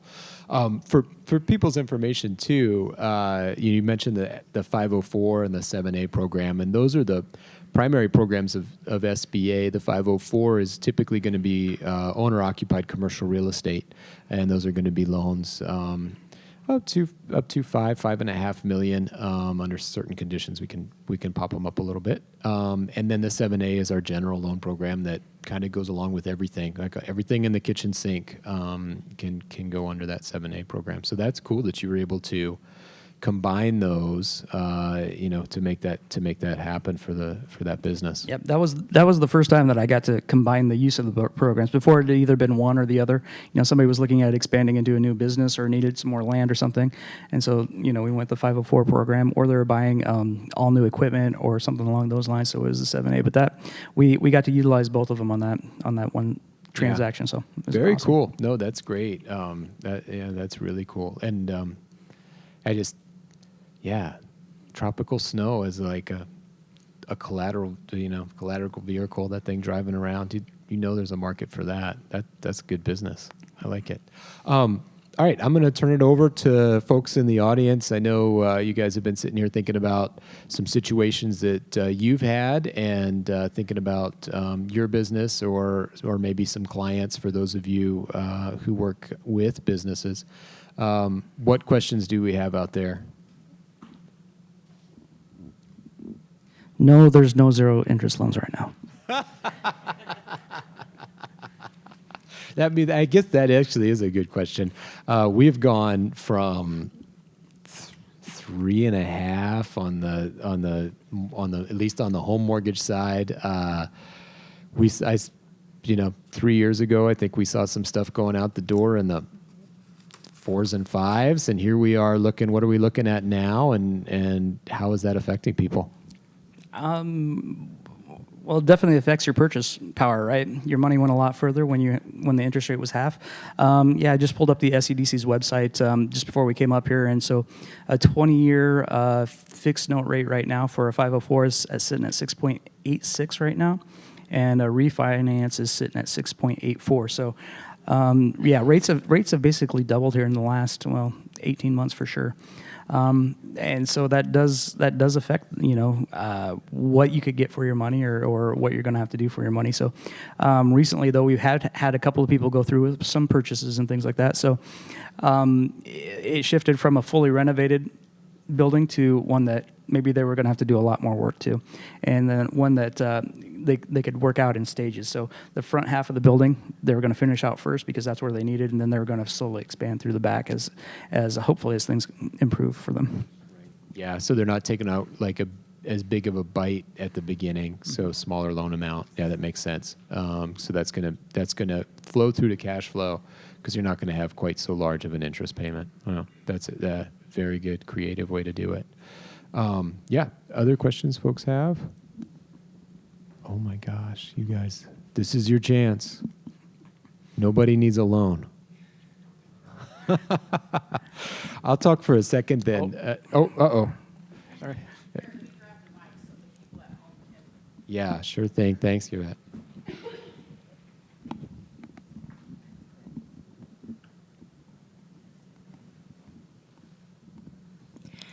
Hi. You mentioned about, you kind of threw it in there about home mortgages as well. I work in real estate, so is it comparable with the commercial loans and home mortgage loans? Are the interest rates comparable to like both of them, I guess? Yes and no. Everything's gone up, right? In your world, you've seen everything go up. Right now, though, commercial mortgage rates have gone up even more. Right now there are 10 and 8, 9, and 10 interest rates out there for different products and things. So it kind of just depends on money down, the amount of collateral that you have. Generally, when you're thinking about lending, there's it's kind of like a three-legged stool that you're standing on. You have equity, cash flow, and collateral. And so if one of those is lacking a little bit, it kind of throws the stool off balance, and you kind of want to keep all those in line. But definitely everything is moving in the same direction. It's just I think the commercial rates have moved a little bit quicker.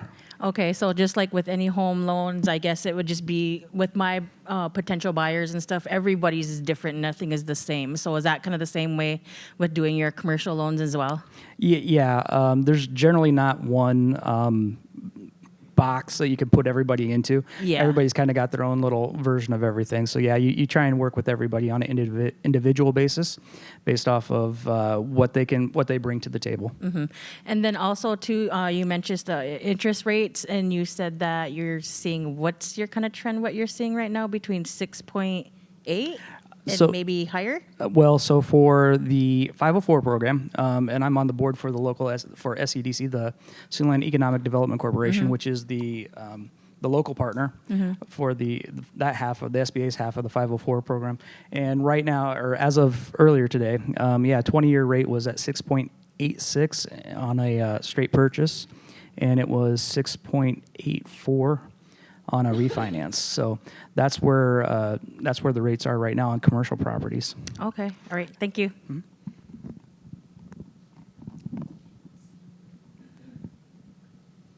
Anybody else? Don't be shy. You guys are good. No, as long as we've just got a little bit of time, I just wanted to touch on SBA's contract cap line, because a lot of the folks here are looking at getting into federal contracting or working with folks who are doing federal contracting. And that contract cap line program has, like all the 7A programs, a 75% guarantee.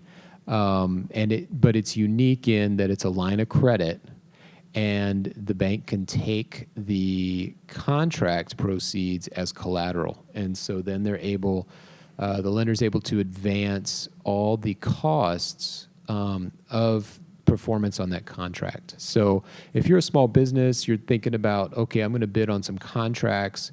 I think that if you've got a little history, you've done say you've done like $100,000 contracts, but you say, wow, look, this agency's putting out contracts that are, higher than that. They're putting out contracts that are, 400 or 500,000.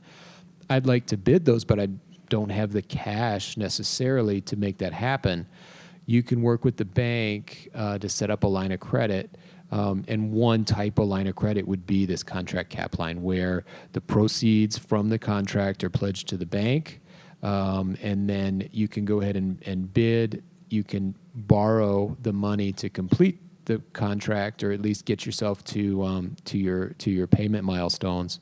And then as those payment milestones are coming in, they're paying down that line of credit. So, that's a program that we rolled out a few years ago, and now we've made some enhancements to it. And I think it's something that's that a lot of lenders are going to make available. But in certain situations, I think it fits pretty well. But yeah, since it's a contracting focused event, I thought, I should bring that up and let people know about that. So yeah, there's a lot of different tools out there. Whatever you guys are doing, I feel like, working with your bank or making sure that they know what you're doing, they know what that target is, know where you're trying to take your business, so that they can go with you, and, being transparent with them. So, hey, they've seen it, right? Like, not, if the business was perfect, then you wouldn't be borrowing money to begin with, right? Everybody's business is different and unique, and everybody's credit situation is unique. And so, working with your lender, making sure that you're able to leverage them to advise you to get your business to go in the direction that you want to go. Any closing thoughts, Brandon? I guess for those that are looking at doing some of the government contracting, there are a couple of different types of contracts as well, and I think they alluded to them earlier. But there are some that are considered essential services. So even in the case of a government shutdown, you're still going to receive payment on those, because those are the needed services that go through. So banks do look at contracts based on how they're structured. So if you have one that is guaranteed funds, as in the essential services, you might get a little bit more credit for those than what you would for your papers, the contract to supply paper to, the local college or whatever that happens to be. So just FYI on that. So when you're looking at things, and when you're looking at what you might need, make sure that you understand the terms of those contracts too, because the bank is going to ask that. So. And First Interstate Bank, you guys have a presence across, Wyoming, South Dakota, Nebraska, all over the place. And where is your office here in town? So yeah, 14 states. I think it's 317 locations. But yeah, here in Sioux City, we do have one location. We're right off Gordon Drive, behind the IHOP. So ATM out on the street and the buildings in the back there. So yeah, if you ever have any questions, you can stop in. I'll be around here for a little bit too if you need to ask some questions. But if you want to do something more in private, go ahead, give me a call. We can set up an appointment to talk, or just swing on by. I'm generally around somewhere. Good deal. Thank you very much. We sure appreciate it.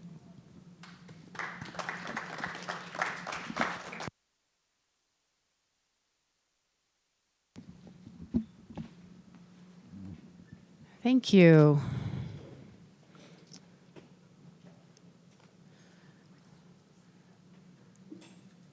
Thank you. Next up, we have Mike Channel from the Apex Accelerator Program, and he is going to share with us the program services, and we have him for the next 30 minutes. I'm going to stand here if that's okay with you guys. Okay, so the Apex program is a very exciting area to be in right now. They used to be called PTACs, and now because of the last administration and their only focus on the upper 1%, a lot of the businesses, small businesses, mom and pop shops, have gone by the wayside. And Congress took steps to be able to correct that, because the innovative thinking comes from the small business owners. And we were transferred from DLA, which is Defense Logistic Agency, which is a commodities buying group, and the way they justified the money that came out for their grants. What they do is they buy helmets and shoes and that kind of stuff. So their gauging system on our success was extremely odd to me. I'm not from the nonprofit world, but I am from the for-profit world. So it was a completely different area for me.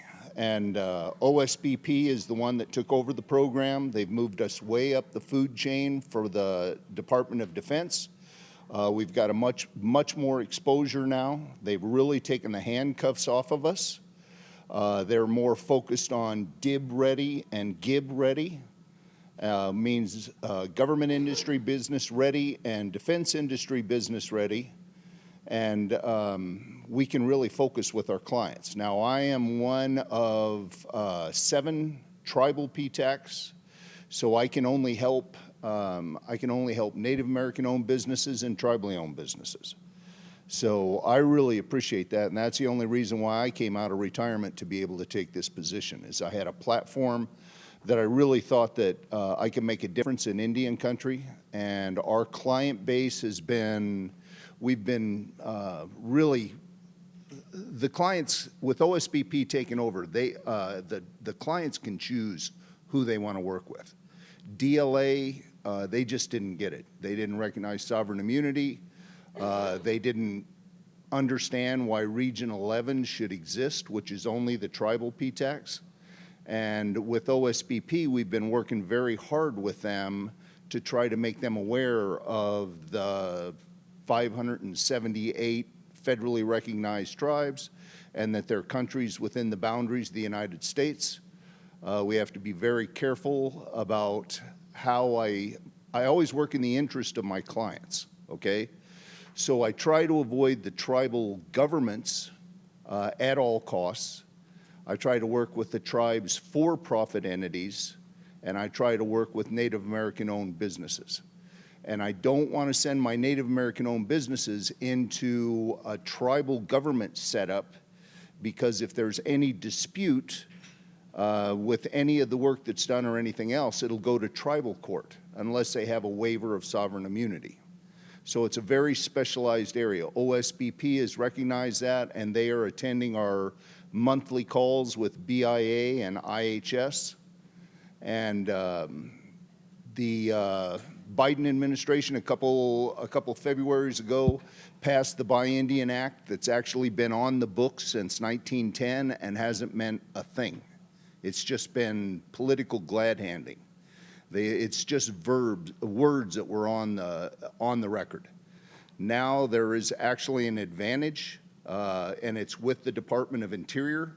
And the only way I can compare that is when George W.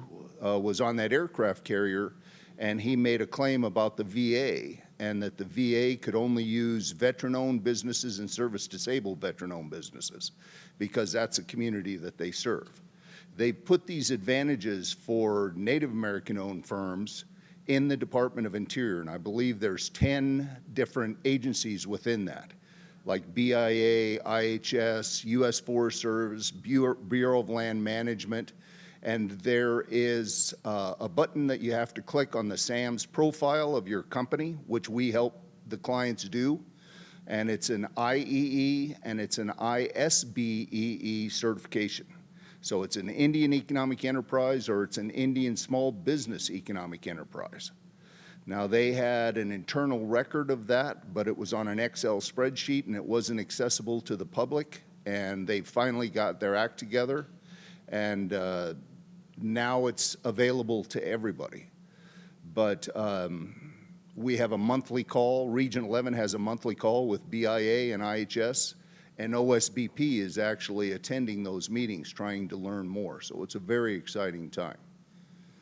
And we just try to go through. I actually personally went through the 8A program myself as a general contractor. I know the positives and I know the negatives of the program.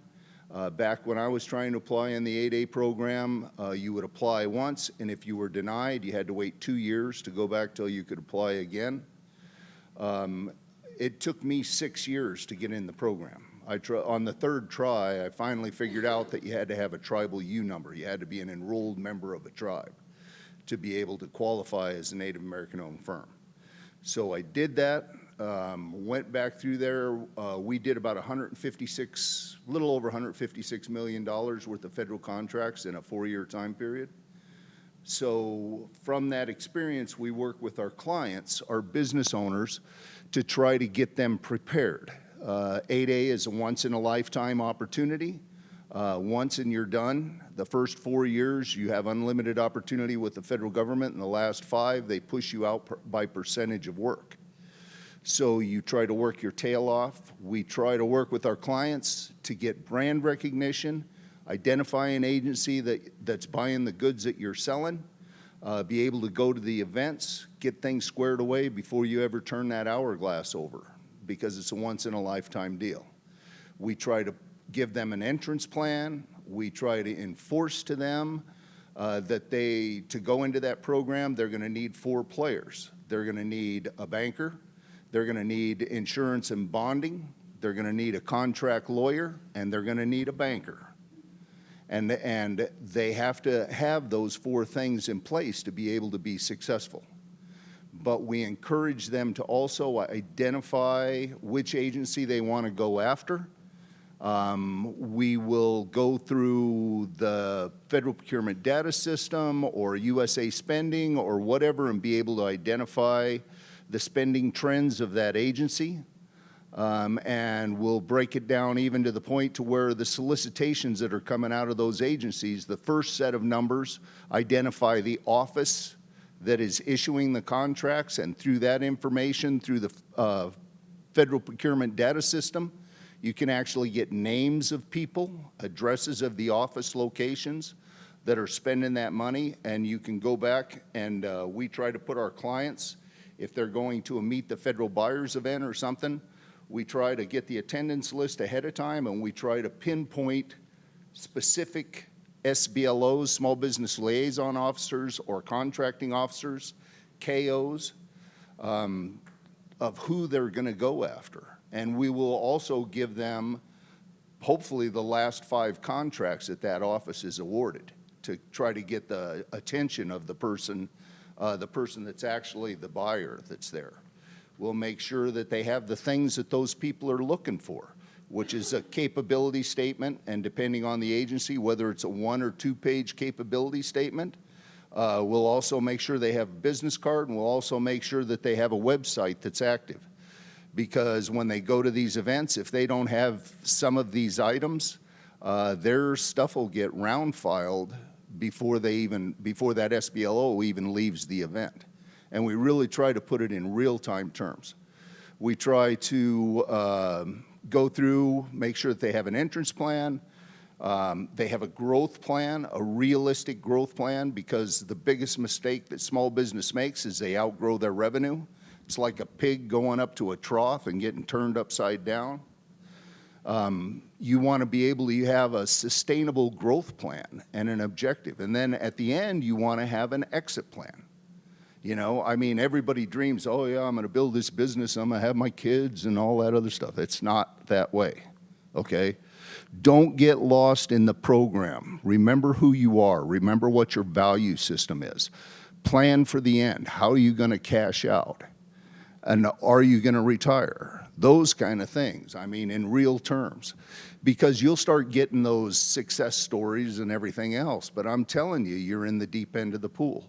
When I went through the 8A program, we got our brand recognition from being in the top 25 fastest growing companies in the city of Omaha. It was a Chamber of Commerce Award. In 1998, 1999, 2001, we were in the Chamber of Commerce's top 25 fastest growing companies. 2003 was our biggest year. We did $17.9 million worth of federal contracts in that year, and that was during the transition out time. So that's not even counting the open market work that we had. But the bottom line is you need to keep in reality of who you are and the people that are around you, because once you start achieving success and getting that brand recognition, you're going to have all kinds of people coming and blowing smoke to try to be your best buddy to get into the whole program, right? So I told you I went through this. I built my own building. I used a CDBG money to be able to buy 2 city blocks by Epley Airfield. We were trying to get Hub Zone certification. I had an office in Omaha and Des Moines. I had 99 employees. Come to find out, the controller that I had was embezzling money. They ended up taking my building. They sold my building that was appraised at $1.8 million. They auctioned off my equipment, which is at $2.9 million. I lost the eyesight in my left eye because of stress, because of a blood clot. I had open heart surgery.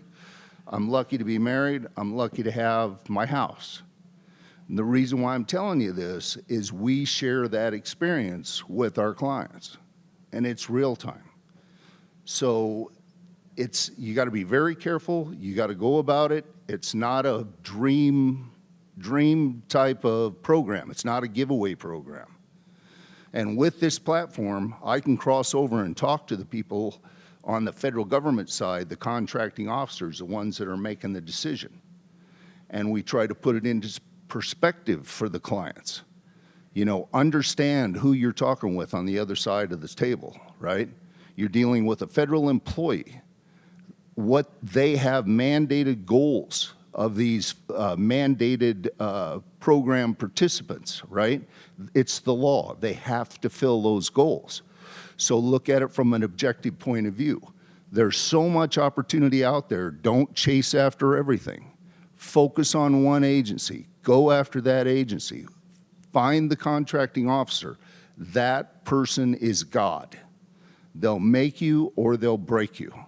You got to win the trust of that person. You have to go through and you have to make sure you're dealing with a federal employee. They don't want any problems. They don't want any hassles.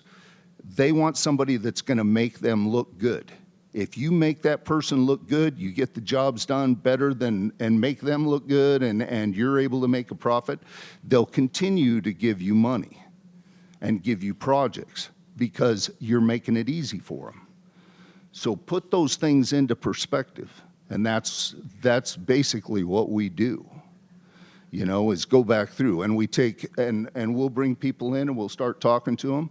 We're never going to tell you what to do, but we're going to encourage you and give you outside thought patterns, okay? And that's from the positive and the negative part. That controller, he stays in the state of Nebraska because it's a Republican state, and it's white-collar crime. The statute of limitations of it is only 2 years. If you can't prove that crime in 2 years, the crime goes away. I found out through the private investigator that I'm the 7th company that he's done this to, and he's still there.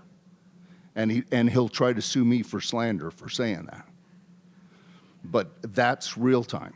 So that's what we try to protect. We try to tell our clients, once you're in the program, we'll try to tell them different elements that go into the contract so that they can maximize their growth, okay? I asked this morning if there is still a credit enhancement agreement, you know, and then there's the Prompt Payment Act that we'll try to encourage our clients to get into their contracts. If they can get that Prompt Payment Act, they submit the bill. Once the government accepts the bill, they have 14 days to pay it. And if they don't pay it in the 14 days, it starts drawing interest. Another thing that we do is we'll share with them if there's materials that are being delivered to your job and you get it delivered to an insured warehouse, you can take the contracting officer over there, show him it's in an insured warehouse, you can invoice him for it. So you don't have to wait until it's installed on the job and completed. In other words, we're trying to get our clients to work on the government's money, not on their own. Okay? Any questions?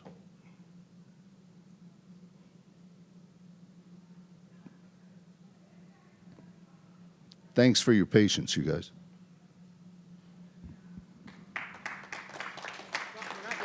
Oh. Couple questions. Okay.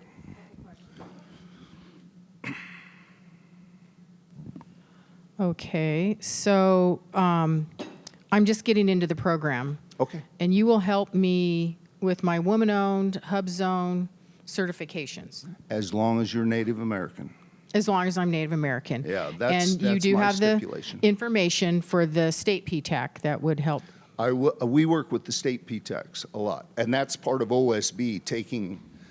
OSB has taken this to a whole nother level.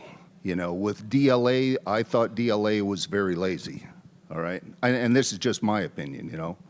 But honestly, they set up all these PTACs in a state education system, right, through the schools. So it made it a very stingy, my client, you know, that kind of a mindset, right? And it's not that way with OSBP. Because we're working with Native American-owned firms, we can work with other PTACs because our tribal entities, like TEPA is our largest, and they're out of Corning, California. They're in 32 states. So how are they going to work with one individual area? We want to work with other PTACs that have points of contact in their local communities. Right now, we have 72 clients. I think we have 5 Alaskan Native corporations. We have the Cherokee tribe from North Carolina. We've got the Pamunkey Indian tribe from Virginia. And they've all chosen to come to us because we give them a different perspective. Now, earlier John mentioned, was it, I'm like going way back. I almost said Fez Biz Ops, but the matchmaking system.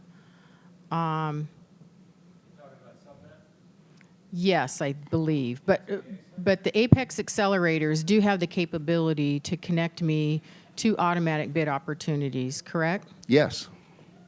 So that's a huge benefit. Excuse me? That's a huge benefit. Yeah, positively. Bid match is part of our service and going back through there, and we'll work with Define with them. One example that I can give you is we had a gun dealer that came to us to try to build his business. Had no exposure to that at all. What I did is I went back and started looking at a gun dealer, right? And I went to the NASIX code, and the NASIX code goes from a 22 caliber to a bazooka. So what we ended up doing is going through the PSC code, and then we got to a 40 millimeter handgun and parts and ammunition, okay? And then we tried to find another person for the rule of 2, right? Another gun dealer that's Native American that would have these opportunities. Another thing, John, that I wanted to talk to you about earlier, we have a female-owned optical supplier, and she's the only one in the country. So all these IHS contracts, she can't get sole source or anything like that because there's not 2. So what we would encourage is our tribal entities to try to consider opening that service for the benefit of that other client. Yes, sir. I just wanted to add that I'm from South Dakota. Okay. I'm an Apex accelerator. Okay. One of 4 up in South Dakota work in that area. And I know Marcella Hurley very well. Yeah, Marcella, and I worked with Sonny here a while back. Yep. He had mentioned you. I just haven't met you yet.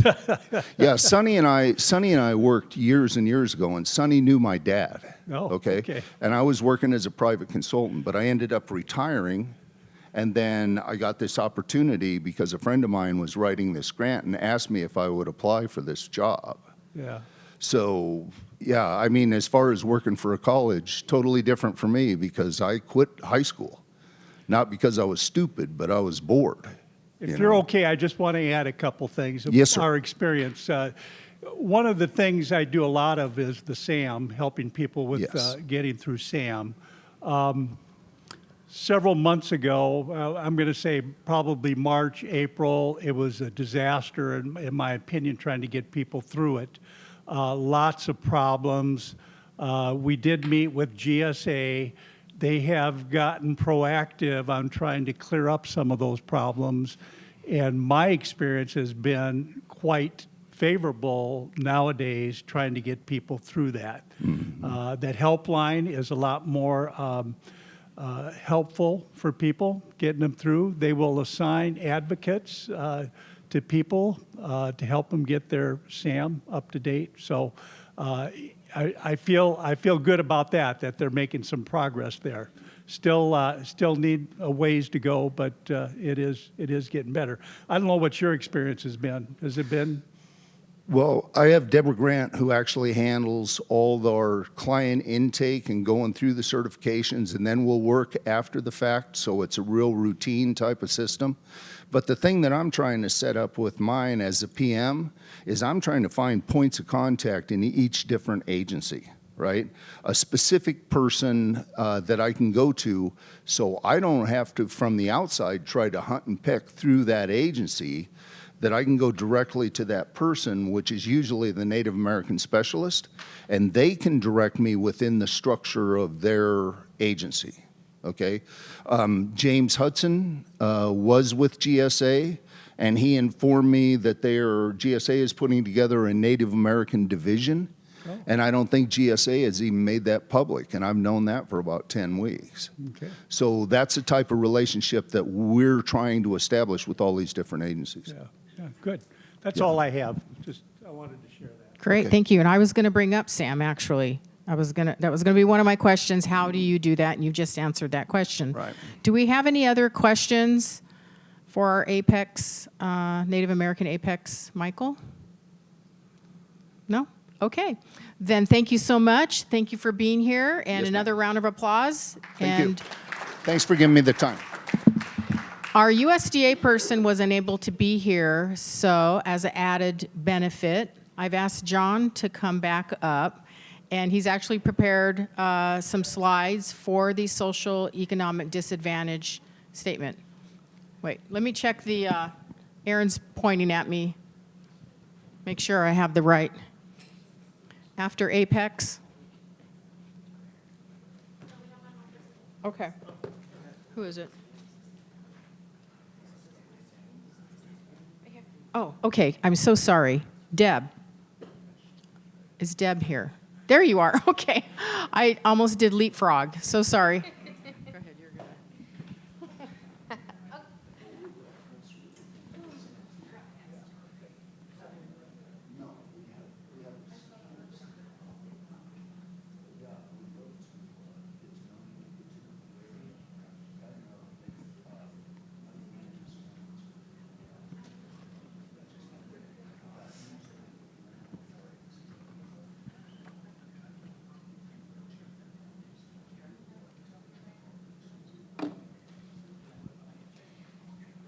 So our next session is growth, retention, and expansion in Nebraska, and our speaker is Deb Paling with the Northeast Field Service Representative, Nebraska Department of Economic Development. So you have a? Oh, there you go. There you go. Good afternoon. It's been interesting the short while I've been here to listen to some of the programs. As you know, with all of the different agencies, sometimes there is duplication of services. So some of the things that I'll talk about today, you may have already heard about, but we'll get through this. And just to let you know, with our programs, there's a multitude of them. I've been with the agency 10 years next December, and things still sound foreign to me, so don't feel bad if you struggle with this information. We do have experts for every program. So I'm field service. There's 6 of us planted throughout the state, and we're kind of jack of all trades, master of none, but we know who to get you to for the help that you need. So to start off, our academic research and development grant. This program is designed for companies that are working with a college or a university to create a product. So it might be, for instance, a cement company that has been making cement for 20 years or cement products, but now they're going to add a component to it that will absorb the carbon footprint. And so they're working with the university and doing all of the research necessary and making sure the product is viable and then getting that product into production. Our Accredited Job Training Act, this program is for Nebraska companies that are already in business, but they're maybe have some new equipment and they need to teach new skills to employees so they can apply for this job training to help them get that job done. Business Retention and Expansion Program. This is something that our 6 field service, we focus on strongly. We work with partners such as Public Power to go out and visit with businesses one-on-one, find out what's going great, and then what are the pain points that we need to help them with. When we start hearing trends, that's when we start getting reactive legislation to help companies with those problems. So currently, housing, childcare, and workforce.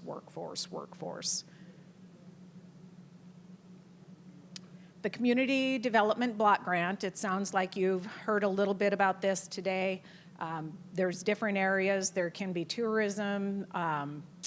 There can be infrastructure to communities that are bringing in a business. But when we're working through this, SAM registration is usually a struggle, and we encourage companies to get going on that as soon as possible. Customized job training is very similar to the accredited job training, but this is targeted more towards companies that we are recruiting to Nebraska. And so we want to be able to provide a skilled workforce to that company and can help them with that process. Imagine Nebraska. Have you heard about that today at all? Okay. Imagine Nebraska is by far and beyond our best incentive program. There are different tiers in Imagine Nebraska. They added a rural tier, which has been very helpful in our rural communities, but the minimum investment would be 5 new employees and $1 million. In the urban areas, it's 10 new employees and $1 million investment. You do have time to build up to meet those benchmarks, and we have professional CPA services that we can recommend to companies that are needing assistance with this.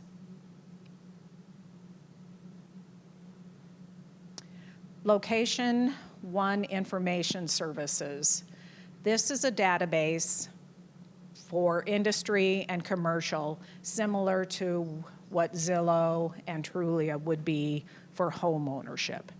Lois, we work with our communities, and with the state, we have certified communities and we have leadership certified communities.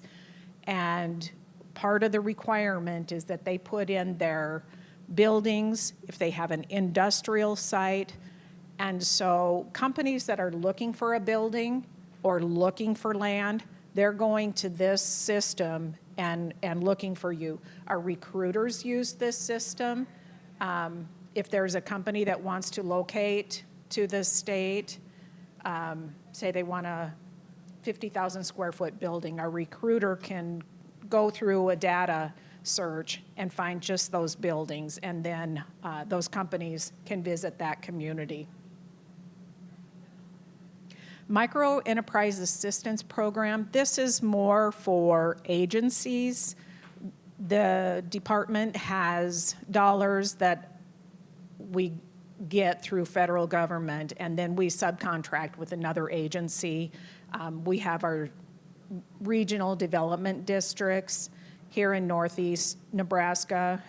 It's located in Norfolk. And so they do lending for small business. Micro TIF. Are you familiar with TIF at all?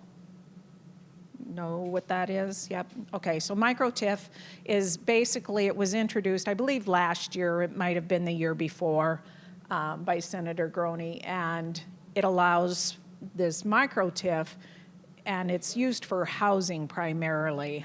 It can be single family, multifamily, but they're taking, you take the original assessed value, and then once you add the value, your project, the difference in the taxes can be paid back to your project. Prototype grants. These grants are for companies. It might be a startup company. It might be a company that's been in business, but they've got some new technology that they're working on, say possibly for ergonomics. So they want a wrench that is more ergonomically correct. And so they can apply for a prototype grant, work on their product, and get it to production. Very competitive grant, and that's part of our innovation program. The Small Business Assistance Act, this is a new program as of our last legislative session. We really had a hole for the small businesses. Our field staff, we work more with the businesses that growing by $5 and $1 million, where in rural communities, those businesses that are adding 2 jobs are just, in my opinion, just as important as the rest. So we have contracted with Grow Nebraska, and there was a lot of different stipulations and qualifications, but the SBAA will grant up to $25,000 for startups and $12,500 for businesses that have been in business less than 5 years.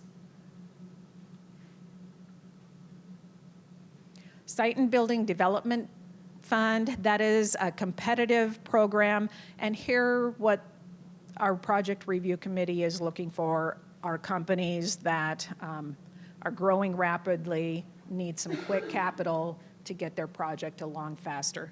They might need help putting in a railroad spur, or they might need help with building renovations, for instance. Award numbers can be anywhere from $100,000 to some of the larger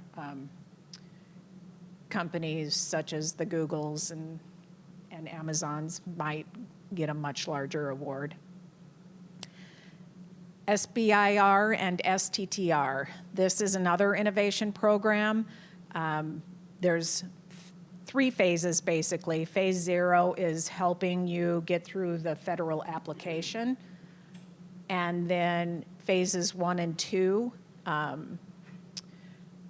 are supporting research and commercialization. So today they had a review and an advanced ag company and a bioscience company were awarded SBIR, STTR funds. Can I ask a quick question on that? Yes. How much is the funding in phase 0? Do you know off the top of your head when they get assistance? You don't know? I think it's $5,000. Would that sound reasonable? Okay.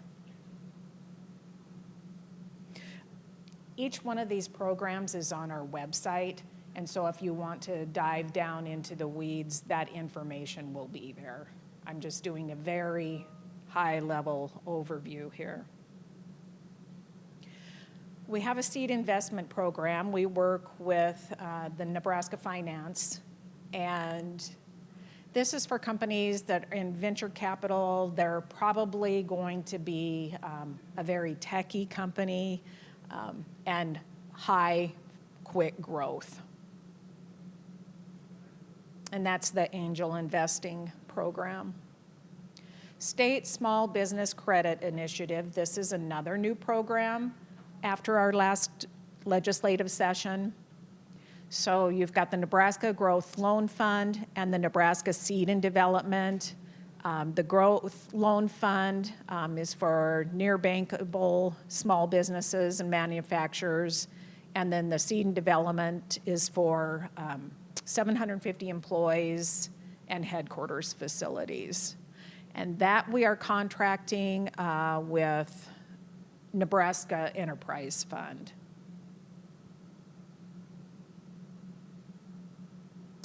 And Colby went over the STEP programs with you. Risk assessment and business continuity planning. This is something that we really didn't talk a whole lot until after the pandemic. We've also had some major storms. We've had major tornadoes, the flooding of 2019, and then the pandemic in 2020. So we've put together a list that can help businesses kind of weed through and find what they need to be doing to make sure that their business continue through a tough spot. The Nebraska Rural Projects Act, that is more community-oriented. It's a large grant system for railroad. Intern Nebraska would be another one of the more popular programs within our department. Intern Nebraska helps companies. It's highly competitive, and it needs to be a meaningful internship. We don't want them just filing or putting away papers. We want them actually in there doing some really important work that's intriguing to them and keeps their attention. More than 50% of our interns stay with the company that they intern at. We have opened up our Intern Nebraska program to high school students. It used to be just college. And we will accept interns from neighboring states. Developing Youth Talent Initiative. This is an initiative that we are focusing on. It was started under Governor Ricketts, and it's designed to try and steer children, not children, teens, to the STEP programs. We have a shortage in the in that area: manufacturing, IT, healthcare, and engineering. And Hastings was one of the first awards. It's a company, a business working with the schools and the 7th and 8th graders, and they actually saw an uptick of like 34% of students that started enrolling in some of these STEM classes. So definitely doing what we had hoped it would do. Just for your awareness, there are Nebraska career scholarships now, and they are more for some of those STEM, the high wage, high skill, high demand careers. And then there's a number of participating colleges for those career scholarships. Read Nebraska. Have you heard about this program at all? Have you heard our governor talking about it? And this is also more directed towards agency, but looking for organizations that will take on a reading program. And I believe it's third graders.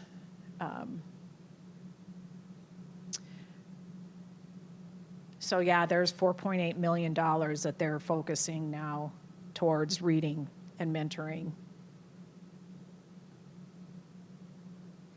So that was a lot of information that I went through really quickly.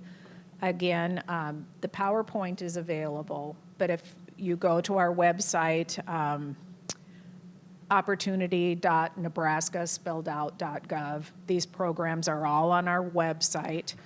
There's additionally community programs, housing, innovation, the business development, so it's all there. And there's actually a link to the contact, and it'll tell you exactly who, and I had on the pages who the contact person is that's the expert in that field. So, questions?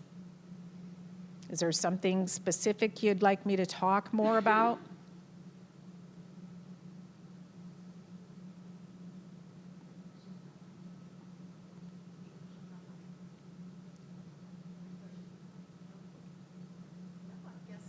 Okay. Thank you so much, Deb. Yes. I'm sorry, I almost Thank forgot you. all about you. Thank you. Okay, thank you. So I'll pull up your slides in a second, but you have to make your way up here.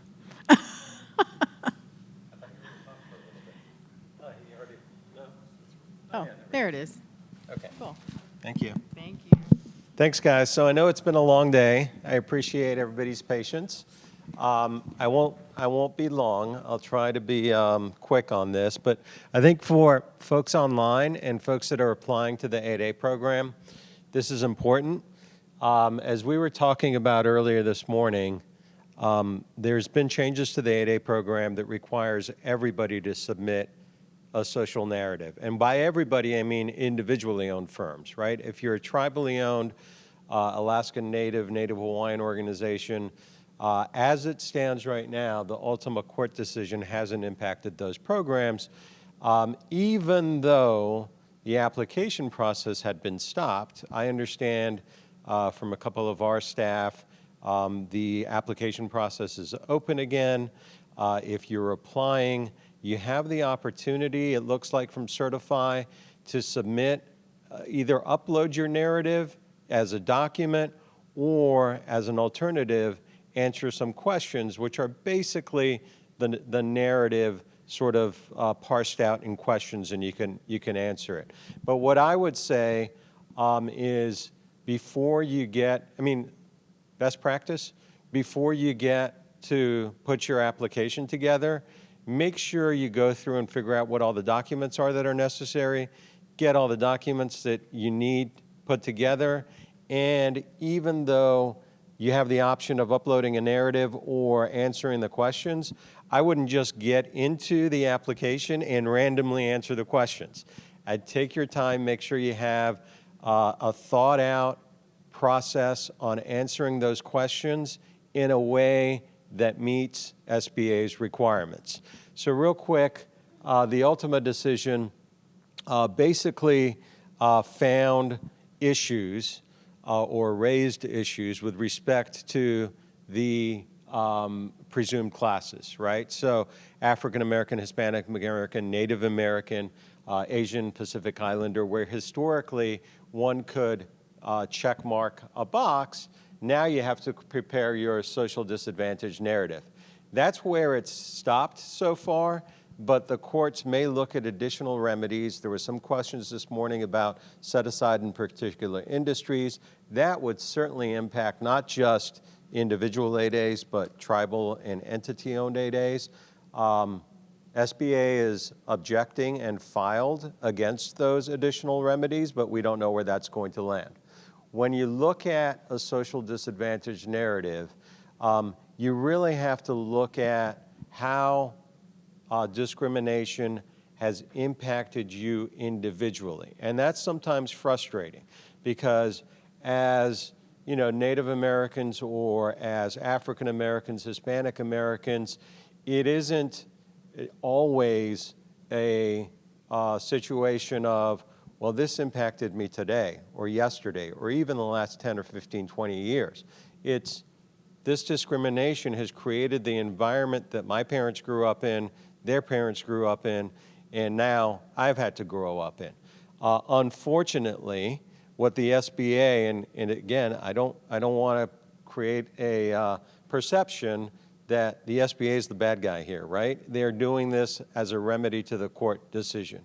But unfortunately, you really have to look at discrimination as it impacts you and discrimination as it impacts your ability to have access to capital, have access to education, have access to employment, have access to grow and an ability to grow your business and or get promotions, right? So you can't just say, well, I've been discriminated against.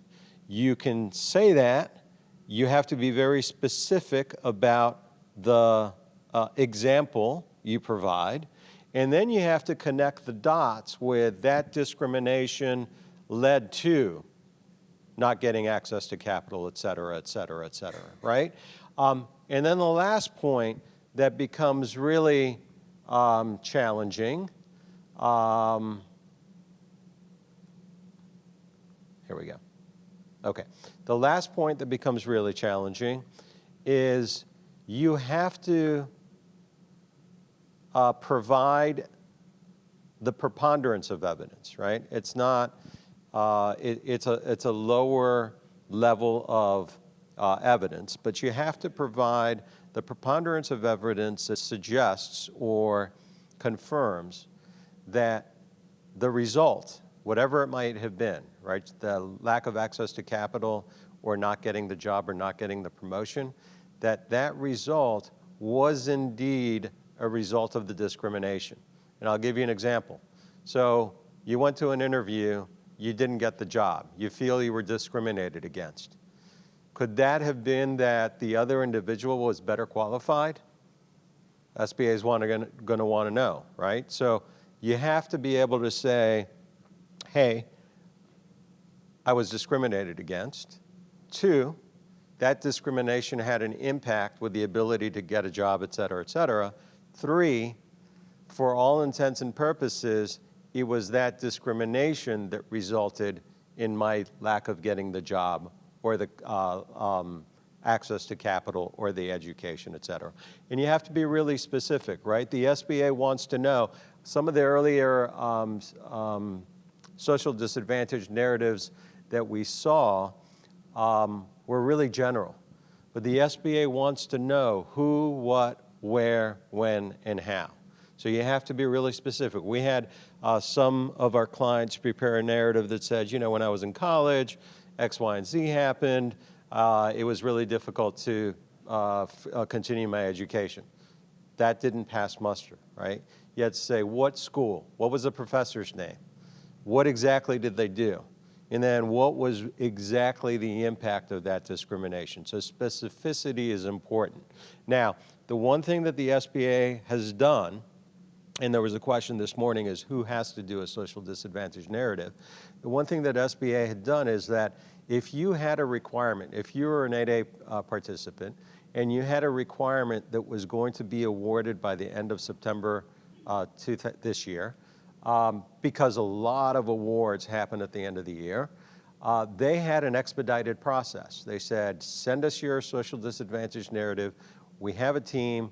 We'll review these, and we'll make sure that your award gets processed by the end of the year. Did you have to provide the proof? In other words, did you have to have statements of witness statements or affidavits? No, but you had to list potential folks that they could get in touch with. SBA at the time wasn't getting in touch with those folks to confirm your narrative, but you don't want to just put random names in there because they hold out the right to go back, and you don't want to misrepresent to the federal government. But in that instance, for the end of the year, SBA provided the reviews in an expedited fashion. Now, what are they going to do moving forward? Two things. If you're applying today, you'd never been in the program, you're applying today, again, you're going to have to provide the social disadvantage narrative, either in the form of answering questions or in the form of an actual narrative. It can be a 1 or 2 or 3-page document, and you can submit it. They're not requiring, historically, when you provided a narrative, they would require statements of witnesses or affidavits. They're not requiring those yet. However, that was one of the remedies the courts is considering. But they still want names, right, that they might be getting in touch with. And since this is no longer an expedited fashion because of the end of the year, you can anticipate that at least randomly they'll reach out to some of those names. Again, you want to make sure those guys are aware that you're going to be providing their names. You want to make sure that they are aware of your description of the incident and can confirm and support that description of that incident. So those are new applicants, right? And then if you had an application in queue and it got held up, they will be coming back again. What we've seen on a number of our clients, they get a return. And the return basically says two things. One is, hey, it's been held up a while. Some of your data may be old. So in a 8A application, you have to put a personal financial statement. You have to put a financial statement for the firm. Some of that has gotten outdated. So that's first part of the return. Some of this stuff is outdated, please update. Second part is, hey, we need a social disadvantage narrative. So those are the two things that they're asking for if you were in queue. And then if you're already in the 8A program, but you didn't get your SDN approved at the end of the year, the September 30 push, there was a deadline of 9/30 to get your social disadvantage narrative in.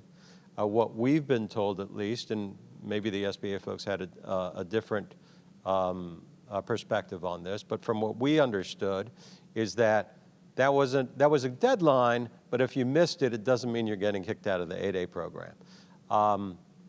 It means you will have to submit the social disadvantage narrative as part of your annual review to ensure that you remain compliant with the program and can continue in the program. Or if you get an offer before then, SBA isn't going to accept that offer unless you have the social disadvantage narrative submitted and approved. So those are sort of the different scenarios with respect to where you are in the program, what the requirements are around the social disadvantage narrative, and the timing of submission. The one thing that I'll say is that where we see a lot of folks getting hung up, and I know I've said this before, where we see a lot of folks getting hung up is the specificity, is that the right word, of the examples, right? Generally, the way I recommend our clients to sort of draft the social disadvantage narrative, and I said earlier we have a template, happy to share it. SBA has some language, and they've shared it on their website. I'll ask Yvette and the team to send it out to all participants.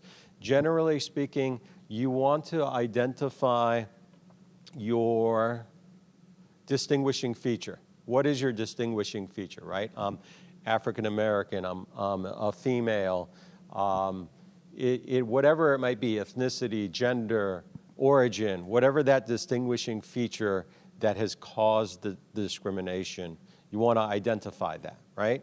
Then what we recommend is you provide a general overview of the discrimination that you faced. So just a broad overview of, you know, one of our clients, Asian Pacific Islander,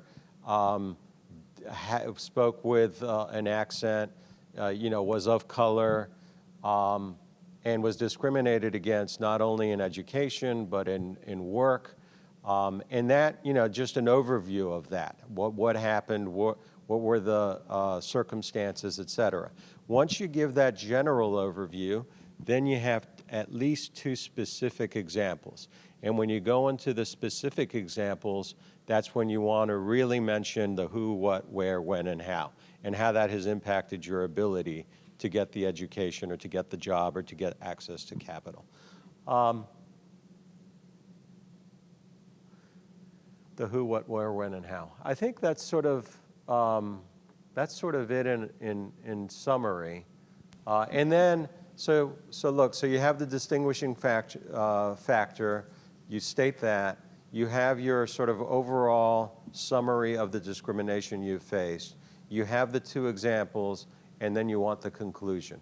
And then in the conclusion is where I generally recommend describing that for all intents and purposes, the result of that impact, the result of you not getting the job, the result of you not getting access to capital, the result of you not being able to pursue your education is the discrimination and nothing else. So making that statement,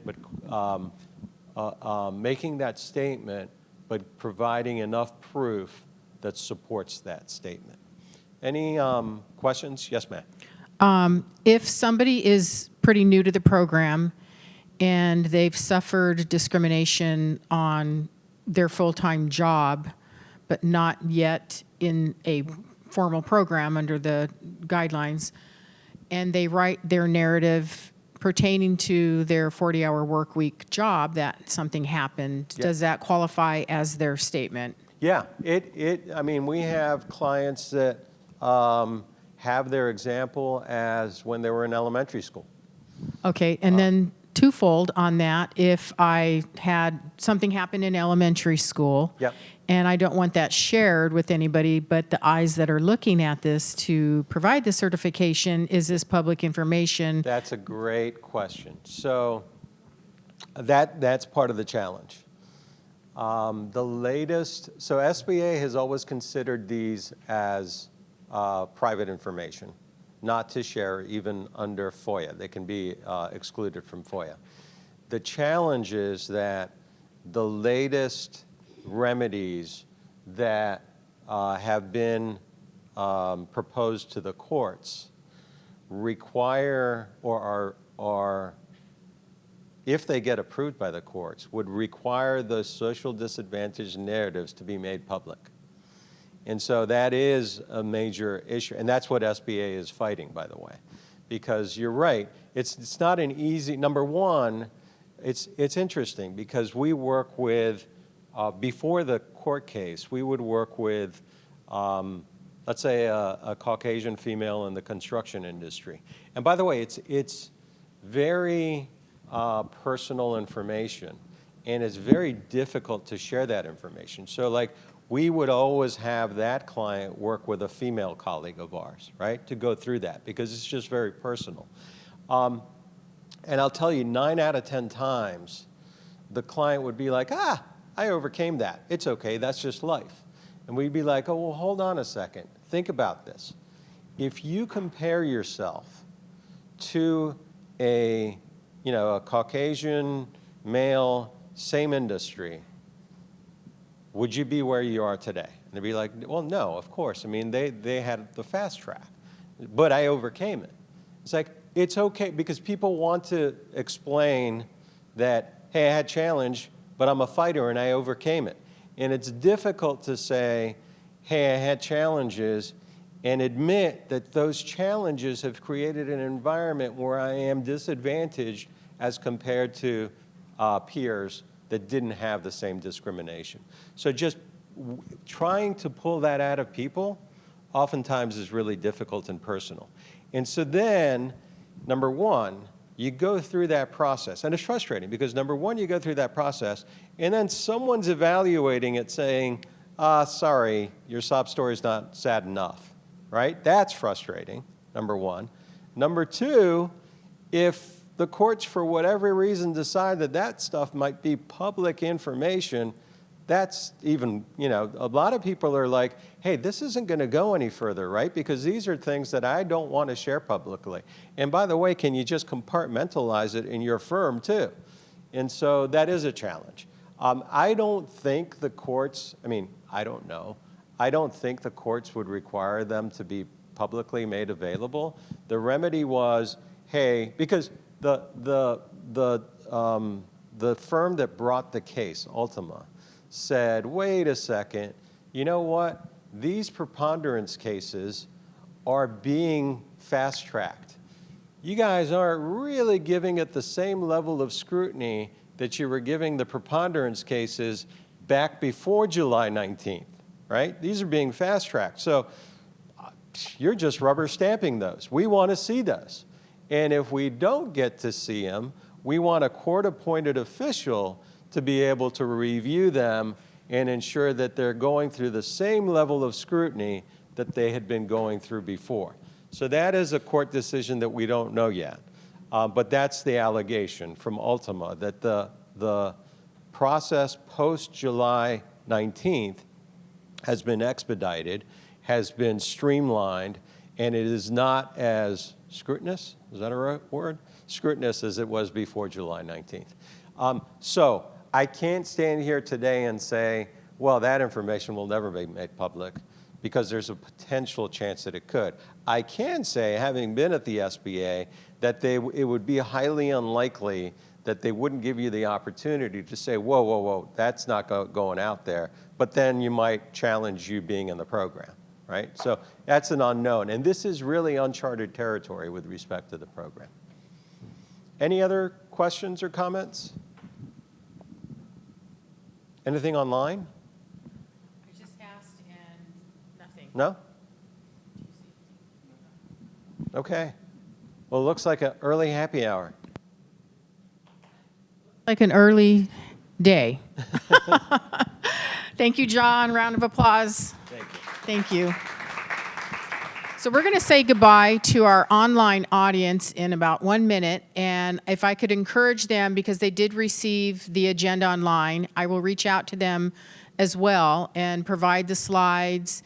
And if you happen to look at your badge and online, you see it on the agenda at the bottom, is the survey. So those of you, if you could scan that QR code and fill out that short survey, that's very helpful for us, for our information.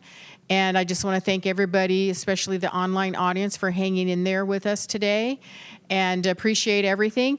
And we do have the roundtable discussions, and those that are here, please network and talk with everybody, but let's all turn and wave to the camera and goodbye to the online audience, to everybody. So thank you. Bye-bye.